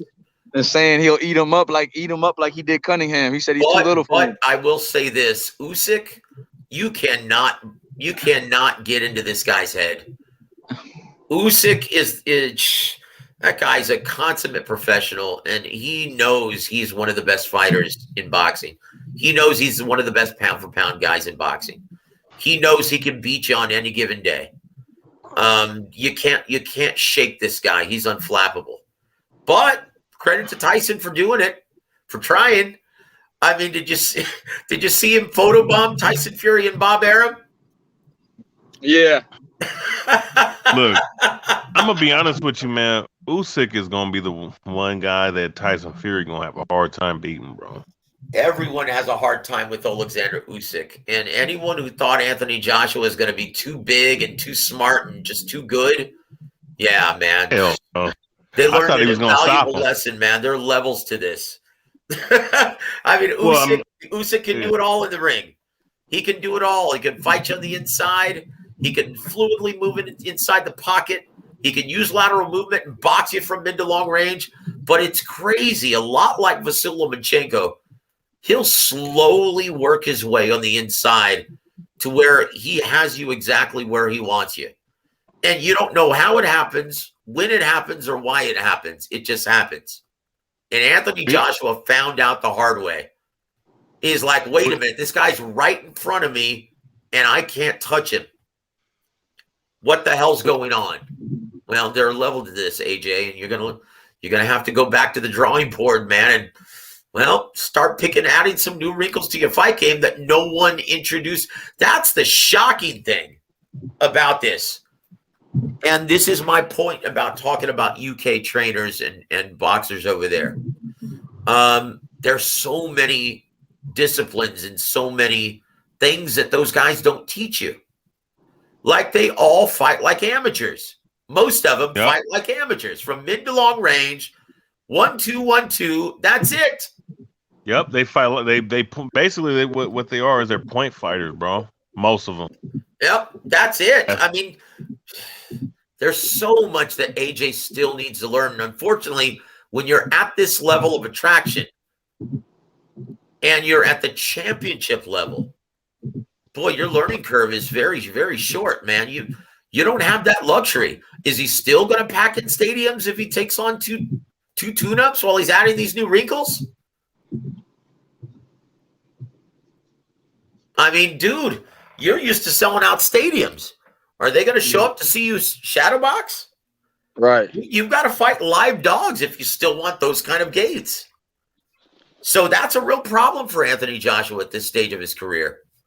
He's not where he needs to be, and boy, it's going to take time.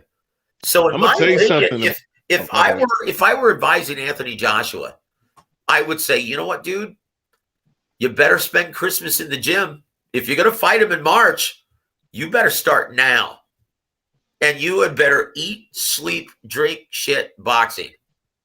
Like, even when you go home from the gym, you better be watching fight tape and you better be practicing on your own with shadow boxing all the stuff that you learned in the gym. You know what, Joe? He just asked on this interview, why is everybody on my ass? I was like, what? Because it's December and you're supposed to be fighting Usyk in March, bro. That's it. AJ said, why is everybody on my ass? I said, bro, AJ, Ronnie's not going to allow that. Oh, but no, he won't, man. He's a hard ass. I mean, dude, just ask anyone at his gym. I mean, you've seen him at Willie Savannah's. Mm-hmm. He's a hard ass. He doesn't put up with that shit. He'll get on your ass, man, if you're not doing what you're supposed to, or if you don't show up. And Joe, once again, it's not enough. Look, you know what it's like, okay, fighting a guy like Alexander Usyk? It's like having 3 months to study for your what is the test that you take to become a lawyer? What's it called? LSAT. The LSAT. Yeah. So it's like having to take that test and only having 3 months to study for it. That's what he's up against here. That's why I'm saying, dude, even when you leave the gym, when you go home, you work on the shit that you just learned so it becomes muscle memory. Otherwise, it's not going to be enough time. If you start camp in January and the fight's in March, not enough time. Bro, he's going to get stopped in the second fight, bro. He should have been stopped in the first. But I will say this. He's got to come up with something more. Like, geez, man, Usyk is a bad dude, man. Usyk can do it all. And you know what? Everyone said he was too small. Oh, he couldn't hurt. No, man, none of those punches feel down. He's soft. He's a big guy. He's 6'4", bro. How the hell is he not? How the hell is he not big enough for the heavyweight? I mean, I'm just looking at him. He's 6'3", 6'4". I mean, that's usually heavyweight height. Huh? You know what I'm saying? Yep. You know, and he didn't look all that much smaller than Joshua, but I mean, clearly Joshua's bigger, but he wasn't that much smaller though. No, he's not a small guy. He was a naturally big cruiserweight to begin with. Gosh, and that skill set, that footwork, his ability to use feints to slide in and out of the pocket, his ability to control range with his feet and his jab, that sneaky left, man, that comes out of nowhere. He's a bad dude, man. I'm gonna be honest with you. I think he has certain things that most I mean, it's very clear that most heavyweights don't have, man. And I think that I'm gonna be honest with you. I mean, like I said, Fury. I mean, him and Fury is really the money fight. Or the rest of these other guys, man, like, you know, Wilder's pretty much out of there. Joshua. I'll say this with the added wrinkle that Javen has added to Tyson Fury's game in being a confident pocket fighter and pressing the action. I don't think he has as much trouble as you think with Alexander Usyk. The size, his ability to move fluidly. I mean, dude, when have you ever seen that? A guy who's 6'10", moving that fluidly around the ring. And now he can come forward and fight you in the pocket and whoop your ass. That's a tough man. In my opinion, no one beats Tyson Fury as long as he stays focused and motivated. No one beats Tyson Fury. He's too good. He's too chameleon-like. Now, we got a quick question in the chat. We could ask the panel this. We go to Jimmy. Javon says, what you think about Usyk moving back to cruiserweight for a Canelo fight? What y'all think about that? Jimmy? I think that's a really good fight. I'm not sure if that'll get made, but that's a tremendous fight, a legendary fight.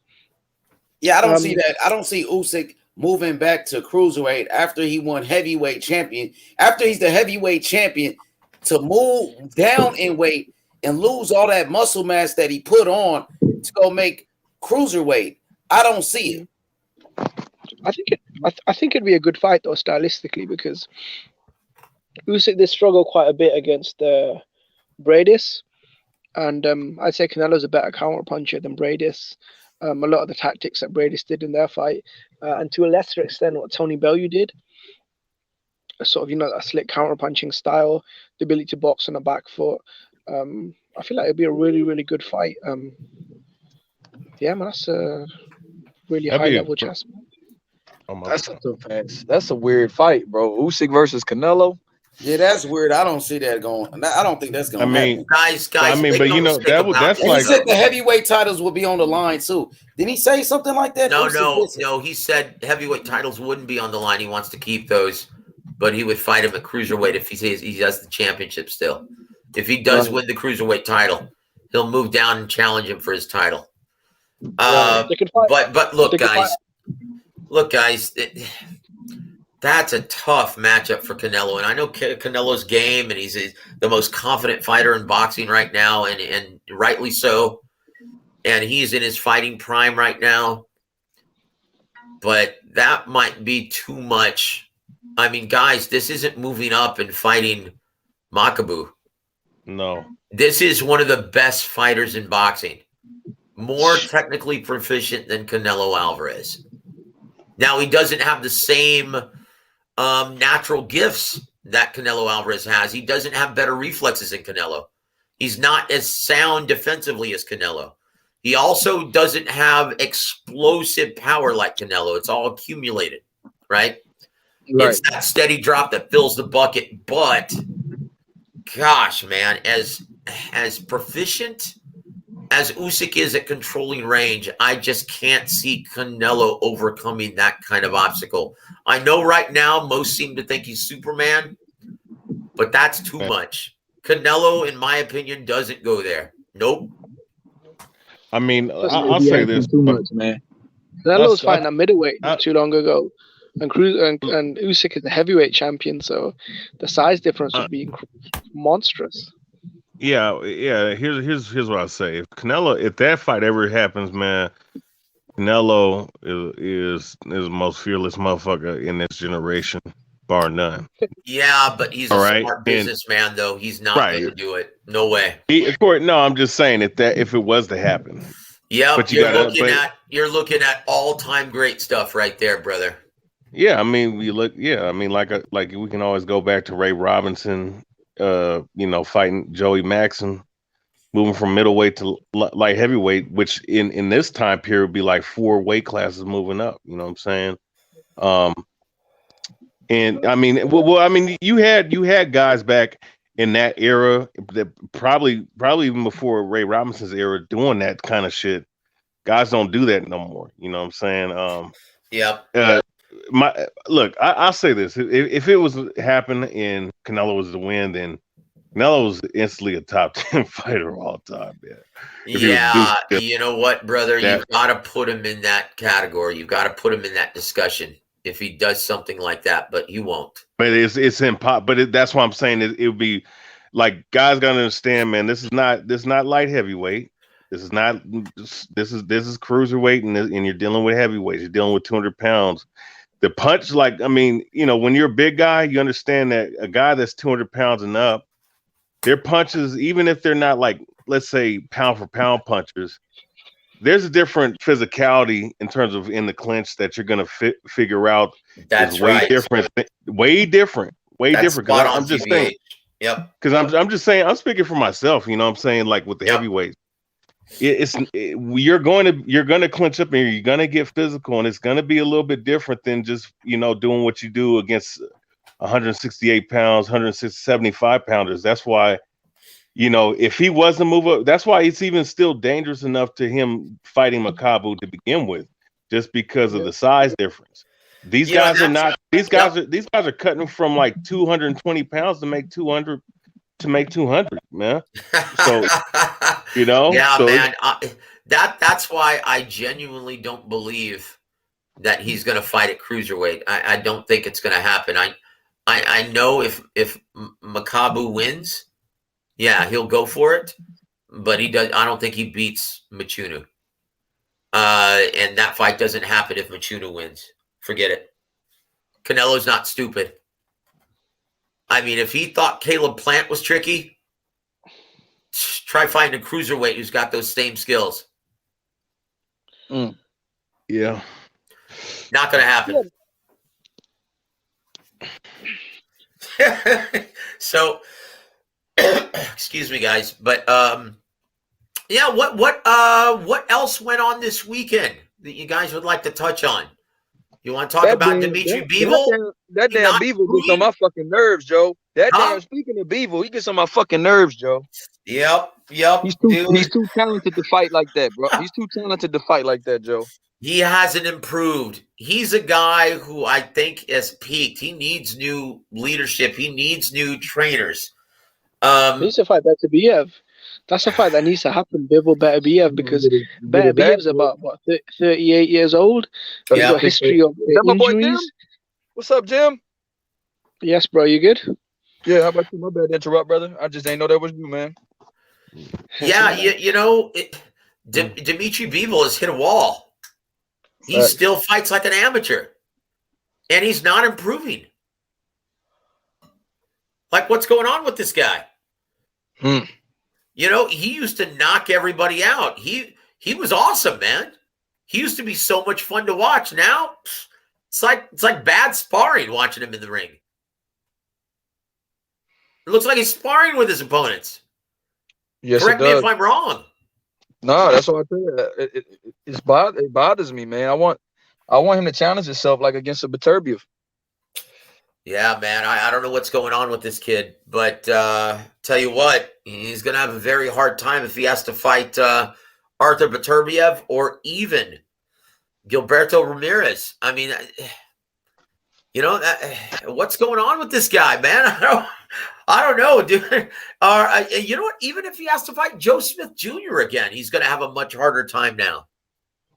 They're saying that his next fights might be, because he's with Eddie Hearn in the zone, his next fights might be against Callum Smith and Joshua Boatsky. Well, I tell you what, man. The fight with Callum Smith is very interesting. Wow. That fight that quickly, I guess, well, yeah. It's not like you have to work Callum Smith up the pecking order of any division. He's a former lineal 168-pound champion. So, yeah, makes sense for him to get those fights right away.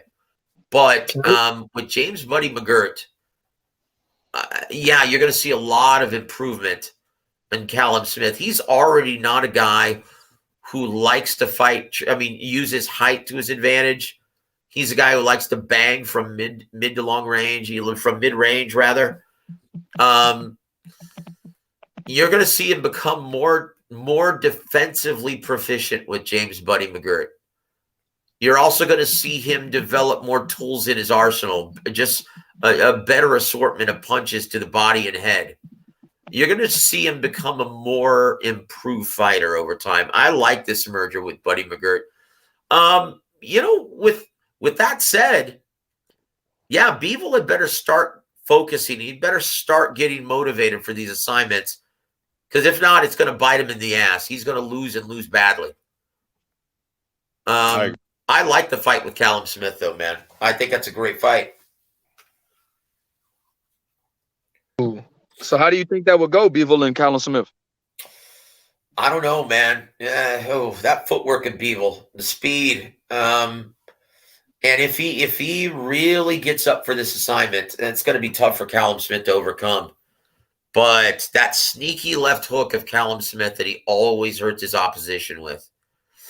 It's like it comes out of nowhere. It's a fun weapon to watch, though, man. And you think he's going to jab you after jabbing you for several rounds. You think he's going to jab you, and all of a sudden the hook comes out of nowhere. And he always hurts his opponents, everyone he faces, with the exception of Canelo. Now, do you think he would Now, do you think that a lot of people think that Bivol would beat Canelo? Do you think that's true? The version of Bivol that we just saw on Saturday from Russia, no. Okay. I don't. The guy who fought Joe Smith Jr., absolutely. Okay. I think he's just his footwork, his jab is just too smart, too good for Canelo to effectively cut off the ring. Now, keep in mind, Canelo always has the most trouble against guys who use lateral movement and who fight behind an intelligent jab. Those are the guys who give him the most trouble. I mean, look at everyone that he's somewhat struggled against. They've all had that one thing in common. They all have a brilliant jab. Facts. So, Dimitri Bivol, say what you want about him. And Canelo, if he gets hit with that jab repeatedly, that thing feels like most 60-pounders' right hands. Right? Right. That's a sledgehammer that he has, and he uses it intelligently. He mixes it up with different intervals. He doesn't just use it as it's not like a metronome. He's going to mix speeds. He's going to touch you with it at times. He's going to feint, and he's going to push through the target at times.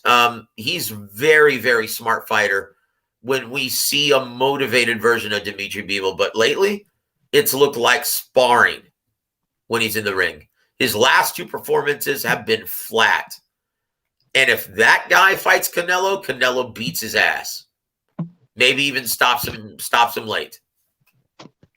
Yeah, I think it's been that inactivity, Joe. What he's had about 2 fights in the past 2.5 years, maybe 3. That's it. And you know what? Shame on Eddie Hearn for not doing more with him. Dude, Eddie Hearn is a great promoter in the UK, and he's great for his UK fighters. But that's it. He sucks ass everywhere else. I'm going to say it. He sucks ass for everyone else. His American fighters aren't as active, and his cards suck in America. And look what he's doing with a stud like Dimitri Bivol. He ain't doing shit. Wow, Joe, that's a soundbite, man. Yo, dude, use it. Dude, you record it, make a clip out of it, use it, man, because it's a truth. He's a terrible promoter when it comes to anyone who isn't a UK fighter. Terrible promoter. Joe, are you going to slap the shit out of Eddie Hearn too? No, of course not. No, dude, don't get me confused with Oxnose, man, okay? Joseph Ellerby. So you about to slap don't get me confused with Oxnose, man. Look, I have a lot of respect for Eddie Hearn in the UK. But, dude, outside of it, I'm sorry, game change. And the reason why he deserves all the criticism that he's getting is because of how braggadocious he is. We're going to change the game. We're going to change the entire boxing landscape in America. Yeah, right. Get the fuck out of here, man. You haven't done shit. You haven't done shit. You don't, man, you don't have enough talent to change the game. Like, he doesn't have enough talent in his roster in the American market. And look at the matchups that he's purchased with DAZN's money. Man, he should be ashamed of himself, man. Paying through the nose. Premium inflated dollars for that fucking rubbish. Come on, dude. Paying $10 million for Mikey Garcia versus a guy running for congressman now. What's his name? Jesse Vargas. How much did he pay? $10 million for Chavez Jr. versus Danny Jacobs. How much did he pay for Sandy Martin for Mikey Garcia? How much did those guys get paid? Oh, well, look, the days of the inflated DAZN purses are long gone. That's why Mikey fought Sandor Martin, because they weren't willing to pay him what he thought he deserved. Oh, okay. Yeah, look, free agency does not end well for fighters who aren't legitimate attractions. Right? And so no one has to work with Mikey Garcia. They don't have to pay him what he's looking for. That's why he's been so inactive. And if Terrence Crawford isn't careful, he's going to find himself in the same situation if he doesn't humble himself and sign a long-term deal with a promoter. He's a guy who as good as he is, and as much as as impressive as he is in the ring, he's just not that big attraction. And so, if he doesn't sign on the dotted line with Al Heyman, which is the logical progression because he's got the great majority of the talent at 47 and 54, or at least he did. If he wants to play the free agent market, he's going to be very, very hard pressed to get promoters to match the kind of dollars that Top Rank was paying him on a regular basis. I mean, guys, you tell me, does he really deserve to make $4 million guaranteed every single fight? Is he that big of an attraction? Does he sell those tickets to deserve $4 million regardless of who he fights?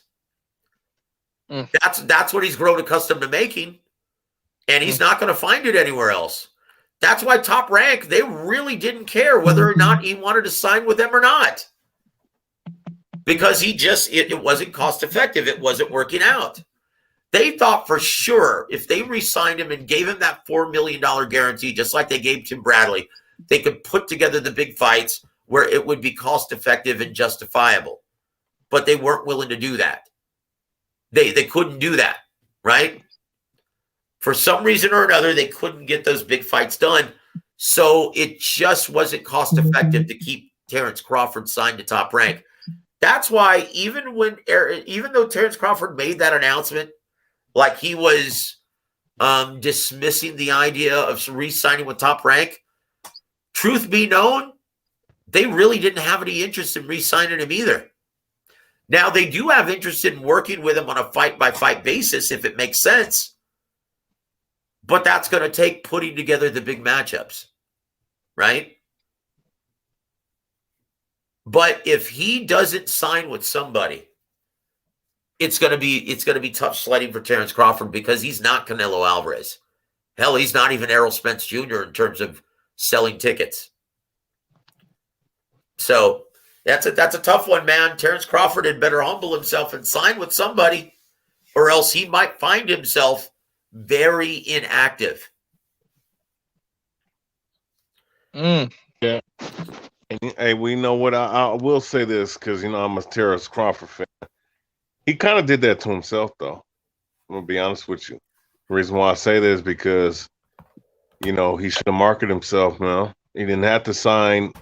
Didn't have to re-sign with Top Rank.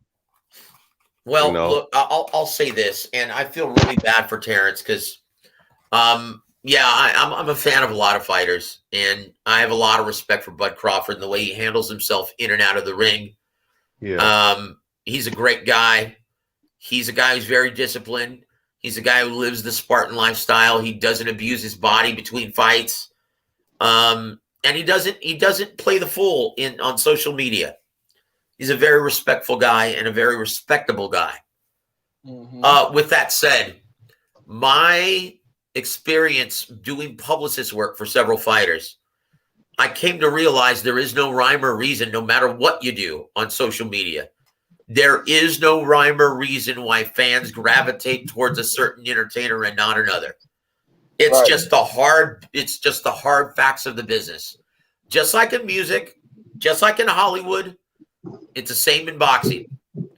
You know what, brother? It's like you could touch on all three marketing platforms that we all look for when doing publicist work with our clients.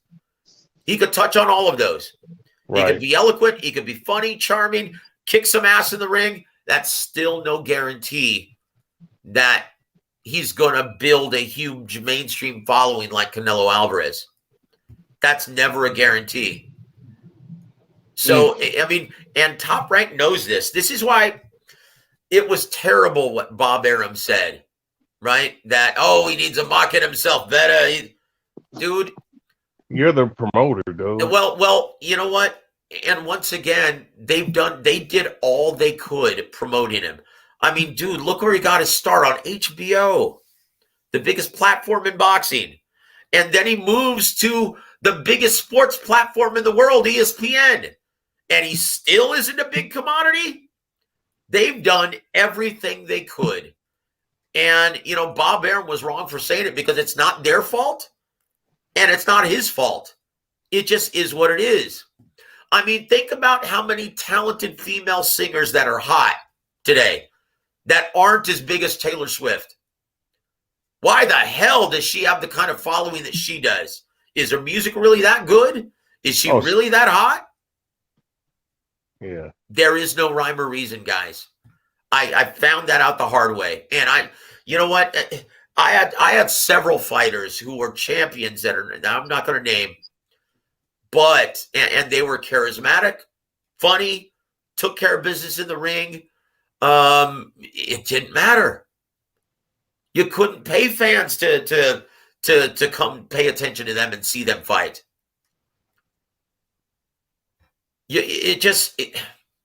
Fans gravitate towards some fighters and not others. And it's shocking, but it's just the nature of the business. Same thing with actors in Hollywood. Same thing with musicians and artists in the music industry. There's no rhyme or reason, guys. That's true.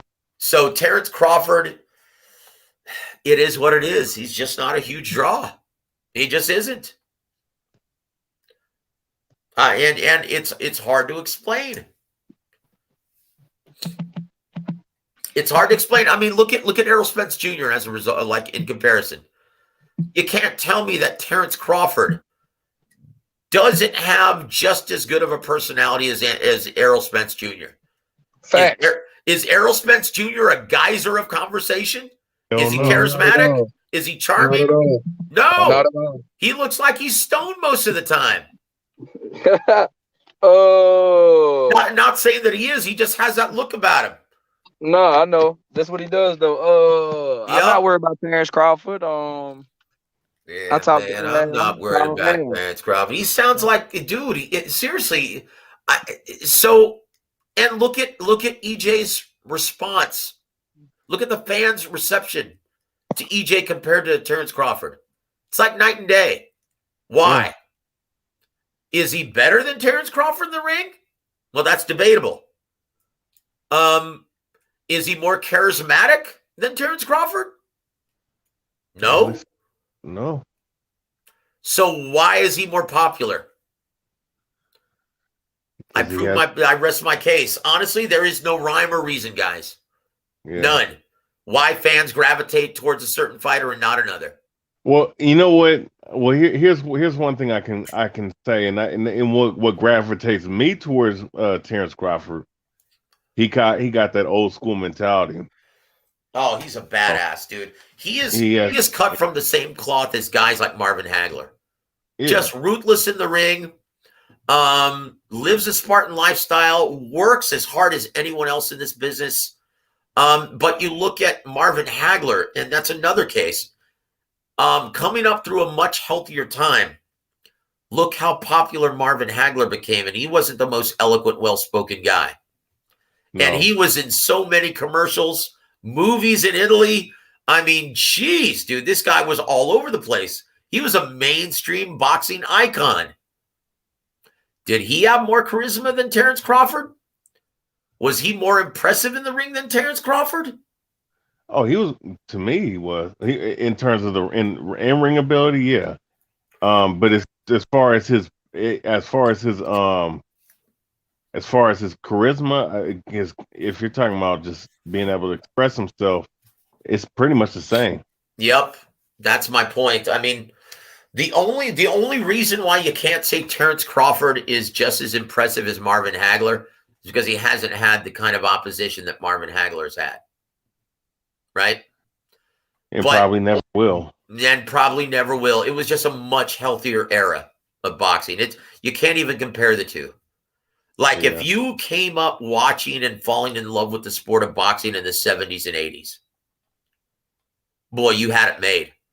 So you look at this era, you see old codgers like myself and guys like James Gogi, Ronnie Shields, everyone who was around to love the sport and become infatuated with the sport back then. You look at this now, it's sickening. It's dog shit. And I'm a boxing lifer. I love boxing, but this is dog shit. Well, look at the heavyweight division. 70s and 80s, even in the 90s. Yeah, bro. Look. Well, you know what really tells the sport of boxing. I know people may not agree with this, but it is what it is. Because historically, everybody wanted to be a fucking heavyweight because that's where you get your motherfucking money at. When you look at the heavyweight division compared to like 20, 30 years ago. Yep. I mean, I don't even like the motherfuckers that outside of a select few of prospects, and I'm only going to name two of them, Sanchez and Anderson. Yep. And then it's very top heavy, isn't it? And I look at the main guys, like even the main guys, like, I mean, Tyson Fury, I mean, is he much better? Is he any better than a guy? I mean, he's a really good boxer. Don't get it twisted. But is he that much better than a guy like Jerry Cooney? Jerry Cooney? Did you just say that? Yes. I don't dude, go watch Jerry Cooney, brother, because Jerry Cooney, all he had was a left hook. Was a good chin and a left hook. But if you're talking about skill set, I'm talking about quality. I'm talking about quality. I'm talking about in terms, because you're talking about boxing ability. I'm talking about just overall as a fighter. I mean, I think he has a little bit more, but I'm just saying he has a lot more ability than Jerry Cooney. Jerry Cooney was lucky to get the Holmes fight. He was they cultivated. He was very carefully crafted and cultivated into an attraction. Right? He was. Yeah. He wasn't that good. If it weren't for that one performance against Ken Norton, yeah, it's no big deal. Yeah, he doesn't get that fight against Holmes, and he doesn't deserve it. Hey, Joe. Look. Oh, go ahead. Nah, tell my man that Fury will beat the dog shit out of Jerry Cooney. Oh, it wouldn't even be funny. I mean, dude, Jerry Cooney. Jeez, man. It's not even in the same class. Like, honestly. Tony catches them with that hook, bro. I mean. Yeah, but look, if that's the only punch that you have. I mean, he got cut, but here's the thing, though. I mean, you have Wilder. Wilder only has one fucking whole weapon in his own arsenal. And but you're talking about a guy who's much more athletic. 6'7" than Jerry Cooney.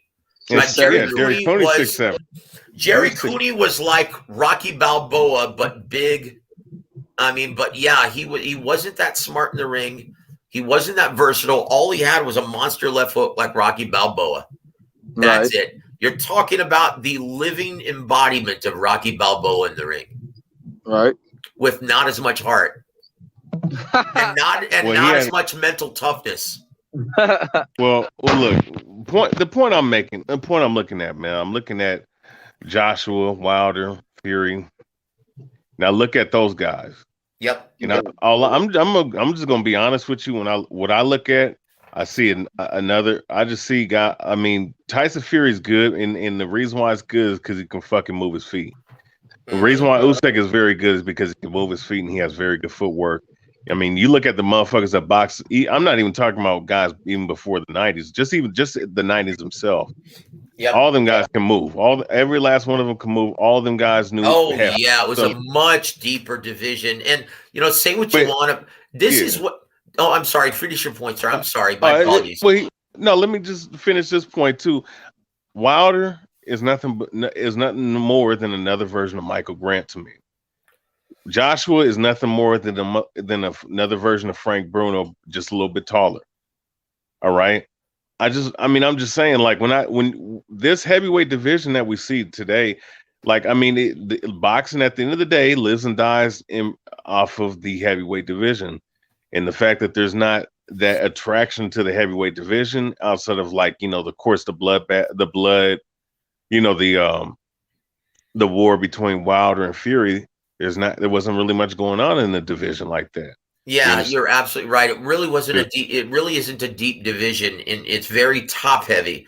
And I'll say this because Larry Holmes doesn't get the proper respect he deserves, or at least he didn't throughout his career. He does now, because in retrospect, and you see how shitty the heavyweight division has been in the last 20 years, yeah, boy, everyone looks at him now and says, wow, you really cleaned out a very deep division.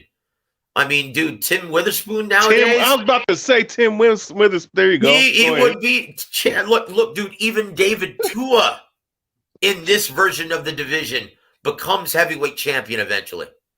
Knocks someone into left week. I mean, come on, man.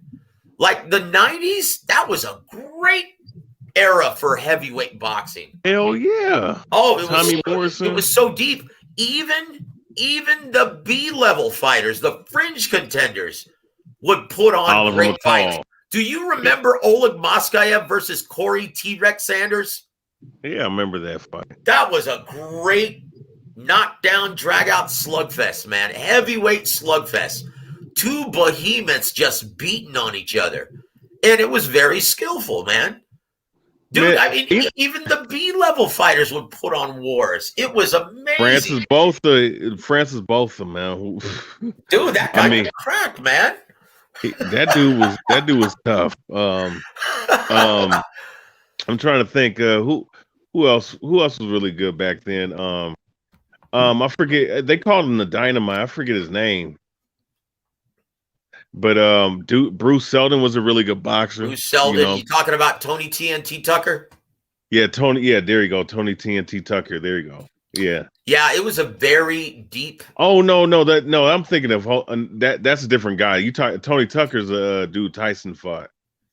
But I mean, the guys that Tyson fought, like all them guys, like James Bone Crusher Smith, Tyrell Biggs, dude, Bone Crusher Smith was a bad dude before he Pickland fought Tyson. Thomas. Yep. Yeah. Seth Green Mitchell. Was a very deep division in the 90s, in the 80s, in the 70s. And then the heavyweight division just sunk. And all of these big guys said, screw this noise. I'm not getting punched in the face for a living. I'll play football instead. I'll play football or basketball. It's bigger money and you're guaranteed a paycheck. Well, you know what it was. You know what I was told. And there was, and I was getting some work in like back in 2020. Back in 2020 with a heavyweight boxing trainer. And he was telling me, because he was a guy that he played football and whatnot. Back in the early 2000s. I mean, this was what he was telling me back in the early 2000s. What they was trying to do. Because he fought in the heavyweight division for a time in the season. He fought Big Baby Gerald Miller, Charles Martin, and a few other guys. He told me that what happened was because they couldn't find guys in the gym, like those. That's it. You hit the nail right on the head. They couldn't find those killers. Sparring, man. What they did was they started trying to pull guys off the basketball court and the football field and trying to teach these guys how to box. Yeah. Yeah, and that's what I'm saying. And when I look at Wilder, that's exactly the type of guys these guys are trying to look for. And I guess the guys that you would say were traditional heavyweights that you would naturally train to be able to do all the things that we saw guys do in times past. Those guys, it almost like these guys became extinct. Like, I mean, like Ray Mercer, Tommy Morrison, like you can't find those type of guys in the gym. I'm not even talking about like Ali's and Joe Frazier. I'm talking about like those type of guys. You telling me you can't find a Frank Bruno somewhere? Yeah. Unfortunately, they're more interested in playing football and basketball, man, nowadays in America, because it's just a much bigger mainstream product. Boxing has become such a fringe commodity in America. It's sad. Yeah. It's sad. If it weren't for guys like us, there would be no sport in America any longer. Hell no. Unfortunately, and I'm going to tell you about the business end of things just very quickly. I'm not going to go into my usual diatribe, right? That lasts an hour, but because guys like us, again, I'm not saying everybody, but the great majority of boxing diehards are no longer purchasing these events. They're pirating everything illegally. Yeah, boxing's in serious trouble. I know it may not look that way right now because of there's so many fights on different platforms. But look, you look at the sheer economics of it. On Showtime, there's no reason why they should be charging anyone for pay-per-views. Like, there's no reason. When you think about how much money they're making from their subscribers and their streaming app, why are they charging anyone for pay-per-view? Bro, you're charging fucking you're charging almost $10 for your fucking app, man. Like, I don't want to pay another No, it's more than that. It's $15. Is it? For Showtime? As an app? It's $14.99. I don't know as an app, but their subscriber rate is $15, right? Now think about this. They have 29 million subscribers worldwide. Multiply that by 15 every month. Why the hell are we being charged to see anything on pay-per-view on Showtime? Tell them, and that just tells you how in what poor shape boxing is in America. When you still have to pay, when Showtime refuses to make a big guaranteed purse like $10 million, unless they have it attached to the pay-per-view revenue stream. That's not good. What that means is, and what that equates to, is no one is subscribing to Showtime for boxing. And that's not good, guys. That's why HBO got out of the business. And in my opinion, it's only a matter of time before they do as well. Well, no, I'm going to tell you something. When HBO was a stable for 3 decades. Yep. 3 fucking decades. Yep. I mean, all them great memories, all that shit went down the drain, man, because they couldn't find nobody else like them landing Manny Pacquiao. Well, I'll tell you what happened. You know? I'll tell you what happened. And I said this on my radio show back when we had a podcast and back before podcasts were popular 10 years ago, right? I said, guys, when you look at the success, the critical and commercial success that HBO is having with their original series, like The Sopranos, like The Wire, and then Game of Thrones just went to another level. They're paying a lot of money for the production for Game of Thrones, but look how many people tune in. Now, when you look at the kind of purses that guys, that most prize fighters were demanding, and they were pretty meager compared to what prize fighters are making now, right? Mm-hmm. There you go. And when you look at that, HBO still couldn't justify to their shareholders to pay for boxing entertainment any longer, invest money in that, because it just wasn't bringing in the ratings. So what pretty much blew it, and they alienated all of their talent because they started demanding any purse that was over between $3 and $5 million. They would demand that be attached to the pay-per-view streaming or the pay-per-view revenue stream. And Bob Arum was like, well, screw this. What's the point of having it on HBO then? No one's going to see it. If you're attaching a fight like Terrence Crawford versus Victor Postal on pay-per-view, that's stupid, man. It's like, why are you doing this? Because no one's going to see the product then. Like a fight like that would have been on HBO Championship Boxing. That's it. For free, for regular subscriber rates. So now you want to charge these guys? Yeah, forget it. No one's going to see the product. So Arum said that's it. If you're not willing to pay for this without the pay-per-view stream, we're going to go to ESPN. And he did. And as soon as Top Rank left, Golden Boy was at Showtime. Yeah, it was over. It was all over. They didn't have any talent. They stopped booking good fights. I mean, do you remember the dog shit that we got the last year of HBO?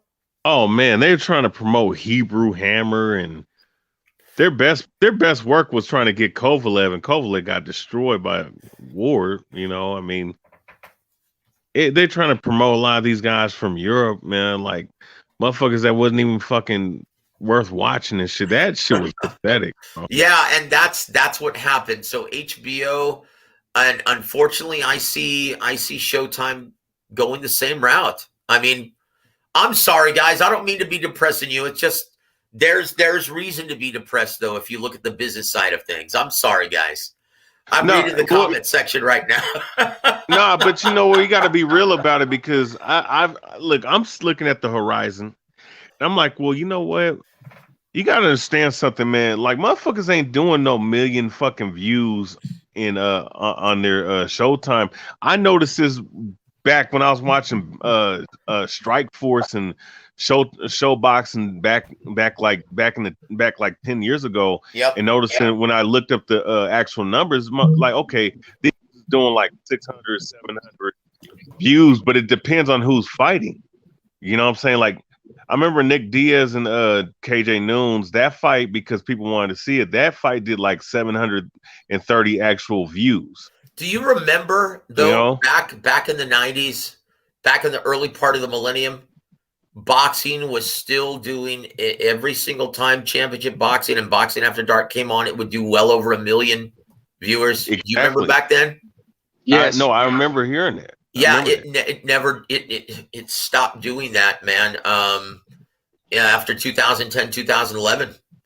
And that's when I said, oh gosh, guys, you know what? HBO is going to be out of the boxing bit, and everyone thought I was nuts. And I'm like, look, guys, when you look at the number of viewers who are tuning in, I mean, right now, and this was back when Bill Maher, Politically Incorrect, his show just came on, and it was a hot show.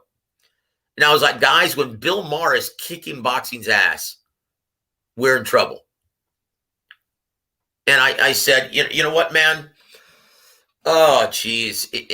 And you could see the road ahead, and it just slowly started to deteriorate. And as soon as Ken Hirschman left and Peter Nelson took over, that was it. That was the final nail in the coffin. A guy who wasn't a boxing guy. See, Ken Hirschman did a great job at Showtime. And he was a guy that brought back that philosophy to HBO. We're interested in purchasing matchups, not signing fighters. We are not in the business of signing fighters any longer. We want to purchase the fight if it makes sense, and that's it. And with that mentality, Ken Hirschman did a great job, but he saw the road ahead as well. As soon as HBO was bought out by Time Warner, that was it. Their shareholders wanted nothing more to do with the sport of boxing. That's why Ken Hirschman left, and the rest is history. Peter Nelson was not a boxing guy. He didn't give a shit. He was more about trying to produce things like, the preseason football show on HBO. Yeah. Well, I mean, I got the HBO Max app, or HBO Max app. I mean, it's kind of hard to see, there's no boxing content on HBO at all. You know what I'm saying? None. And you know what? And you had guys like Larry David, Curb Your Enthusiasm, whooping the shit out of De La Hoya in the ratings. Whipping the shit out of Triple G. Just spanking the Klitschkos. And when that happens, yeah, and when unfortunately, you look at Showtime right now, the same exact thing is happening. The same exact thing is happening. We're having to pay for Gervonta Davis versus Isaac Cruz. Isaac Cruz. Holy shit. And if you guys are wondering about the numbers, from what I just heard 2 days ago, I think they said it didn't even strike 100,000. Well, here's the thing. The sources I looked up. Don't say that, Joe. Oh, my bad. Don't say that, Joe. People telling me they didn't release those numbers because the same way Eddie Hearn doesn't release the streaming numbers. So why is it important? That's what I heard. Oh, okay. Well, once again, as far as the DAZN numbers, I have the DAZN numbers. You guys want to hear them? What this is why the days of the inflated purse on DAZN are long gone. They're not paying through the nose, and they're not even focusing on the American market any longer. That's why I'm Well, they're telling you smart for guys, that. boxing is in trouble in America. It may not seem like it right now, but because of my knowledge of the business, I can see the landscape, and it's in trouble, guys. DAZN after this year, they might not even have 1 million subscribers in America. Now they've got like, I think 8 million worldwide. Mm-hmm. But they may, after this year, they may not have 1 million.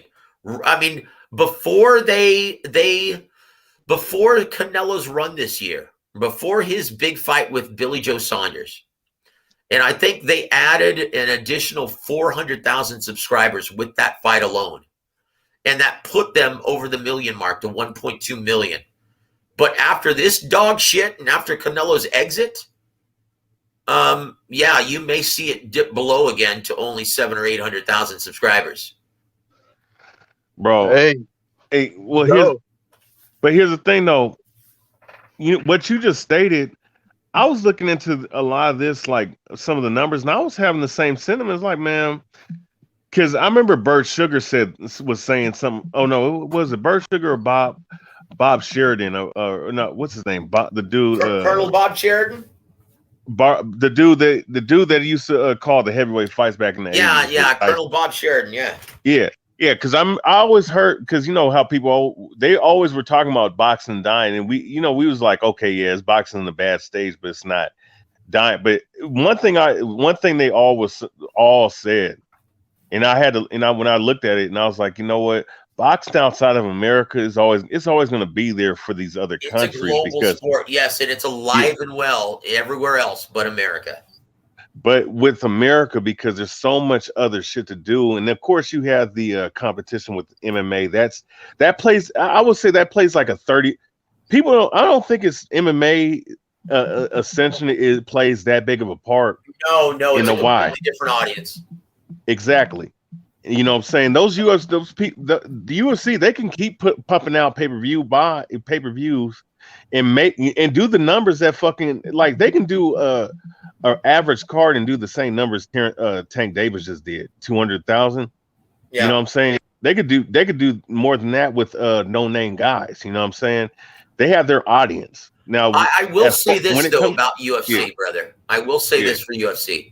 They have a greater percentage of their audience consists of mainstream and casual fans. They have a greater percentage of mainstream and casual fans tuning in. That's why it's much healthier than boxing right now, even though the money and the size of the audience is very similar. Now their pay-per-views every single month religiously do a little bit better than most boxing pay-per-views. And the reason for that is for their patronage, a greater percentage of mainstream and casual audience members. Now, this is why it's so important to sell these pay-per-views and sell these fighters to the mainstream and casual audience. Those are guys who only purchase maybe 3 or 4 every year.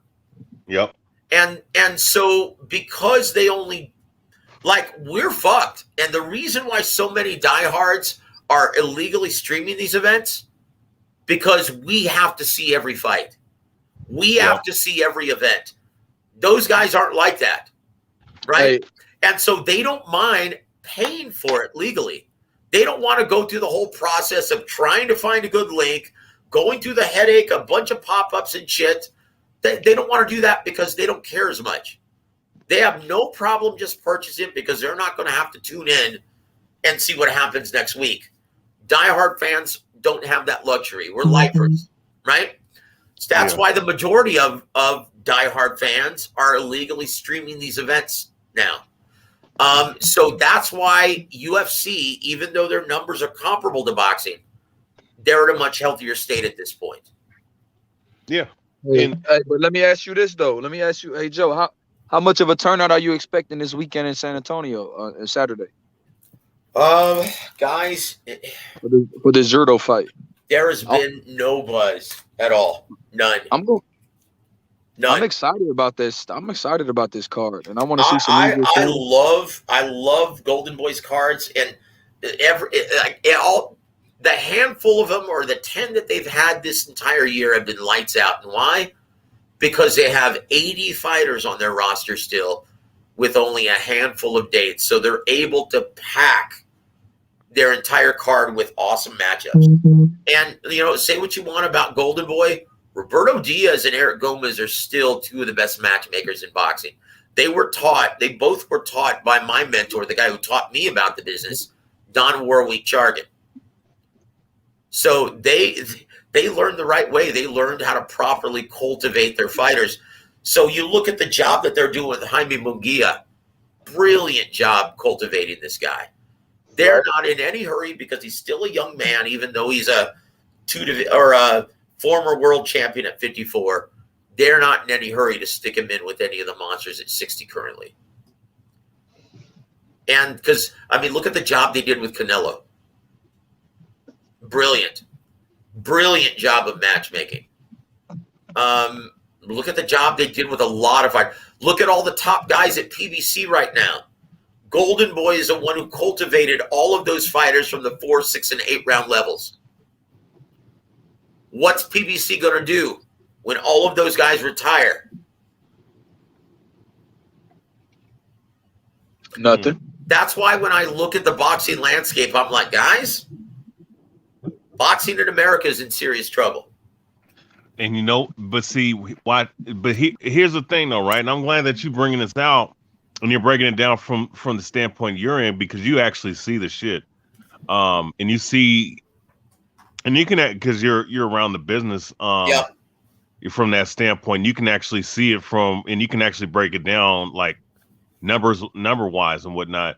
And I know that for myself, like as a fan, I noticed that, like I would say around 2010, I noticed a little bit of it. But the thing is, though, because of the hoopla between Floyd and Manny Pacquiao and some of the great fighters and the attraction that it was back then,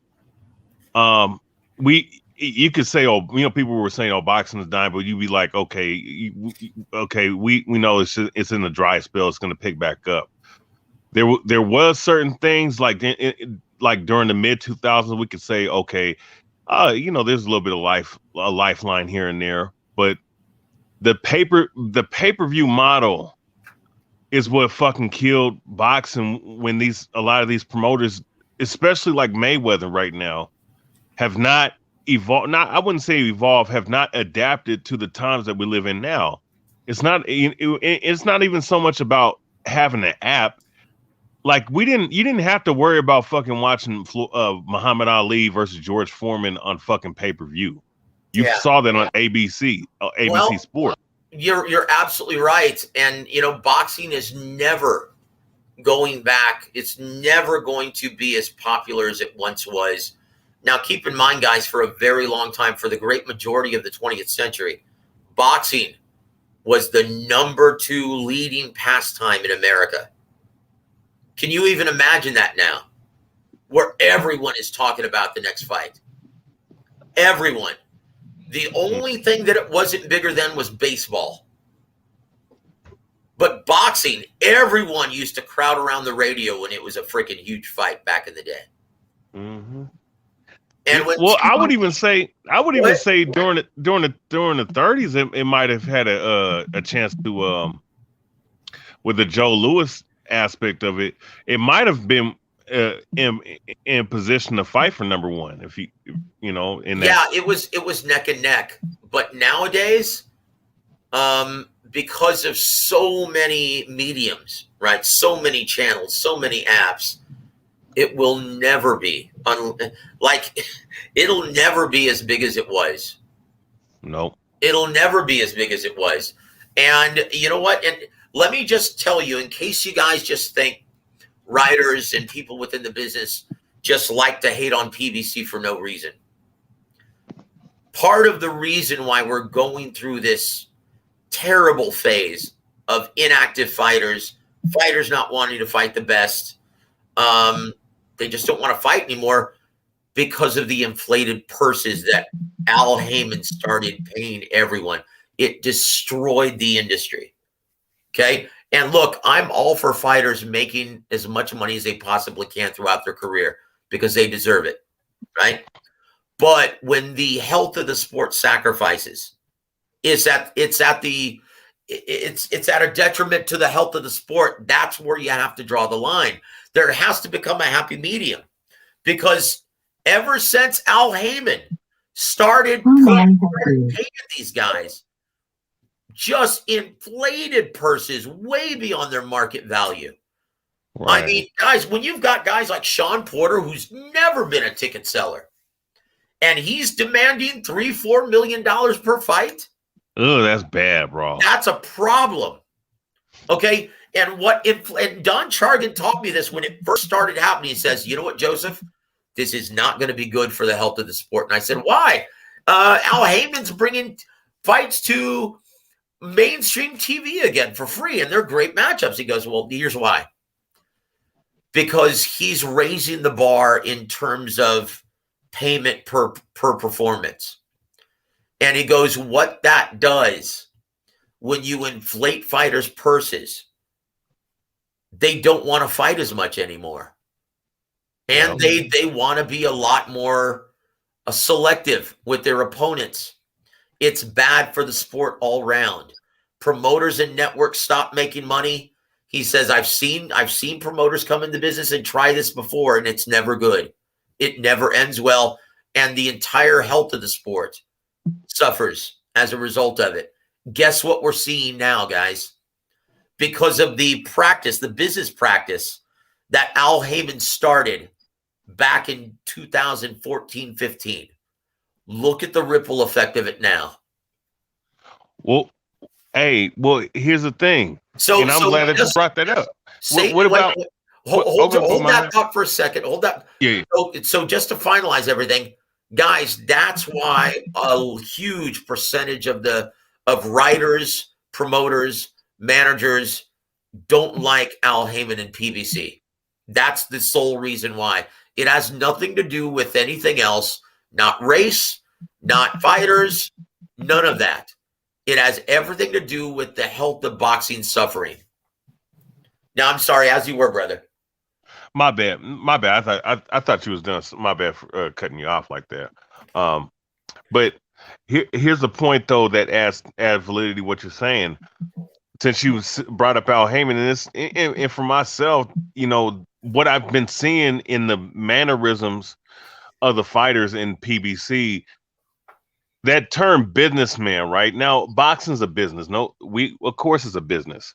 But the business model of boxing the last, I would say 12 or 13 years, ever since I started hearing about Al Heyman, like Floyd Mayweather would say, I'm taking advice from Al Heyman. He's my advisor. I would say that 2014 date that you said, and of course, that's when probably he was starting to establish, his promotion, right? PBC. Yep. But that mentality was ushered in a much earlier. It was ushered in by Al Heyman. Okay, as soon as he started managing a lot of fighters and signing as much talent as he possibly could, and everyone saw all the money that he made Floyd Mayweather. Okay, that's when it started. If you notice, Ken Hirschman, he didn't want to have anything to do with any Al Heyman fighter. That's why Golden Boy had to move to Showtime. Right? He said, nope, I am not working with this guy ever again. If you're an Al Heyman fighter, go to Showtime. Because he was a pain in the ass. And HBO ended up always not making money on their deal, not justifying paying out such huge purses for the ratings that they were getting. Now, keep in mind, guys, as much as people don't like Don King and Bob Arum, look at the sport, and the health of it was thriving. And Don King was a shiesty business motherfucker, but guess what? He loved the sport and he loved the fans, and boxing, they were thriving. Yes. And there was structure. I'll explain why. Oh, Don King was he was an evil motherfucker, an evil genius. He would encourage fighters. Hey, you're in Vegas. Hey, man, you just got paid. Go have fun, man. Go play the crap tables. Go see some shows. You know, live life to its fullest, man. This is why you fight. This is why you train so hard. And he would encourage them to blow their fucking money the same weekend that they earned it. I've heard stories of fighters risking losing their entire payday on the roulette wheel. And what that did, and Don King knew exactly what he was doing. He wanted to keep his fighters hungry and active. And so he encouraged them. And so he knew when they blew all their money at the casino and lived like a king for a week, well, he knew they would come back and they would have to borrow money from him. And so they'd say, hey, you know what? I need some more money. Oh, no problem, man. Hey, you need $60,000? Here, man, no problem. Have it. What they didn't realize that he was charging them an absurd amount of interest when they'd have to pay him back. So the next time they would fight, okay, you're supposed to get this amount. Well, you owe me this. I'm taking it out of this purse. Here's what's left over. Hey, go have fun. Live like a king, man. Hey, have a couple drinks on me and have a steak on me also, man. He would keep them in the hole. So guess what? They had to fight. They had to fight between 4 and 8 times every single year. Guess what? The boxing, the business of boxing and the sport was so much healthier because these guys stayed hungry and active. And yes, it's a terrible, evil practice that Don King did. And guess what? That's the same fucking thing that Dana White's doing over there. Yeah. Because right now, because of the Muhammad Ali Boxing Reform Act, everything has to be transparent. Do you guys realize why UFC, you cannot say boxing over there? When a guy is boxing from mid to long range, you have to refer to it as striking. Do you know why? It's to keep it from being applied to the Boxing Reform Act. That means he can realistically, because they're not boxers, they're strikers, right? So they don't fall under, they're not protected. Their athletes aren't protected by that covenant. Okay? So that means, okay, everything has to be transparent in boxing. You can call up the commission and find out how much a fighter made, how much the gate was. All of that has to be revealed. Okay? Since the passing legally by Congress of the Muhammad Ali Boxing Reform Act, right? And so what promoters make now is completely transparent. And on average, promoters make only 20% of both the revenue generated from the licensing fee, sponsorship, as well as the site fee. Okay? Only 20%. You give me another sport in which the owners and the networks only make 20%. Give me another sport. I can't. Exactly. You know how much UFC is making per event? On average, they're making about 65 to 70% of gross proceeds. The athletes in UFC are being treated like Don King and Bob Arum used to treat their athletes. That's why the sport is much healthier, but the athletes are only making between 30 and 35% of the gross proceeds. They're being paid drips and drabs. They're being ripped off, but they're hungry and they're active as a result. Yep. You got cats fighting 3 times in 7 months, man. You don't see that in boxing with the top level guys, man. Nope. That's the problem when you overpay these guys well above their market value. And once again, it's a huge dilemma because you're all for these brave, gallant warriors getting paid as much money as they can because their shelf life in this sport isn't very long. It's, very few fighters actually fight past 10 years. And if they do, well, they end up suffering career or life debilitating injury, right? So it's a very, very big dilemma. You don't want these guys to get paid, but what about the health of the sport? There is no more sport if the promoters and networks cease to make money. Hey, Joseph, can I say something too with that? Go ahead, sir. Isn't part of this also too is the lack of structure within these promotions and these sanctioning bodies, because when you look at the business model between, like, just in comparison to UFC, even though it is a monopoly, and I know as an MMA fan myself, I despise UFC. You know what I'm saying? The monopoly that they've created since 2000. Yeah. Yep. I really despise it, because they was really one step away from being bought out from Pride, had Pride not went under a long time ago. Yep.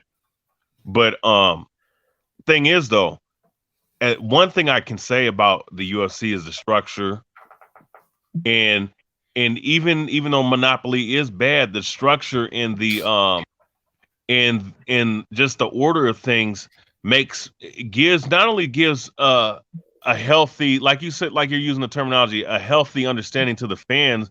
Like, even the most bird brain fan can think, okay, this guy's ranked number 1. He's going to be the next title contender.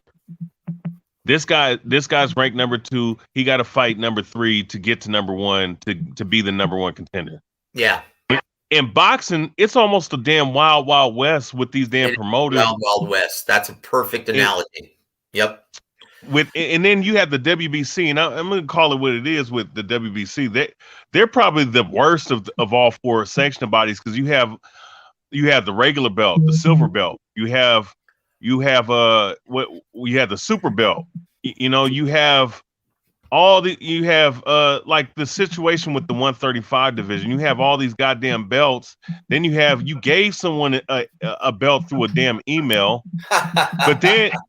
but you're calling the dude that doesn't have that belt that you say is a legitimate belt. You're calling the dude with the other belt the fucking undisputed champion, but then you have a motherfucker that has the belt in the weight class that has WBC on it. So how the hell is he the undisputed champion? Well, yeah, see, and that's there's so many big problems with the business of boxing right now. And here's the primary one. You don't have that big overwhelming platform like HBO boxing. It became the biggest platform of the sport, right?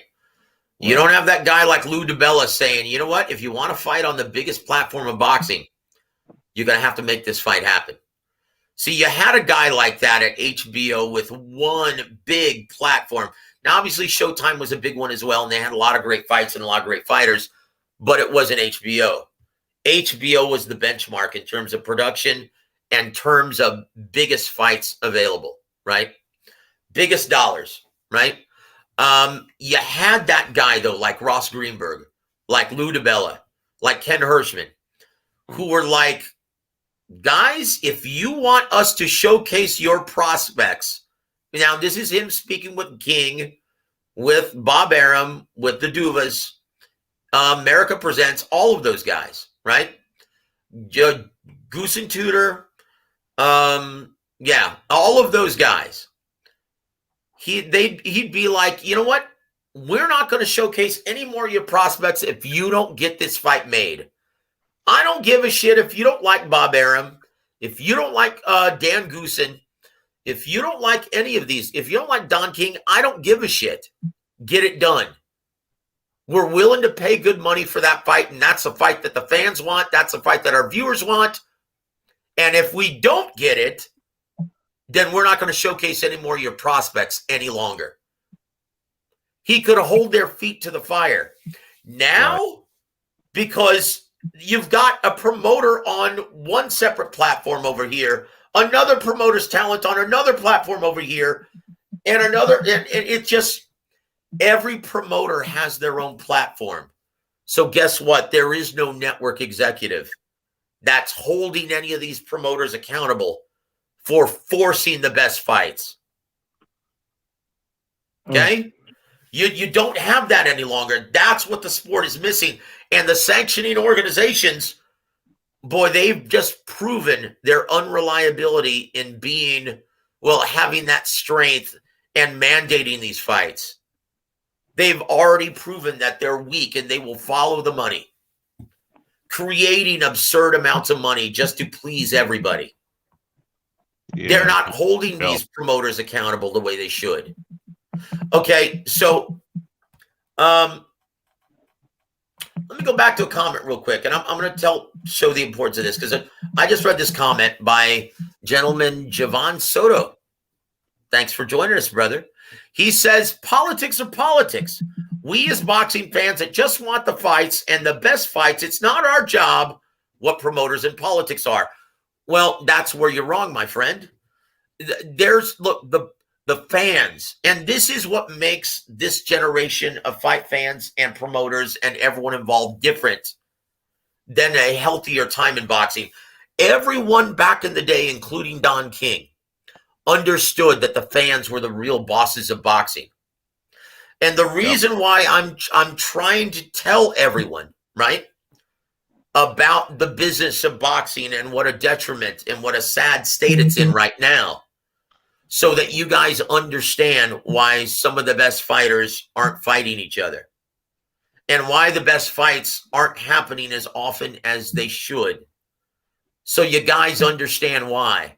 And don't just think this guy's ducking this guy. Okay, because that's not a healthy way to look at the sport. It's healthier if you understand why things are happening the way they are. Right? Good, because we are the real bosses of boxing. Now, a lot of fans don't agree with that, and they don't listen to that, and they don't understand that. But that's the reality. The health of this sport is determined by the ratings and the money.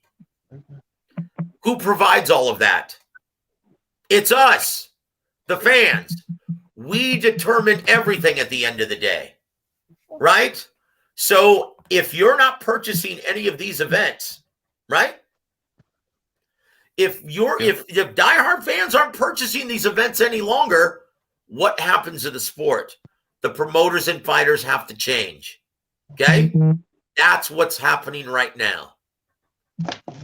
And the sport has to adapt. Hey man, the same thing happened in the music industry. Fans stopped purchasing music, right? Mm-hmm. Fans started downloading them for free and listening to it for free. Yep, that flipped the music industry on its head. Well, look, if boxing doesn't adapt the same way, it's in trouble. And right now, it's trying to adapt, but I'm sorry, you need to get away from this antiquated bullshit pay-per-view model that doesn't work any longer, because diehard fans are streaming this shit illegally now. Look, everyone else has adapted. You look at the motion picture industry. They've completely adapted. Now going to subscribers. I mean, look, Warner Brothers, it's released in the theaters, all their movies, but they're also released at the same time. They're released to HBO Max. Yep. Everyone is adapting. So why isn't boxing yet? Why are we still having to pay $80 for a bullshit matchup that we didn't ask to see? And think of this though, $80, bro. Back in the day, motherfuckers was worrying about paying $49.99 for a pay-per-view. You fucking double the fucking price, man. Yep. You double in this time period. Are you out of your fucking mind, bro? And then now you see fighters flashing wads and stacks of hundreds, right? Yeah. I'm sorry, man. What other sport? Now, what would happen if LeBron James started bragging at a press conference about all the money that he just made? What would happen to his popularity? He would be torched by the media. Okay, that's what's wrong with boxing. These fighters, no one, that inspires no one. We want to be inspired as the real bosses of boxing. We want to be inspired. We don't want to be here about how much money you made per round. We want to hear about your willingness to die in the ring. We want to, now whether or not that, obviously fighters' health is paramount, but we want to hear that what a warrior has to say, right? We want to hear about the fight game. We don't want to hear about how much money you fucking made from the endorsements on your trunks. We don't want to see you, man, buying all kinds of fucking bling and shit and bragging to the guys who you're demanding $80 per fight on pay-per-view. We don't want to hear about that shit. In football, in the NFL, would you ever hear Tom Brady in a press conference talk about how much money he just made for that one game? Never in a million years. He would be fined by the league if that happened. Yeah. And you know what? All this bullshit about fighters, this is what I miss about being a press agent. Like, I used to teach all of my fighters that I had how to talk to the media and what to say, right? After the press conference, this bullshit about, oh, well, I don't know. I have to think about it. I just want to get some rest, go on vacation, and I'll talk to my team. And no, you call out the next fucking guy. You call out the next guy. You create that buzz. Hey, you know what, man? I'm sorry, but I want to fight that guy. I just proved that I can beat his ass, and I'm gonna do it. I just need the opportunity, and he needs to stop being a chicken shit and sign on the dotted line. The fans deserve it. That's what we want to hear. When's the last time you've heard a fucking fighter talk like that at a press conference? You haven't, man. I mean, you know what's crazy? Hey, think of this though. You heard Tank. I don't know if you saw the fight, but you heard Tank said, "Oh well, they're all easy work, right?" How the fuck is all them easy work, but you're not calling them out and you haven't fought these guys yet? Exactly. That's my and you're point. not. That's my point. That's bro. See, shit like that is why. Like, I'm a big Tank fan, but after watching that fight and after him saying that shit, I'm starting to not become a fan of Tank, bro, just because of shit like that. I mean, I love the kid's talent, but shit like this is what's really pissing me off about a lot of these motherfuckers. Say what you want about Tio. He was calling out Loma. Tio was calling you know out what? Loma.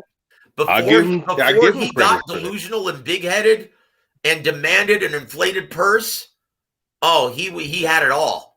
I loved his enthusiasm, loved his charisma. Yeah. He beat serious ass in the ring. He was perfect. And that's why Top Rank was like, you know what, guys? We've got the next biggest star of the sport in our stable. Until this year. And he just flushed it all down the toilet. Now they have to start from scratch at 140.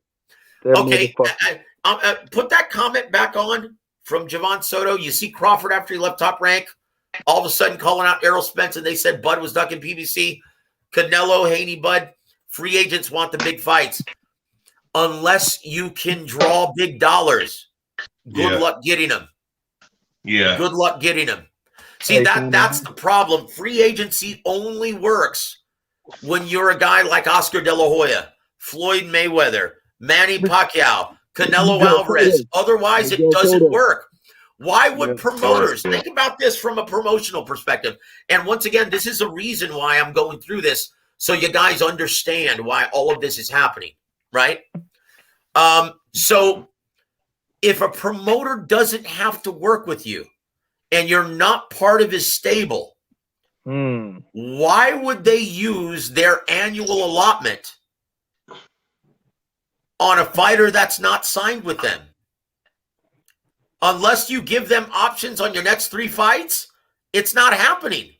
If you're not attracting ratings or bringing big dollars to their platform, good luck getting them to pay you inflated purses. It's not happening. That's the problem with free agency if you're not a big attraction.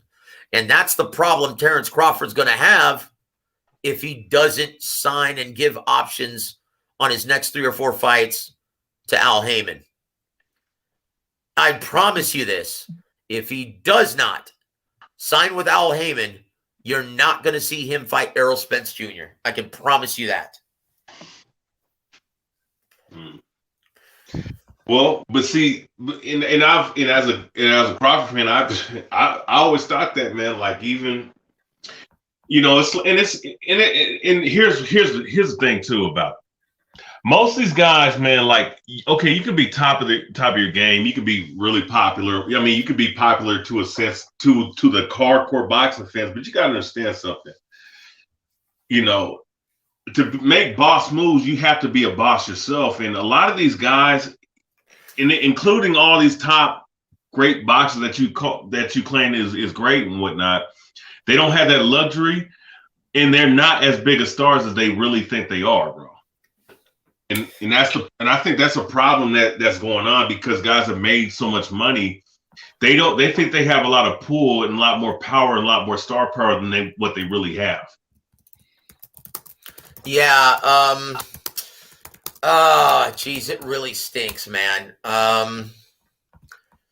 Gosh, you know what? I'm going to resort to an article that I wrote on Fight Saga several years ago,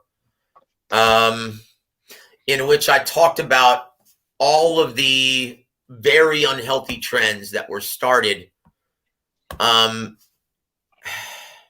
Al Heyman and Floyd Mayweather Jr. And unfortunately, most young fighters, because he was the biggest moneymaker of the sport, he's the most lucrative fighter of all time. Everyone now is trying to emulate that path of progress. And on this article, I warn everyone, look, Floyd's an anomaly. It'll never happen again what Floyd did, what Floyd was able to do, right? Not his way. You can't do it his way. One, throughout boxing history, when have you ever seen a defensive-minded fighter become the biggest attraction in the sport? When have you ever seen it throughout history? I mean, never. Never. Maybe Willie Pep, maybe. But he was a little guy. He wasn't. I mean, he was maybe considered one of the best pound-for-pound fighters in the sport, but he was never the biggest attraction, right? No. Right. No. Right. Yeah. Right. When have you ever seen? So I'm going to talk about these three trends, right? Now, the first trend that was started, right? And once again, Mayweather defeated the business of boxing, beat the business of boxing at its own game, right? Figured out a way to earn millions of dollars without taking life-altering punishment. Okay, that never happens, right? So now you get a lot of fighters that aren't willing to fight in the pocket and engage. You're getting guys who are what Manuel Stewart used to call cutie pies, guys who used to fight from mid to long range, fight behind the shell, fight defensively, defensive-minded, and not willing to engage. Guess what? That bores the shit out of most viewers. Like, diehards are different. We appreciate all of that stuff. But mainstream and casuals, they want to see more fight in their fights. That's the way it's always been through healthier eras. Like, Emmanuel couldn't stand it when some of his fighters would really be proud of their defensive skills and their reflexes. And he said, look, if I see you slipping and ducking 2 or 3 punches and not returning fire, I'm going to make you run around the building until 10 o'clock tonight. He hated that shit. He said, look, guys, knockout sell. I cannot build you as an attraction if you don't knock the fuck out of guys in the ring, if you don't punish your opponents. He's like, you know, Floyd is an anomaly. He can get away with it, right? And everyone loves to see Floyd. Everyone paid to see him lose or win. But regardless, everyone had a strong opinion of Floyd, right? Yeah, he built up a code of personality for himself. That's why, see, that code of personality that he built up for himself, being the so-called villain and whatnot. See, that sold a lot, and he did a lot of fucking shit and said a lot of shit that pissed people the hell off, and that's why that he was smart in doing that. But guys are not going to fall for that shit again. Yep. That That shit with waiting for motherfucking Manny Pacquiao for 5-6 years, and they seeing these motherfuckers who aren't even half as good as those guys. Exactly. Doing the same shit. It's not going to work again. It's not going to work again. Never So gonna work. Okay, so another unhealthy trend that he started. He did a great job marketing his undefeated resume. Yep. Okay. He's an anomaly. Okay. Now you see these guys and these promoters and these managers not wanting to take on the best because they're afraid that their stock is going to devalue so dramatically if they have a single loss on their record. No other era has ever been that way in boxing. Oh yeah, you're one loss and you're damn it. That pisses me off too, bro. That's it. You know what? This was never a trend in boxing before Floyd Mayweather. Nobody give a fake. No, listen. Nobody gave a fuck. Listen, when I was watching boxing up in the 90s when I was a kid, nobody gave a fuck about an fucking defeated record. Only cats today and this time cared about undefeated, man.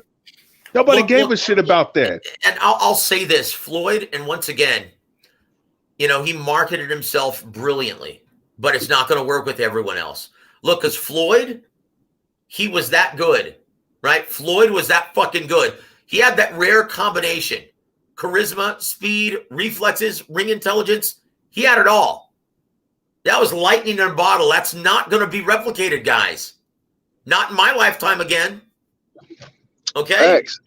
That's it. Okay, so don't worry about it getting a fucking loss on your resume. It happens. It happens, guys. Sure. Okay, there's no shame in losing at the world-class level. It used to mean, before Floyd Mayweather, it used to mean that if you didn't have a loss on your resume, you weren't fighting enough at the top level. That's what that meant. Not anymore. Now people look like, okay, what's wrong with him? He's got 2 losses on his record. Nothing. It just means he competes at the highest level. Yo, Joseph, think of this though, right? Right. The one loss in your damaged goods in today's era, right? Now I've seen, dude. Now to the point where networks are now saying, "Wait a minute, he's got 2 losses on his record. What's wrong with him?" That's how bad boxing has become. See, guys, and I'm trying to tell all of this to you guys so you understand what the problems are. And the reason why I'm telling you guys this, you guys, whether you realize it or not, are the bosses of boxing. You have the ability to control and affect everything. So if promoters put together a fight like Terrence Crawford versus Sean Porter, and it only does 150,000 purchases, shame on you. You're not doing your job. When a promoter puts on a fight that you actually want to see and you think is worthy of paying for, then you fucking do it. You don't stream it. You reward the boxing business when it does good, and you shame it when it doesn't. But no one financially supported this fight. So if you don't financially support the fights when they're actually made, then you guys deserve everything that you get. And I can't spell it out to you any more just directly than that. Because you guys are the real bosses of boxing. You affect everything. Right? That's what it boils down to. Well, if I'm a boss of boxing, Errol Spence and Bud Crawford hurry up and fucking fight, bro. I'm tired of that shit. That's it. And when it does happen, you guys had better purchase it. Okay? Purchase it. Do not illegally stream that. If you have to go over to someone's house, chip in $10, do it like the old days. Yeah. Okay, and so once again, these guys, it's like these fighters, they've developed these bad habits because of the influence and the success of Floyd Mayweather. Right? So once again, that affects the fights that are made. These guys are so afraid to get losses on the record that it really affects the product that we're getting. Well, think of this though, right?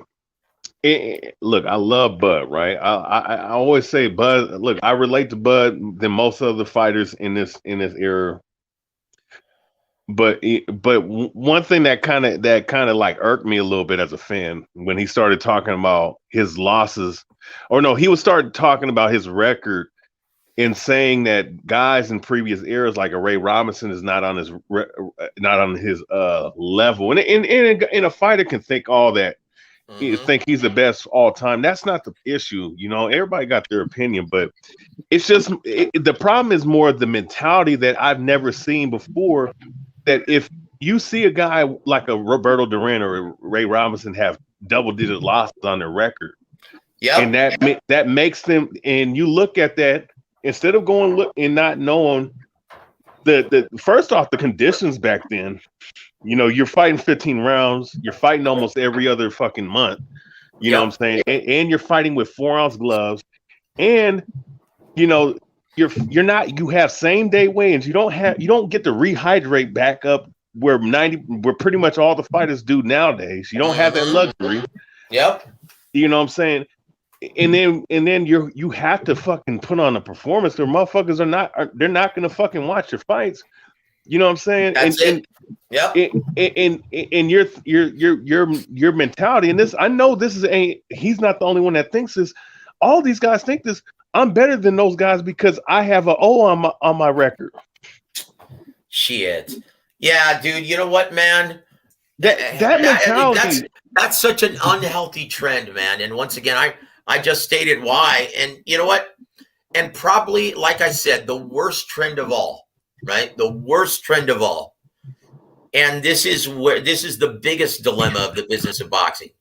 And I talked about this already, but the last thing I'm going to say about Floyd's influence. Because before Floyd Mayweather and before he flaunted all of that money that he was making and just rub it in everyone's face, right? In any other era, when have you ever seen fighters demand millions for tune-ups? When have you ever seen that? Yeah, Victor Ortiz. Never.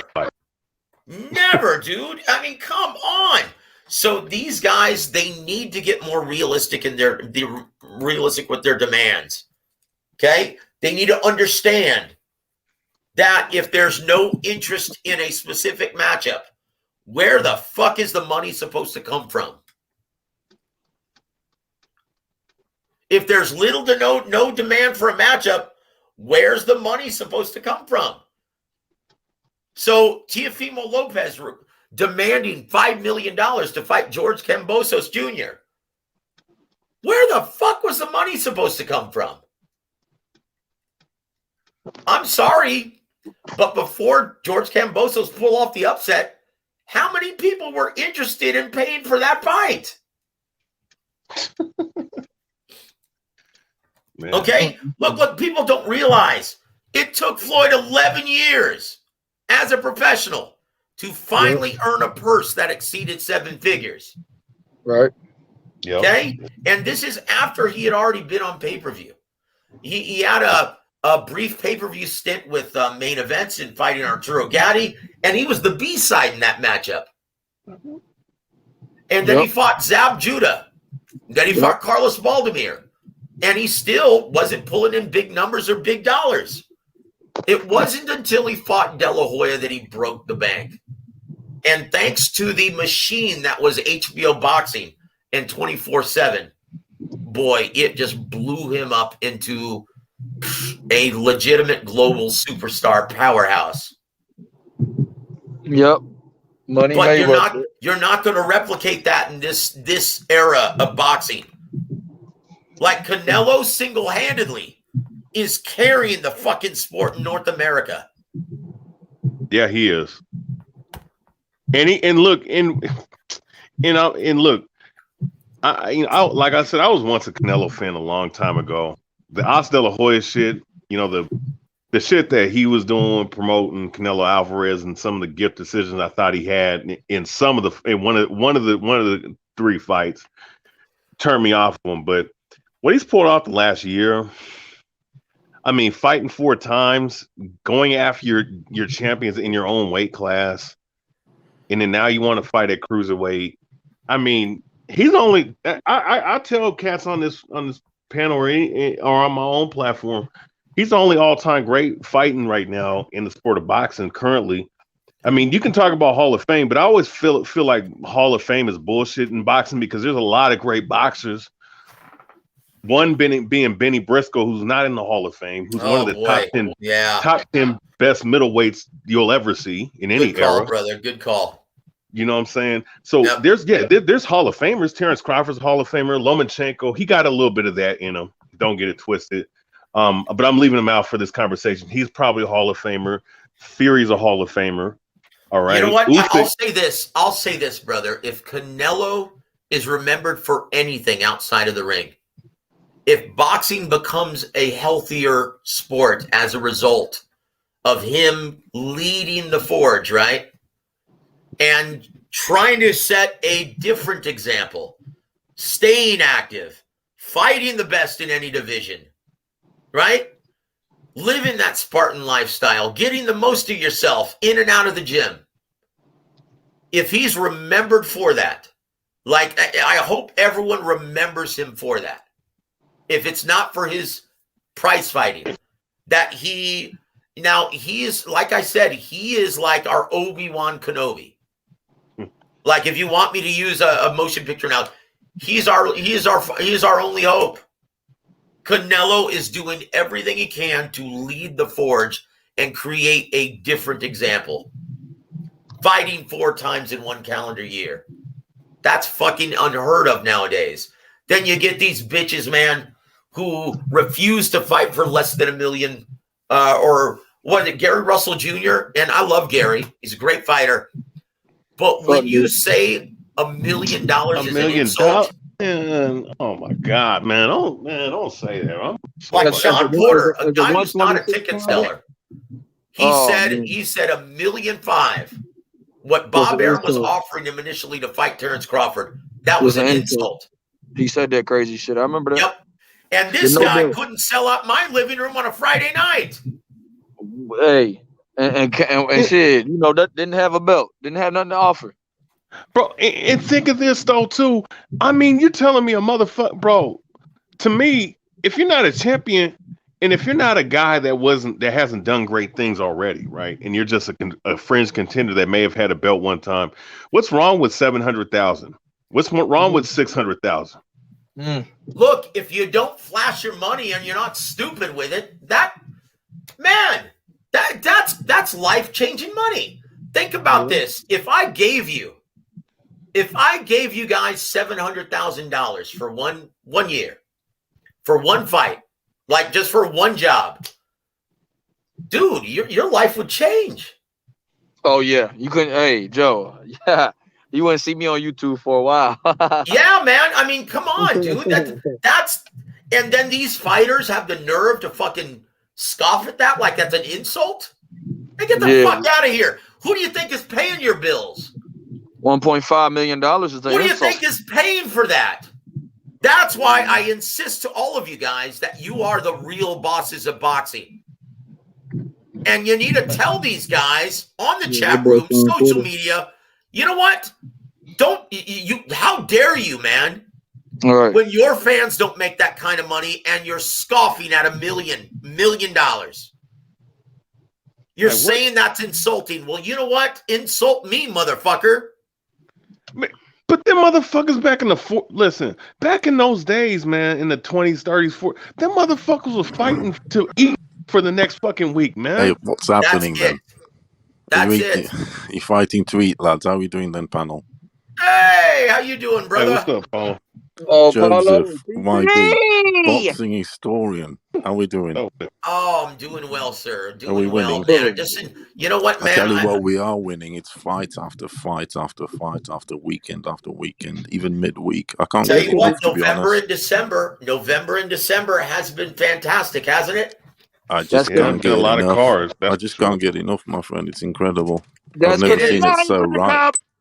Oh, Inouye's fighting this week too. Inouye's fighting on the 14th. He's fighting today In so fact, much stuff. it's going I don't know where on. to It's going look. to be happening this morning.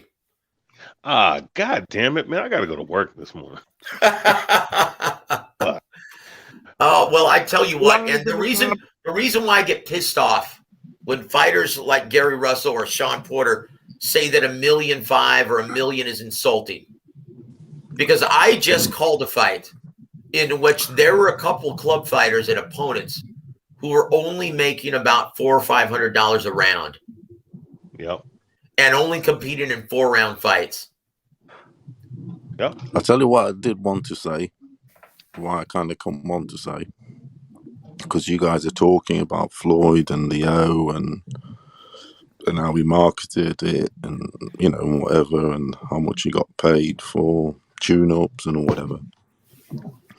And you asked, and it was asked, you know, if there had ever been a boxer that sort of done that or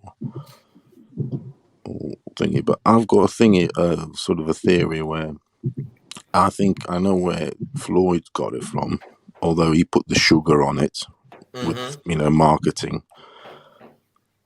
And you should know where he got it from. Sugar Ray Robinson, brother. No. Sugar Ray Robinson was a diva, man.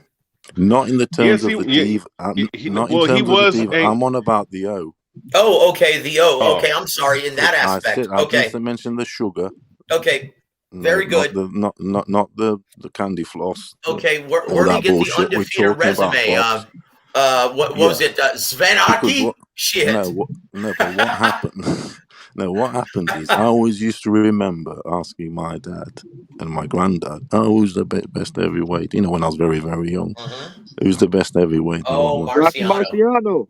Yeah. And that's the thing, you see. He wasn't the best heavyweight ever. No. We know he wasn't. But like granddad and whatever this and that, it was always emphasized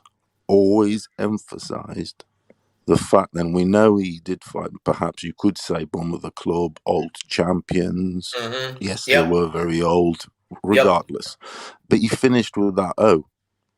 And I remember living through the early 80s when it's always stuck in my mind because what a facade and how important and how it was written in print and everything, because I used to subscribe to the magazines and everything and you know, and follow that shit. And it was a big deal. And the Larry Holmes thing, it was big. It was big focus. There was a big talk about it. Huge focus. It was crazy. Yep. So what I'm saying to you is Floyd, you know, he did look at that. He's learned from his peers, but he kind of marketed it. If you get what I'm saying, he put the sugar on it. You know, as his career progressed, obviously he had that. You know, the start of your career, you don't know what's going to happen, so to speak. But then, as you know, as you become a champion and you got all the power, everything, then you can go the avenues you want to go, so to speak. That's an excellent call, Paulo. Excellent call, brother. But Rocky Marciano was the guy who's forever hitting in history. And you can check the resume, but then you can also check other guys' resume. But the fact is, he finished with that O. And Larry Holmes, there was that big push for him to nearly beat. I remember it was months of talk that the O was always talked about. That's all they spoke about. Honestly, I was there. I know. I remember. And that's why he truly believed that 49, that decision. 49 and 0. Yeah, that he truly believes that was a conspiracy to keep him from breaking the Rock's record. You think the Italian mafia? I think to this day, they used to rule the Eastern Assassin truly boxing. believes it was a conspiracy. I'm into the mafia side of the boxing. How did y'all score that fight? Huh? How did y'all score it? The Spinks won. You know what? I thought Michael Spinks made a solid case for beating Larry Holmes the first fight, but not the second. Okay. Yeah, not the second, but I think Larry did enough to remain the champion. I thought so too. But the fact is, and that's the thing, Spinks was the golden boy. Larry was the heel. If you get me, he was always the heel. He was always going to get the shit. Yep. Simple as that. I was there. I Yep. know. I followed that. See, shit. and that's something. Spinks was the Olympic boy, the Yep, Olympic that's brothers. it. He was loved by the white community and the black community, all the communities. If you get me, they liked him. They were quite, even though they were, you know, they're quite roughish guys, you know, street guys, but they were impressionable, so to speak. Mm-hmm. They had a good smile, etc., etc. But anyway, so Larry was the heel. But that, you could say that. I don't want to get too conspiratorial, but this shit happens in sport. But you read what you want to read in life, basically. Make your decision, make your investigations. I know my decision, but I'm not going to say it. Yeah, of course. I probably said it already, but you know, that's a good call in bringing up Rocky Marciano and the Larry Holmes. It is. That's forever in you're history. Absolutely right. It's you know, it's crazy funny though. Because it carried over the decades. It's funny though, man. Larry Holmes, he was never a really popular, well-liked heavyweight when he was active, when he was a reigning champion. Floyd Mayweather somehow, some way, and you look at Rocky Marciano, everyone loved Rocky Marciano.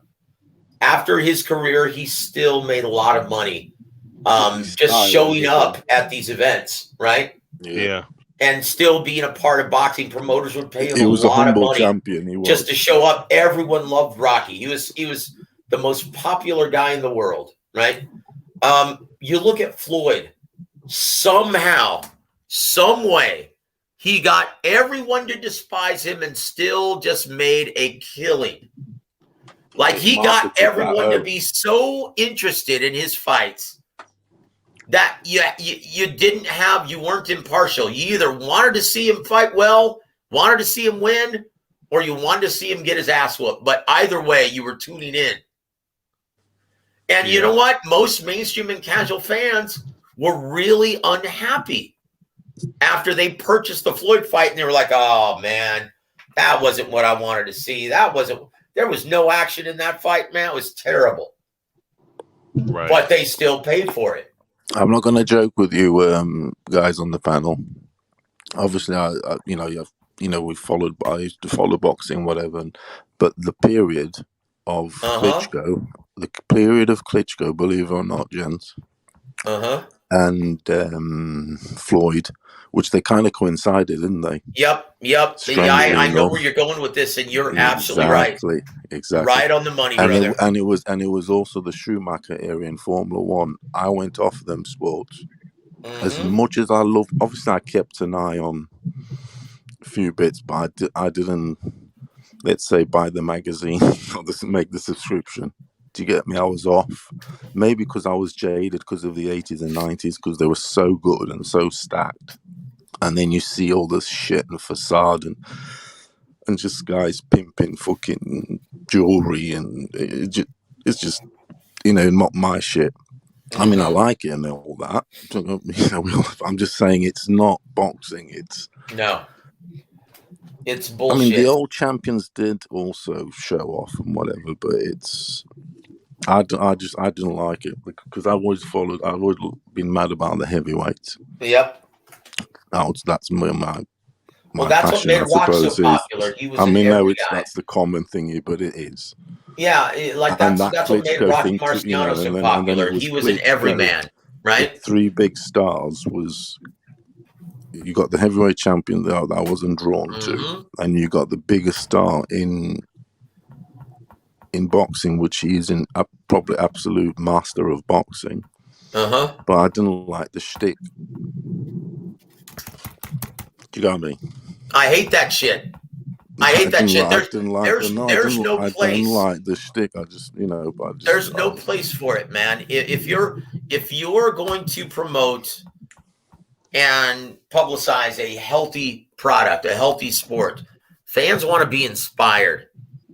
Because I look at my other fans want to be inspired. They're not inspired by seeing overpaid bitches. Oh, they're not inspired by hearing about overpaid bitches when they've got to punch in and punch out every single day or 5 days a week. They don't want to hear about that. Right? They don't want to hear about that. They want to hear about Ooh, they have to walk through fire, man. They want to see a fighter walk through fire to hoist up that belt. They want to see you fight. And mind you too, you know, since we're talking about this part of the subject, Uh-huh. a lot of those fighters from back in the day, they were those working men that had nothing that you could relate to. Yep. Not saying that some of these guys aren't like that nowadays, but these guys are really pompous with the shit they do. Yep. Look, Sugar Ray Robinson. Now, let me say something about Sugar Ray Robinson. Yeah, the root story is always real quick. Let me say something, Paulo, real quick. All right, boss. Let me say something about Sugar Ray Robinson. Now, I remember I used to talk to my grandfather because he lived in that whole Ray Robinson era, and he told me about how he met Ray Robinson. You know, and Ray Robinson, you know, for guys that don't know, he was the one that ushered in that entourage era into sports. That's absolutely right. He was a diva, man. Pink Flamingo Cadillac too, BH. Yeah, no, I know a lot about, you know, Ray Robinson. He was that type of dude. But one thing he was, even with all the money he made and the shit he did, he was the type of dude. Yeah, he fought a lot. He brought all that to London, though. And he was a guy that was real quick. He was a guy that was relatable, real quick. He was also a guy that was really relatable because I remember my grandfather told me, like, I think one of the bars that he owned out in New York at the time, he went over there and he had a discussion with him. He said, you know, the dude was really down to earth and was a cool dude. You know what I'm saying? And mind you, that guy was, you know, he made $1 million in one fight at one point. You know what I'm saying? And he was a relatable guy. When I look at guys like, because even H Money has said this on the platform when he with Tevin Farmer. Yep. Tevin Farmer, you know, he on his TikTok doing his little thing on social media, talking about he opened up a new TikTok. I guess H Money, according to what he said, that he questioned this dude. It's like, man, aren't you supposed to be in the gym training? Aren't you supposed to be? Aren't you a fighter? Aren't you supposed to be wanting to fight all these other guys? And Tevin Farmer, I guess, responded and said, "Oh man, I made all kinds of money. I don't have to fight again." Exactly. But that's the problem. This guy's 31 years old. What do you mean you only fought 30 times in your professional career? What do you mean? What do you mean you made all the money? You don't have to go back to the sport, man. Like, what the fuck? How? First off, you were starting up all this TikTok. The only claim to a fame that you have is boxing. So why the fuck would you leave it in your prime? Yep. So yeah, he's basically a semi-retired fighter now. I don't know. I don't even know if he's coming back. But you know, and on your same kind of your same idea. Do you remember back when Cam Newton was one of the biggest stars in the NFL? Yep. Yeah. Do you remember the big deal the media and the fans made in the Super Bowl when he fumbled the ball and didn't dive on immediately dive and jump on? Didn't dive on it, Joe. He didn't show that heart, that toughness. Oh shit! Don't bring that up to me, Joe. Okay, so you remember that? Oh shit, Joe! And he his looked at the career, ball, didn't dive on it, Joe. And his career wasn't the same after that. His career was never the same after that. So once again, being the real bosses of boxing, we need to hold these fighters accountable. Say, look, guys, we don't want to hear about that shit. You want to talk about that? You want to flash around your fucking money that you're being overpaid? Well, then guess what? We're not going to purchase the next fucking event, especially if you don't fight someone that we want you to fight. That's it. Right. And you know what, Joe? Cam Newton said after that game, "I'm young. It wasn't worth getting hurt about." Exactly. And he was never as beloved or adored by the fans and the media after that.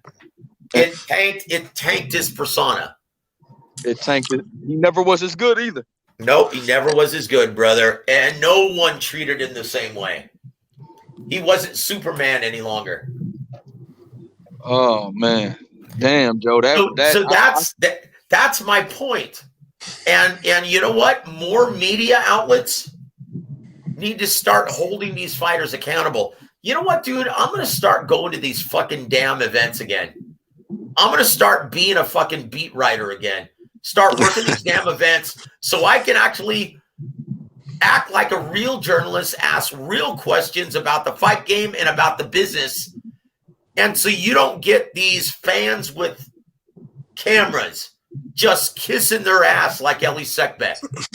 Man, fuck Ellie Sekbeck. That fucking faggot, huh? Hey, Joe, all he does is kiss their ass. Joe, you got to show me the ropes on these questions, man. I'm gonna start. I want to go to these events, Joe. Hey, man, I hope you don't do it. And because I just hope you don't do it and they kick you out, bro. Hold on. What did you say, Joe? I couldn't hear you.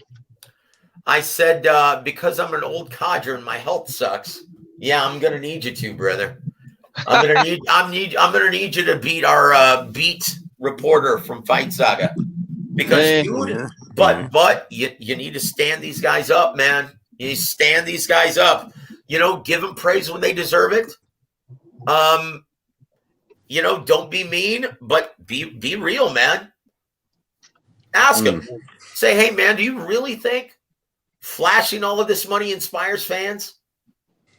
Do you really think it does? Do you think you gain new fans as a result of it? Do you think that's helping your ratings? Because from what I saw, I only saw 4,000 people that paid tickets. Oh shit! Who was that, Joe? I don't know what you're talking about. I don't know what you're talking about, brother. Who only had 4,000 people there, Joe? Oh, you don't want to. Oh, Joe, don't do that, Joe. No, but dude, it's but they be giving. But you know what? I be hearing stories. They be giving tickets away, man. Oh yeah, I've been hearing paper houses, man. They have to paper some houses, man. Just have her look. I remember working one of the first fights that I recovered was Holyfield and Frezakendo in the Alamo Dome in San Antonio. And they were giving tickets away to try and put a decent, respectable crowd in there. Because Evander's, it's funny, even though he is, you know, ATG heavyweight, one of the most well-known prize fighters in the 90s, he really wasn't a huge draw on his own unless he was attached to another great fighter and a great matchup. But if you put him against someone like Frezakendo, yeah, he really didn't draw that well. And so, yeah, they papered the shit out of that place, man. Supposedly the tank. Go ahead. I say, Joseph. Supposedly at the tank fight, free tickets were given away to make it look the attendance more respectable. That was written in the English press, like discussed in the forum, sort of thing. I want to say press. The tank fight. Yeah, the tank fight. Yeah, from what I have you heard anything on that? Yeah, from what I was told 2 days ago, it didn't even break the 100,000 mark. I'm on about that and arena seats. Oh, the arena seats. They did actually. They did actually. They give a lot of parties, you know, just to fill it up. Look, and that I can see. That is all public record, and this is one of the great things about the Muhammad Ali Boxing Reform Act. Promoters can no longer lie. Corporate seatings, you know, just to fill promoters can no longer fabricate or fudge numbers, right? So all you have to do is call the California State Athletic Commission. You know, and you know, you just ask them, okay, well, what was the live gate? How many tickets did they sell? How many comps were made? How much were the fighters' purses? And they have to disclose all of that to the media now. And the fighters. Everything has to be transparent since the Boxing Reform Act. That's why I can tell you that actually ticket sales were quite healthy at the Staples Center. They put in, I think, the official number from when I called, I think it was like 15,500, and they comped almost 2,000. How many were giveaways and how many were actually purchased? That's the thing. Comp for 2,000. So yeah, complimentary. Yeah, they got complimentary. But when you have Gervonta Davis fighting a relative unknown and a guy from the East Coast, right? a fringe big attraction. Once again, he's not Canelo, right? But when you get a guy from Baltimore who's putting in over 13,000 paying customers, right? Right. And he's fighting a relative unknown, a matchup that no one asked to see. That's actually quite impressive. It is. It always is, yeah, definitely. Because Staples Center is huge, man. It holds 21,000. Yeah, that's my city. That's where I'm from. I'm from South Central Los. Hold on, I'm from South Central Los Angeles. You know what I mean? I've been to Staples Center more than 100 times, going to Laker games, Clipper games. Man. You know what I'm saying? And for Tank Davis to put in that many people in Los Angeles, which is one of the best cities in the fucking world, that says a lot about Tank Davis. No matter where the fuck Tank Davis goes, this guy is a major attraction in America by far. Yep, he is a big attraction. You can count on one hand, guys, how many big attractions there are in boxing. I mean, legitimate ticket sellers. Yeah, he's legit. Tank is legit. He's turning into a legit guy. Absolutely. And I'm not even a Tank fan. Think about this. I'm a fan of Devin Haney, but you know what I mean? I got to give Tank Davis his credit when he deserves it. You got to understand, this kid came from nothing. He came from a foster home and a group home. Yep. Both of his parents was hooked on drugs. Yep. And this kid became a boxer to change his life. And Tank Davis, he's one of the brightest stars we got in boxing today. He really is. Yep. I will say this, though. They need to get him off that antiquated pay-per-view model. They have to. Okay? Because I'm sorry, he's not going to continue to build his brand with shitty pay-per-view numbers like only 90,000. Where you see 90,000? That's fabricated. Whoever said that. It's been a lot of channels, just hating on Tank. These guys are full of shit. You know what I mean? People complain about the LDBC and using false narratives. Let me finish. I've been listening because these guys turn around and do the same thing as the LDBC, and these guys are hating on Tank Davis or Earl Spence and PBC fighters pushing a false narrative. That's exactly what's going on. These are false numbers that a fucking clown put up on YouTube to hate on Tank Davis, bro. And I'm not going to allow that. I'm not going to allow anybody to hate on my American fighter like that. You know what I mean? Somebody like Tank Davis who's trying his best. He's trying his best. He changed his life. Tank Davis, against all odds, this kid could have ended up in a fucking penitentiary or he could have been dead already. But this kid is doing the right thing. He's training. He's taking boxing serious. He just beat the top 10 in fucking Isaac Cruz, but they act like he didn't do shit. And now people coming up with false narratives, coming out with false pay-per-view numbers. But when Terrence Crawford, when he did fucking 70,000 pay-per-views with goddamn with Victor Postal, nobody was talking about that. But when Tank Davis do it, they try to make a big story about it, bro. You know what I mean? And these are false numbers, bro. I love your enthusiasm for Gervonta Davis, and rightly so, brother. He's bigger in the UK than most American boxers, actually. I hear you, H. I hear you, brother. And yeah, I'm a fan of Tank Davis Joseph, also. Yes, Joseph. He's actually in the UK. I think he's actually bigger than a lot of American boxers that are more successful than him. And I'm not even joking. If you go and ask, say, an 18-year-old, Tank Davis is big time, bro. Casual fans that don't even know anything about the sport, they call my phone and they talk about Tank Davis. No, you're absolutely right. When he fights, he has got that. Yeah, for the listen. When he fights, you can always see if a fighter has juice. If he's trending on Google, definitely has the juice. Okay, so yeah, you're not exaggerating. Tank Davis is becoming a big time player in boxing. He is. And you know what? Fighting a relative unknown in Isaac Cruz and getting over 3,000 paying customers, that's huge. That's huge when he's never fought in the West Coast and he's not from there. That's huge. And one of the biggest markets, Los Angeles, California, which is one of the biggest cities in America. New York, Los Angeles. And this guy's doing numbers in LA, bro, where the Lakers play at. The same stadium as LeBron James and Kawhi Leonard. And that's what he's doing.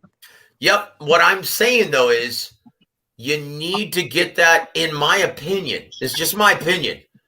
They shouldn't have him on the pay-per-view platform, the antiquated pay-per-view platform just yet. You need to get his brand to a much broader audience first. Well, Tank Davis is he's been on pay-per-view 3 times already. I know. And every time Tank Davis fights, he's gonna be on pay-per-view until he retires now. And you know what? In my opinion, it was too soon. Well, he's doing more pay-per-view. He's doing more pay-per-view buys than Terrence Crawford. Not this last one. But once again, it was a better matchup. That came out. There's no official numbers. You got these bullshit ass YouTubers that don't know shit about boxing. Motherfucker was just saying, these same people were saying Earl Spence faked the injury to duck Manny Pacquiao. Think I'm gonna believe what these motherfuckers say? I don't pay attention to YouTubers, brother. I don't even talk to those guys. So where's the source? Where's the official numbers that Tank Davis, those were his numbers? Because I know Showtime ain't released nothing yet. No, the guy who I always get the numbers from, he always gives me accurate numbers, and I end up finding out from multiple sources. Yeah, like I said, I I talk to people within the business. Yeah, but Showtime ain't put nothing out. Nobody, Leonard Ellerby, none of these guys put anything out. Mayweather Promotions or Showtime, Steven Espinoza ain't put nothing but there's out. a reason. But there's a reason why they haven't, though. Yeah, look. Yeah, I don't know the reason, but I know they ain't put it out there yet. But I mean, so people want to point at Tank Davis pay-per-view numbers. Let's pull up Terrence Crawford pay-per-view numbers. No, I know. Look, Terrence Crawford's never been a big draw. He's a big regional draw in Nebraska, but he's never been a big ticket seller. We talked about this already on the show. Look, the same guy who gave me the actual figures for the Charlo twin bill last year in October, was it? Yeah. Okay, that's the same guy who gave me these numbers, right? Okay, he told me, and I confirmed this with Ronnie. He told me that the number for the Charlo twin bill during the pandemic, without a live gate, was only 74,000. The Charlo, Rosario. Yep. Yeah, that was the that twin was bill was only pandemic, 77. Exactly, it was during the pandemic, without the live gate, not a lot of publicity. It was on Showtime though. Yeah, Showtime pay-per-view. Yeah, it was, but it was promoted by Showtime. They even did like a little preview for it, the little docuseries that they did. I forgot what it's called. What do they call it? It's not 24/7. What do they call it? All Access. Thank you. So they did that, but you're absolutely right. And it only drew 74,000 purchases. And I confirmed it with Ronnie that it was right on the money. So this guy is telling me, okay, that it did over 90,000. That's it. It didn't even break the 100,000 threshold. Well, I'm gonna wait until I get some official numbers from Showtime, Steven Espinoza, and then we can take it from there. Okay, so once again, though, understand this, H, and I know how YouTubers can be, right? I know how fans can be all day and lie on fighters. Exactly. They life. They have a dog in the hunt. I don't. I'm all business when it comes to boxing. Yeah, there's certain channels, all they do is just hate on PBC or PBC fighters. Anybody that's associated with Al Heyman or Floyd Mayweather, all they do is going to hate on Earl Spence. They're going to hate on Deontay Wilder. They're going to hate on Tank Davis. They're going to hate on anybody that has something to do with the PBC. So, yeah, I understand that there are a lot of fans like that, right?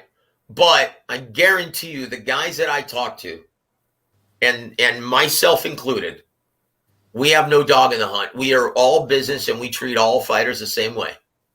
We give respect and praise where it's due, and we're critics when it's due. But right? I can tell you this, Tank Davis, he's a bigger pay-per-view star than Terrence Crawford is. I know that. Oh, of course. He's a much bigger attraction. Crawford. And I love Terrence. This ain't no shot at Terrence Crawford, but Tank Davis, this kid is big time. He's the cash cow in the lightweight division. I think right now between him and Kambosos, because Kambosos, he's big time. He got Australia behind him. So Kambosos might be the cash cow now, though, because he's Australia. That motherfucker get that money over there. He could put 80,000 people in a stadium. Can't nobody else do that. Well, we'll see what happens when he fights. His tune-up, right, is voluntary, because I can't see him fighting one of the big dogs at Joseph, 135 right out of the gate. Let me explain this real quick. Javon said the reason why PBC is hated because they in-house fight. They only do in-house fights. I mean, shit. Everyone does in-house Everybody fights. does that. Matchroom does it. Top Rank they do that. Teofimo just fought against Lomachenko. That was an in-house fight. Everybody does that, bro. They've been doing this since the beginning of boxing.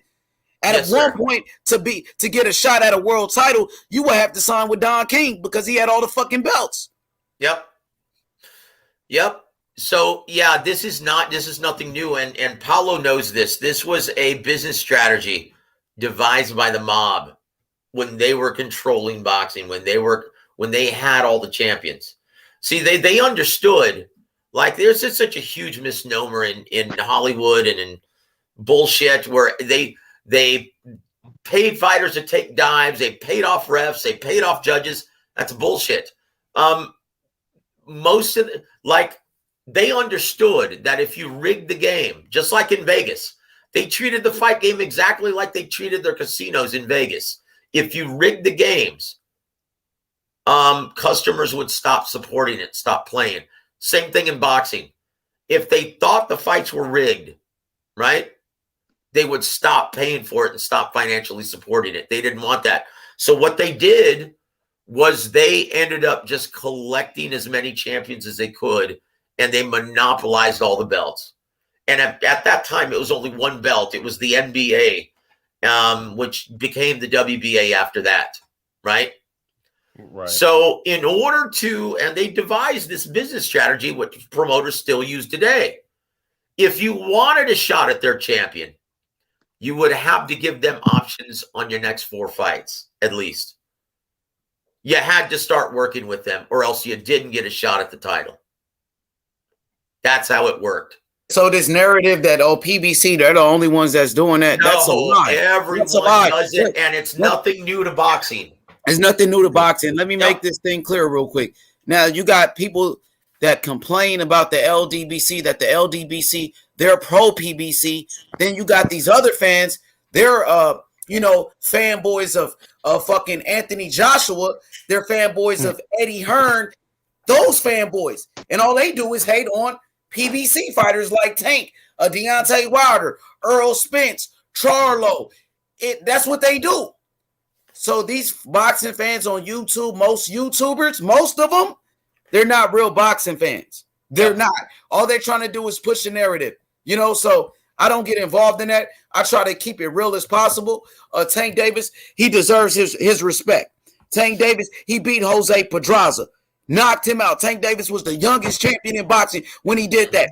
Tank Davis, he beat Leo Santa Cruz. Leo Santa Cruz was on the pound-for-pound list at one point. Tank Davis, he beat an undefeated fighter, top 10 at 140, Mario Barrios, who had the WBA regular belt, who was a title holder. And then Tank Davis comes back and he beats Isaac Cruz, who was a top 10 lightweight in every sanctioning body, who's ranked in the top 10. And just number 9. Yep. Number 9 on the ring. Yes. So he's still in the top 10 even after he lost. So we got to give Tank his credit. And Tank is so much of a star. He's so much of a fucking star. Now Isaac Cruz has become a fucking star because of his performance with Tank. Because he fought Tank. Yep. That is true. That's true. Yeah. Because he also did well, and he did well. Scott Cruz gained a lot of new fans that night. You're right. You're absolutely right. And that's because he fought Tank. And Tank made him a star. Right about that. I'll tell you one of the best entrances. Tank. What'd you say, YB?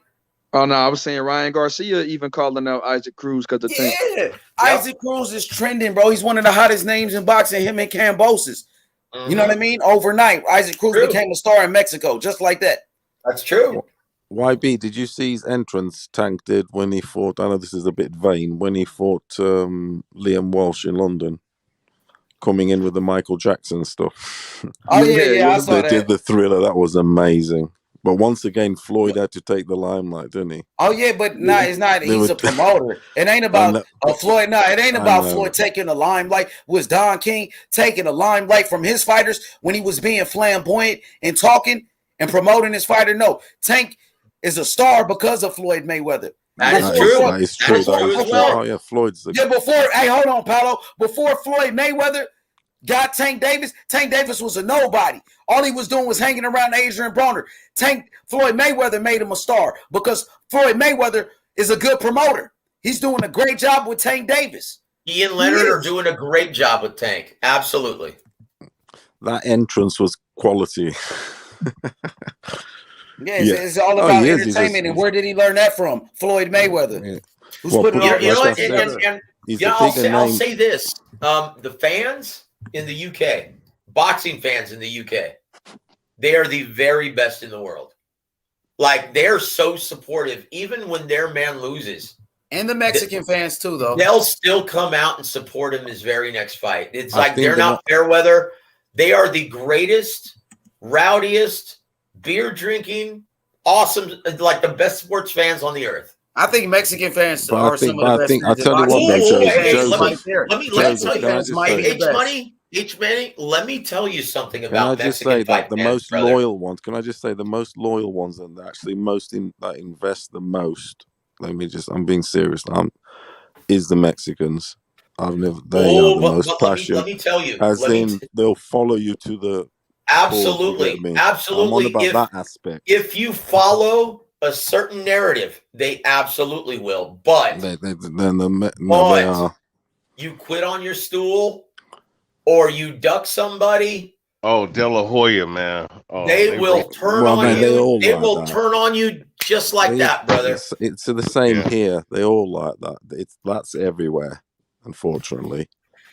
Like Mexican fight fans, they will boo your ass. I think the Mexicans, they really are. They will boo your ass. In my opinion, they are, because it's the national sport there, more or less. That's what I'm saying. It's number one sport in Mexico. It is boxing. Absolutely La pelea.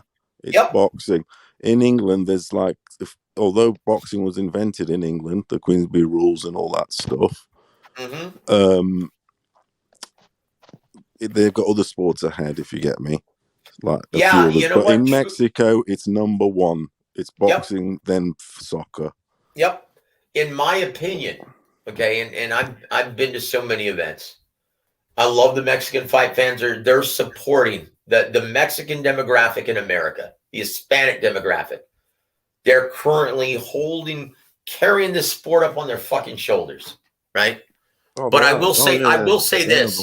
That fact. I will say this. Pound for pound, the British fight fans are the loudest, most raucous, rowdiest. In the arena, everything. Yeah, you don't beat them because of the cold weather. It comes from the terraces, the football terraces. I mean, it's a different ball game because that's terrace football, soccer mentality. You know what? I never thought of it that way. That makes a lot of sense. No, that is. Actually. I know it is. I live it. I know it. That's what it is. That makes a lot of sense, man. It's that terrace mentality. They'll stand there. I never thought of it that way, but that makes perfect sense. It is. They're crazy. They are. They're amazing. I just love going. I go to shows. I just love going just for the atmosphere. Even if the fights are shit. It almost reminds me of. The atmosphere alone is worth the money. Yeah, you know what? What it reminds me of is, have you ever fucking cauldron? Is Young Bill still in the queue? I don't see I can't see anyone. I just see the lightweights. Is Young Bill still in the house, or did he leave us? Yeah, I'm right here. Yeah. Okay. Have you ever been to a college football game, brother?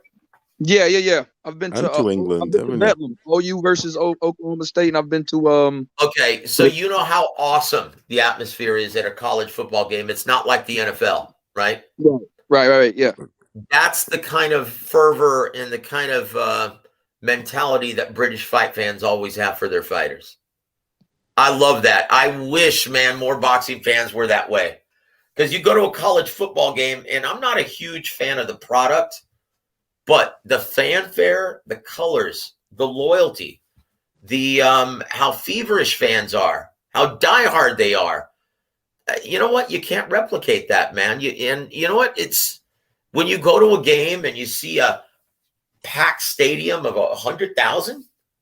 That's fucking crazy. It's awesome. Crazy. See, I love that atmosphere. That's what boxing needs.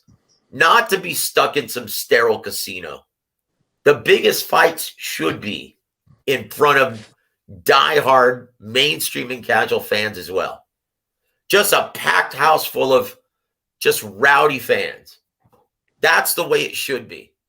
When do you think? When do you think America will have another 100,000 fight, as in capacity, like they used to in the old days? No. I know there was no television though in the old days. I'll tell you why. No. I'll tell you why. They used to have 120,000 fights. I'll tell you why. No, Sharky days and all that.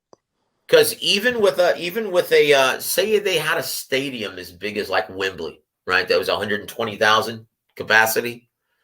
Yeah.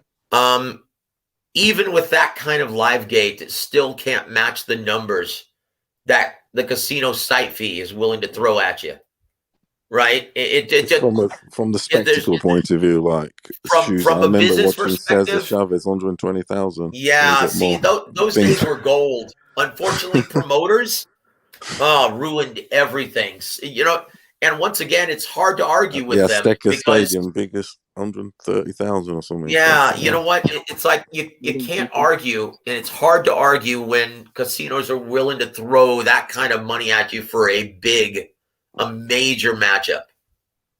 Like, it's hard to justify turning down that kind of money. I mean, it would be nice if every big-time matchup was in front of a packed stadium of at least 60, 70,000 fans, right? That would be ideal. But when you look at the gate produced by Canelo Alvarez and Billy Joe Saunders, that didn't even crack 10 million at the gate. And that was over 70,000 fans, right? Canelo could have easily fought at the MGM Grand and made $15 to $20 million from the site fee.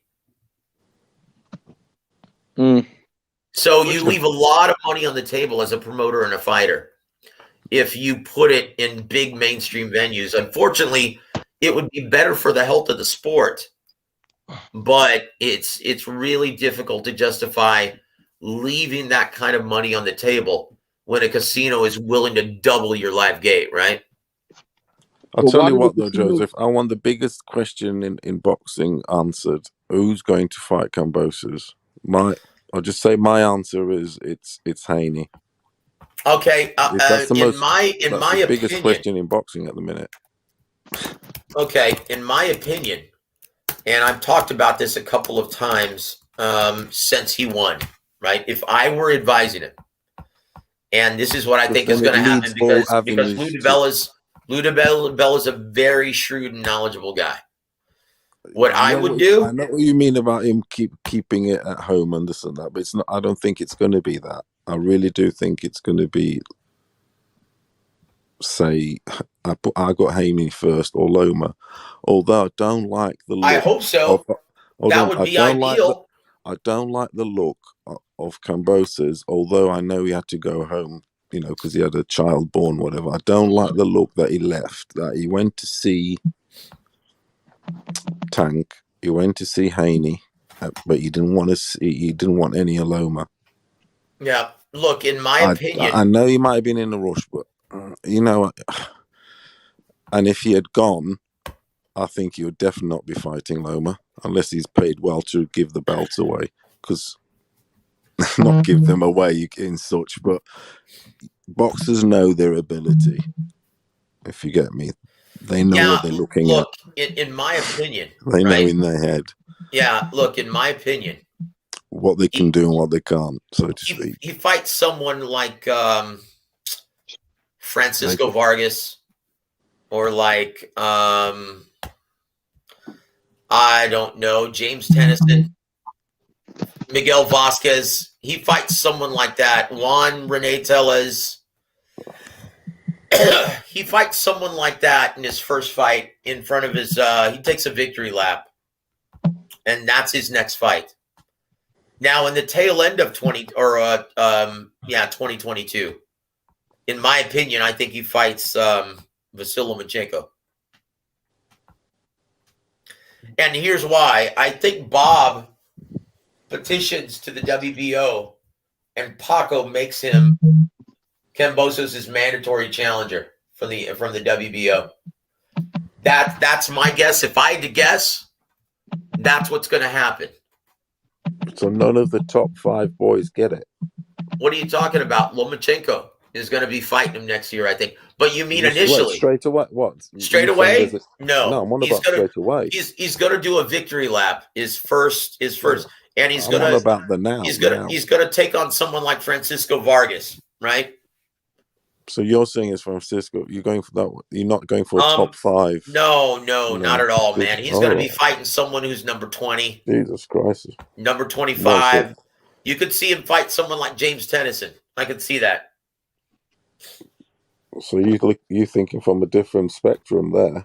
I'm just thinking of just the business first. Logically, whenever I try to give you guys a prognostication of what's coming ahead, it's always going to be from a business perspective. And why?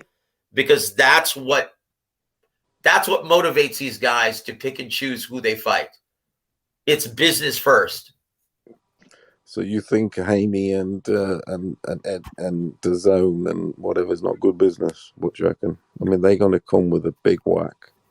Well, I don't know if I want to get into this right now, but in my opinion, Haney's going to demand too much money. In my opinion, he has to humble himself if he wants this fight. Wait, demand too much money? How much fucking money does he want? Well, he's already grown accustomed to making $3 million per outing.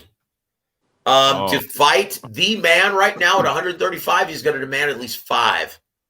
And that's not happening. Yeah. Because he's not a big ticket seller and he's not a big ratings draw. He's going to have to concede especially if he's expected to. Now, I don't know if that fight even happens in Australia. If he chooses to go to Australia and he gives George Kambosos pretty much the massive lion's share of the gate local promotion and just makes his money on the licensing fee with DAZN and distribution rights, right? He may get that fight, but right now he's grown accustomed to making way more than his market value dictates.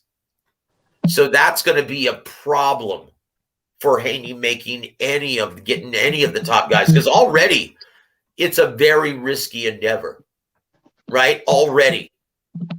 It's a very tough sell. It's a very tough fight. Even if he were a big attraction, you would still see a lot of fighters turning down Devin Haney because it's a tough outing. You may lose, right? Very good chance you will.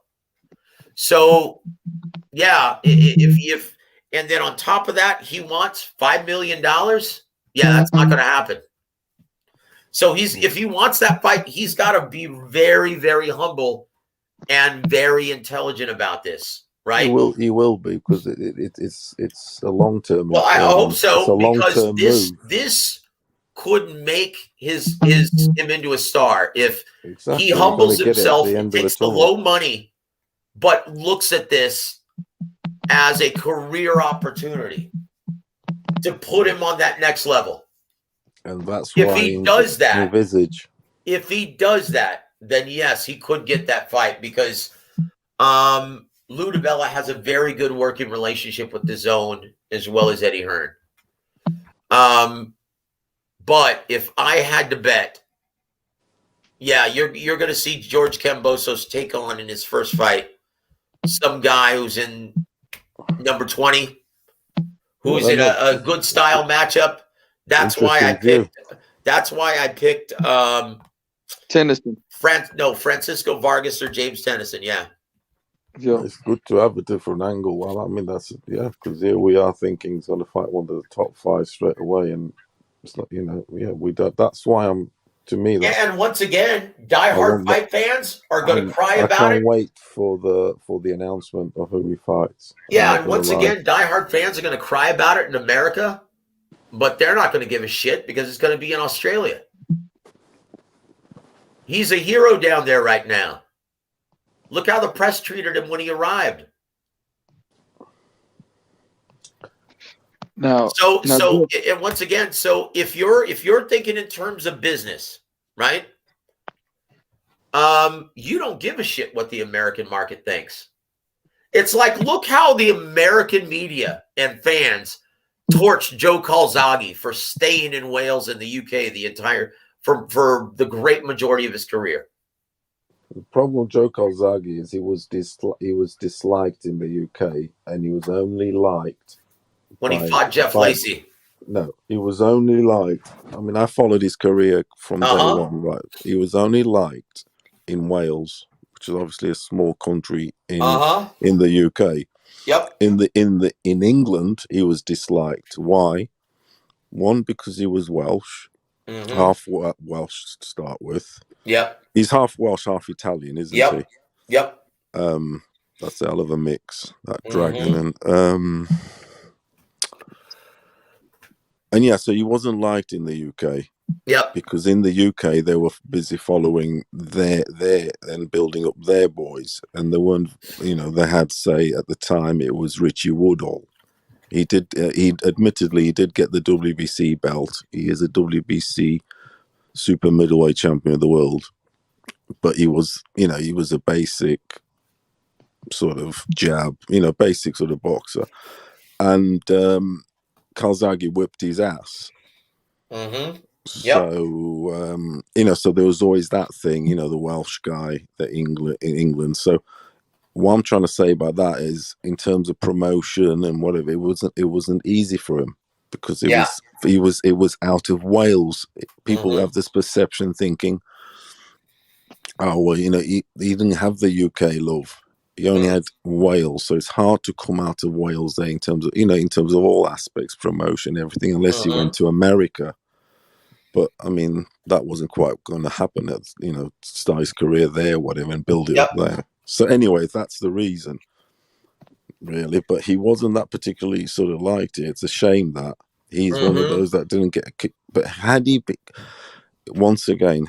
been English, believe it or not, if he had been born a mile across the borderline and been English, he would have been, the money he could have made would have been endless. Can you imagine him as an English guy? The marketing that they give here, mediocre sportsmen, fucking $1 million contracts, like for juice, for drinks, anything, and they're fucking mediocre, like tennis players and like Tim Henman and all that. They're one fucking shit, but they're filthy rich. No, true. They got $25 million. They got $25 million fortunes. They haven't won a single Grand Slam, but because of the English and because of the marketing power, the machine, they make fucking loads. And then you got Calzaghe, because he comes out of small Wales, he only ends up with, say, a 10 million fortune, as in the end, when he should be having a 200 million. Yeah. In my opinion. No, that's the nature of the beast. Yeah, what I was specifically referring to, though, was a comment that Calzaghe stated after he fought Roy Jones in New York City and Bernard Hopkins in Vegas. He was like, wait a minute, everyone for years had been telling me, well, you're not going to be taken seriously until you come to fight the big boys in America. And he's like, what the fuck, man? I've got bigger crowds, man, in Wales. Yeah, he did. What's the big deal? What the fuck was the big deal about coming to America when boxing is a fringe sport in this country now? Yeah, in Wales he fought to 70. Well, one particular fight, I think his average 50,000 every. Yeah, and in Cardiff, right? Yeah. Yeah, look, and that's what I'm referring to specifically, is what he said about what the fuck is the big deal. Well, George Kambosos is going to find that out right? He just fought in front of 5,000 at the Hulu Theater, not even the big room in Madison Square Garden, right? And he took the title from the incumbent champion. He's going to fight now in front of at least 30 or 40,000 people fighting someone like Francisco Vargas. And they're going to love him for it. And he's like going to be, you know what? Why would I want to fight in America again? Why would I want to fight there? I'm the A side here. I've got the lion's share here. I'm the big attraction here. Everyone loves me. Why the fuck would I want to go fight in Vegas again or in America again? That's going to be the big dilemma moving forward, right? For anyone who wants to try and fight George Kambosos. That's going to be the dilemma. So that's what you're looking at. That's why I said Haney is going to have to humble himself if he wants to get that fight. Because the fight is worth so much more in Australia. Because you think about this, even if Haney fights Kambosos, there's not going to be a huge site fee in any casino. It's not a big, it's a big diehard fight, but it's not a huge fight when it comes to mainstream and casual awareness. It's not Spence versus Crawford yet, right? In Australia, it would be Spence versus Crawford like, right? So that's the difference. It's the different market. It's a different area. And so that's why I'm saying what I'm saying. And that's why I'm making the prediction that I am. Yeah, that is a absolutely different prediction, that one. It's good to see, really. Think about this. What were some of the top, some of the big Australian fighters in recent memory?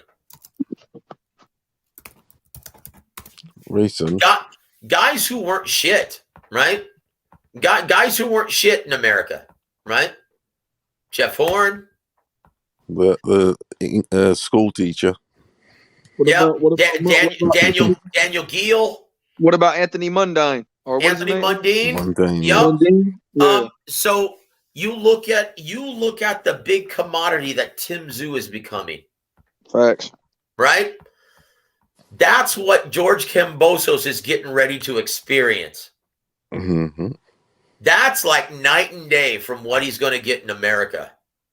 So that's what you're looking at. If you want to take the title from George Kambosos, you're going to have to humble yourself. You're going to have to depend on the sanctioning organizations to mandate that shit. And unfortunately, WBC is not going to mandate a fight against their franchise champion. So, yeah, he's going to have to take short money, humble himself, and pretty much concede to everything if he wants to get that fight with Kambosos. He said he wants to fight. He said he wants it. He's willing to do whatever it takes to fight. Of course he does. I just hope that they can manage something and work something out to where he gets this opportunity because he can beat Kambosos. Yeah, it's possible for sure. He got the skills to do it. He got the size advantage over Kambosos as well. But we can't underestimate George Kambosos. No, not at all. He's a live dog in any fight, man. Yep. Yeah, he's a live dog. He has great skills as well. He just shocked the world and beat the #1 lightweight, Teofimo Lopez. George Kambosos, he is the undisputed champion.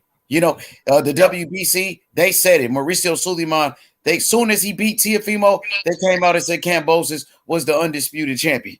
You know what I mean? And Kambosos, he calls himself the undisputed champion. He said, I'm the undisputed champion. He said Devin Haney has the WBC regular belt. That's what he said. He called Devin Haney the regular champion. And on top of that, after Lomachenko beat Richard Coleman in a post-fight interview, they were asking Loma, are you going to fight Kambosos next for undisputed? Do you want to fight Kambosos for undisputed? They're already pushing it on ESPN as an undisputed fight between Loma and Kambosos. So no matter who let Kambosos fight next, it's going to be an undisputed fight. Even if he fight Tank, it's still going to be considered an undisputed fight. That's why Floyd Mayweather, right. Yep. All of a sudden, Floyd Mayweather, he's calling Teofimo Lopez undisputed. He said T.O. was undisputed. He never said that until Kambosos beat T.O. Then Floyd start calling him undisputed, brother. But go ahead, my brother. No, those are all very good points. I'll say this. This is why, even though Lou DiBella is saying through the media that, the three biggest fights that we're interested in is Haney, Lomachenko, and Tank, right? There's a reason why Gervonta Davis more than likely will never get this fight. Because one, Floyd's never letting Gervonta Davis fight in Australia. No, he's not going to.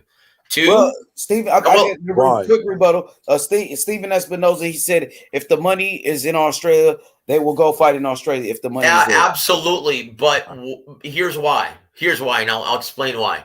There's no way Gervonta Davis is taking short money in Australia. He may have a lot of juice, right, in America. He may be a blossoming star in America. In Australia, he's not gonna take short money. But Floyd Mayweather and Gervonta Davis will never take short money. It's the belts they after. It's not about the money with this one. It's the belts, because then you get the money after the belts. See, you're thinking like a fan, brother. Though I'm being dead serious. I'm being dead serious. Floyd will never concede now that he's on pay-per-view and now he's got mainstream juice. Yeah, this is the reason why he's not fighting any of the other top 35 pounders, because he doesn't have to. He's like, look, if we can put in 15 and a half at the Staples Center, right? And make right, then fighting Isaac Cruz, why the hell do I have to fight Devin Haney? Why the hell do I have to fight Vasyl Lomachenko? Why do I have to fight any of these guys? I don't have to. And Leonard Ellerby said as much. If you listen to what he's saying, right, he's actually telling you guys the reasoning behind it, right? He's like, look, I understand Haney is a great fighter, and I understand Haney is making as much as he can. I applaud him for that, making $3 million per fight. But is he going to get that much fighting Gervonta Davis? No way. He's not. It's not cost effective. He's not worth that much. We're not going to pay that much. That's the problem. So Gervonta Davis, Floyd will never allow Gervonta to take short money anywhere. He's always gonna promote him and publicize him as the A side. That's it. That's the reason why he's still on pay-per-view. Was that a pay-per-view fight that we just saw? It shouldn't have been. But Mayweather's going to keep him on that antiquated pay-per-view model because it's the way. It's like if you're used to fighting on pay-per-view and then you either reduce the price or take him off that platform, it creates a persona that you're not as big as you should be, right? And Mayweather's not going to do that. That's why I'm telling you, there's no chance in Hades he gets a fight with Kambosos unless it's in a big casino site fee. It's in a casino. It's in Vegas or something. That's the only way he'll get that fight. And he's going to have to give Kambosos at least 50-50. What? In order for that fight to be... Huh? Haney. What about Haney? Are you referring to Haney in that? No, I'm thinking Gervonta Davis. Oh, yeah, I don't think Tank. The only way Gervonta Davis is able to get that fight with Kambosos is if it's in America, in a casino, and he concedes to a 50-50 split. That's it. That's the only way that fight happens. But as far as Gervonta going to America, that's never, or to Australia, that's never happening, guys. Never. Like, I don't care what Stephen has, but he's talking about Showtime's willingness to produce a fight in Australia. Oh, of course. Of course he'd be willing to go there. But Gervonta and Mayweather won't. That's the problem. That's the problem with when you look at the business model. And it's been very successful for Mayweather and Gervonta Davis and Leonard Ellerby up to this point. They've done a great job cultivating and nurturing him into a blossoming attraction. But it's not great for the fans, is it? Do you think it would be a January announcement, and when we'll find out? Yep. Like a mid-January, somewhere along there. Of course, they're going to announce it within the next month, guaranteed. Yeah. But it's going to be, guys, don't be shocked and don't be disappointed if it's someone like Francisco Vargas or James Dennison. I must say, it's fascinating to see who it is. It really is, because it's there's so many options. Yep. So yeah, it's interesting though. I'm just like, after November and December, I'm just really happy to see guys in the lightweight division finally fighting. It's been wonderful, man, seeing all of this. Like, why did we have to wait this long to see these fights materialize? So now you've got two guys who are outgrowing the 35-pound division, and it sucks. Like, they should have been fighting this entire time, right? So now Lopez is never going to fight at lightweight against that competition. And Haney has got one more lightweight fight in him if it's a big money fight. If he can't land the Kambosos fight, my guess, he's going to move up. He's not going to be able to wait around all year, man, for Kambosos. If he can't land the fight in the first quarter, he's going to move up. Because that's how difficult it is for a big kid like Haney to continue to make 135 pounds. He said that after the fight too, Joe. Yep. Well, once again, and guys, and look, if you haven't already noticed, right? If you haven't already noticed, most of my prognostications they usually come to fruition, right? Yeah. And it's because of everything that I've experienced in this business. Like when I told everyone that Isak Cruz was going to be more of a handful and more of a problem for Gervonta Davis than most everyone thought, right? Most people were picking, knockout within 3 rounds. Oh, this style's tailor-made for him. I'm like, well, you're going to see he's a hard guy. He's a tough kid, right? I also told you guys that Kambosos was going to be trouble for Lopez. Yeah, you said that he was having trouble making weight. You said he been trying to make weight for all these pushbacks. You said all these date pushing. You said you said he's going to be. You said he looked emaciated. Yep. You said the date changed for 5 different times. Was too much on Lopez. You said don't be surprised if he struggles and goes 12 rounds with this guy. Yep. I also told you that. What was the most recent one? Told you that Lomachenko was going to go the distance with Richard Comey. Yeah, you did. Yeah, he would hurt him, but he's a durable fight veteran. It's hard to. That's what made the Teofimo Lopez knockout so spectacular, right? Because no one does that to Richard Comey. Right. So anyway, most of my prognostications come to fruition. What do you reckon to Conor Ben? What we're doing with him, Conor Ben? Conor Ben? What are we going to do with him? You know what? I truly believe. Let's match make him right now. Because at the end of the day, that knockout's gone viral. Honestly, I truly believe, and this is such a brilliant strategic move. Sorry to interrupt you, but I've just got the newspaper this morning from work, and he was in the back. He's in the back, and this is how the press is. Ben buys new Mercedes to celebrate win or whatever. Oh Lord! Do you know shit like that? But that's what I'm trying to say is the press. He wasn't showing us, but no, of course. See, that's different. That's different. So if I'm Eddie Hearn, what are we doing? If I'm Eddie Hearn, I love the idea of Adrian Broner needing money. Adrian Broner reaching out, wanting to fight on a different platform because Showtime and PBC aren't interested in him. He's a pain in the ass. To get him acclimated to the American market, I love the idea of taking on Adrian Broner at 147 pounds. I think Conor might beat him, now, because no, not Mike. Broner hasn't thrown not Mike. He will. He doesn't throw hands anymore. He just doesn't.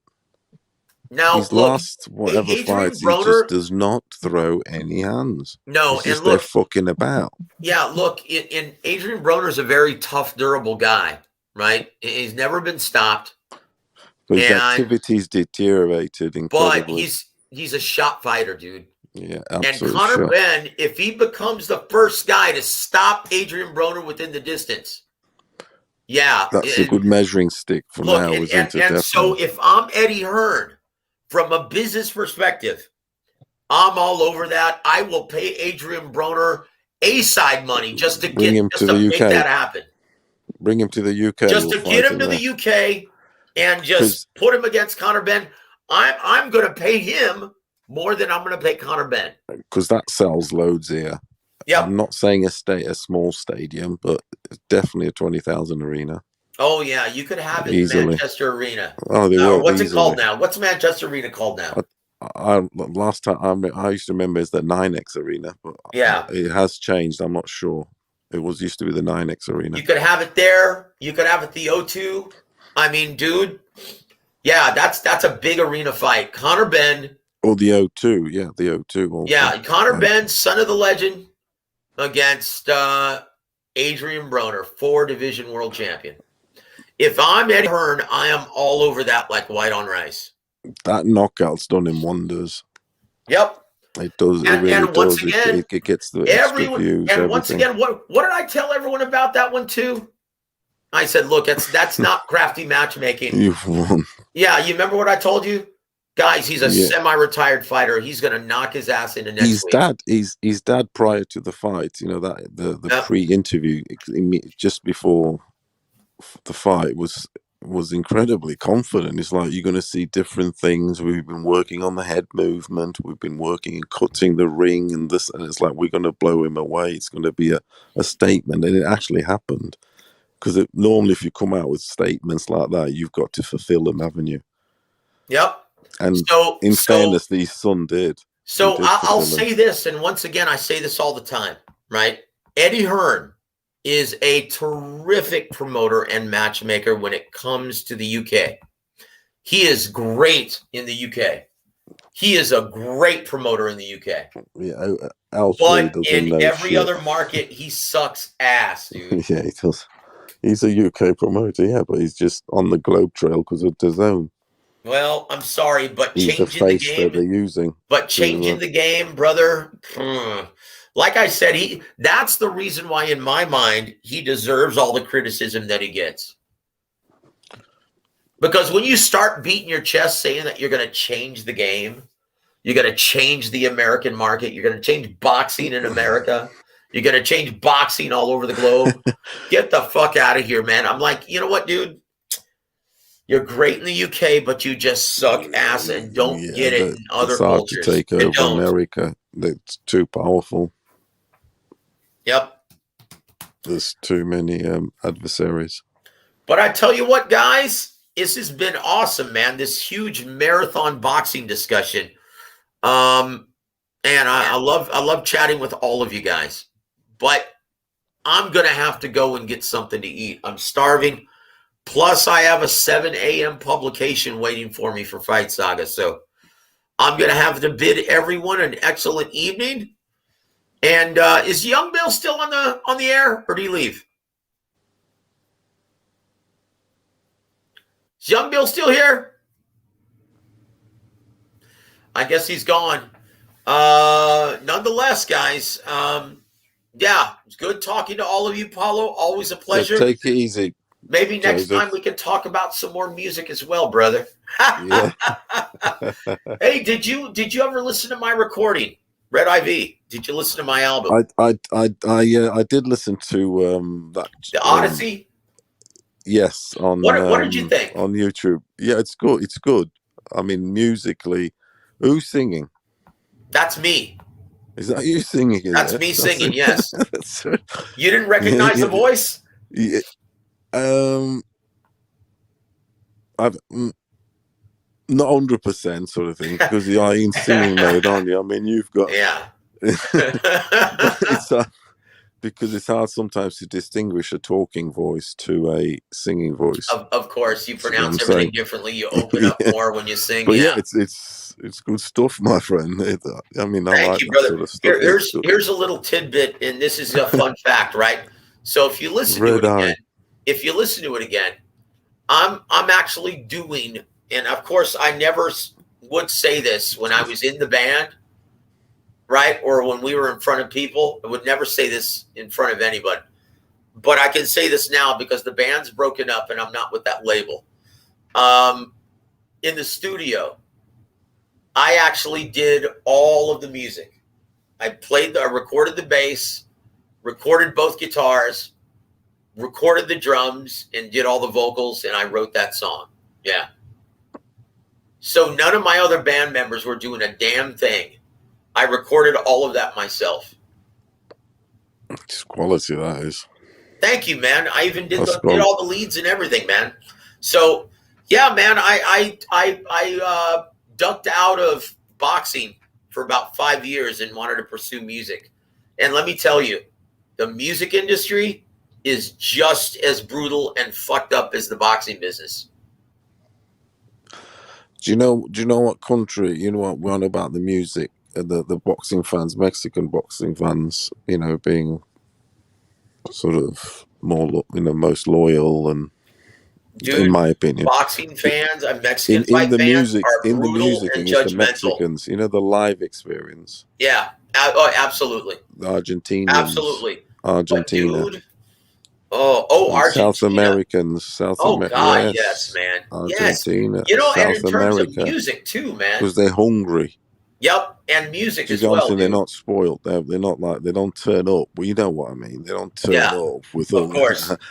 Show me what you got, sort of thing. Yep. Over there, they're hungry. They show that love. If you get me. Yeah, in music You too. know what I mean? If you play a gig or you got in New York or something, they all like fucking right up their asses, sort of type of people. So, you know what I mean? Of course. As a stuck up, basically. That's it, man. Yeah. But I tell you what, always a pleasure, Paolo. Always Take it love easy. your knowledge and your enthusiasm, easy. brother. Your love for the game. Always a pleasure. All good fun, my So friend. have a good night, my friend, and we'll speak. And if anyone is still listening, guys, don't forget to tune in to Real Boxing with Coach Ronnie Shields tonight, I guess, technically, at 8 p.m. Eastern, 5 p.m. Pacific. We're going to be talking to Ronnie Shields again. For sure. I'm going to make sure we check it out, bro. Y'all go subscribe to Joseph's channel right now. War a Week Radio on YouTube. War a Week Radio. Check him out, brothers. H Money, and thank you so much for always being the gracious host. And I will speak with Ronnie tomorrow about paying your channel a visit. Just get together a time and the duration, and I'll let Ronnie know. Okay. For sure. Appreciate that, Joseph. Thank you, brother. Anything for you, brother. God bless you guys. Have a good evening. For sure. Hit the like button, everybody. Subscribe to the channel, man. Y'all go subscribe to Joseph, his YouTube channel right now. War a Week Radio. Man, it's one of the best channels on YouTube, man. And we got some boxing coming on later. You know, and actually in a couple of hours, we got Inoue, pound for pound, one of the best fighters. Actually in a couple of hours, man. You know, he's going to fight in Japan. So we're going to cover the live commentary in a couple of hours. What's that on DAZN? I think it's ESPN Plus. That's what I'm thinking. Plus. I'm thinking ESPN Plus. You got Inoue fighting. He's pound for pound one of the best fighters in boxing. He's a warrior. So much power. He got skills as well. He can box. Inoue, man, he's a great fighter, bro. So I'm looking forward to that. What, and that's today going or to be tomorrow? I thought it was tomorrow. shit in a couple of hours. Okay, now I thought it was tomorrow morning. Yeah. So, man, hey, make sure you get you a couple of hours of rest, get you some sleep in, because we got to go live for this Inoue fight, bro. You know what I mean? Yes, so it's very important. Yeah, we got to get up early for this one. So, you know, Paolo, man, I want you on the live. So make sure you get you some rest right now if you can. You know what I'm saying? We're gonna be live in a couple of hours. Come out punching. Oh yeah, man. I got Inoue by the knockout, man. That kid he got a lot of power. Yeah, he's explosive. It'll be early finish. Yeah, so but you never know. But he's explosive, and you never know what can happen in boxing, man. That's what we thought with Kambosos. Look what happened. I know, wasn't it? But I knew you know what I mean. Shout out to T.O., man, and I still got a lot of love for T.O. as well. But you know, for all of them. You Yeah, know, we love it all, don't we? yeah, we just love the sport, man. So we got Inouye coming up in a couple of hours. So I guess we gonna wrap this one up. We gonna end this show, and we gonna come back live in a couple of hours to watch Inouye. You know, so Inouye, he's pound for pound one of the best. He's a top 5 fighter. Shout out to my boy Soto, Javon. Shout out to He's in my pound for pound. In fact, oh yeah, 5. for sure. Wizard, what up, Wizard? I see you, my boy Wizard. What's good? You know, shout out to everybody, man. Pounds, I see you, Pounds. Hit the like button, y'all. My boy Fall Back starts at 7. We gonna go live earlier though. Starts at 7 a.m. I'm gonna go live an hour before that. So He's I'm gonna a go live pound an for hour pound. earlier, You have like to I always watch do. pound for pounds. He's a pound for pound guy, isn't he? You can't miss pound for Yeah, pound. anyway, we can't miss it. So He's a get pound you for some pound. rest, Paolo, because I See you want you later, to be my friend. See you yeah, later, everyone. Bye. I want you to get some rest in so you can get ready for the live, bro. Have your alarm on so you can get up so we can do this fight. Yeah. We're For on sure, it. my brother Paolo, We're on man. it I like a appreciate car you, man. bonnet. We're on it like a car bonnet. Yeah, so I'm gonna be up. So I'll be going live in like 2 hours from now. Well, is it like 2? We'll be up like a buzzy bee. Maybe like something like 2 hours or 2 hours and 30 minutes from now. So everybody hit the like button, subscribe, man. We out of here, y'all. Peace. See you later.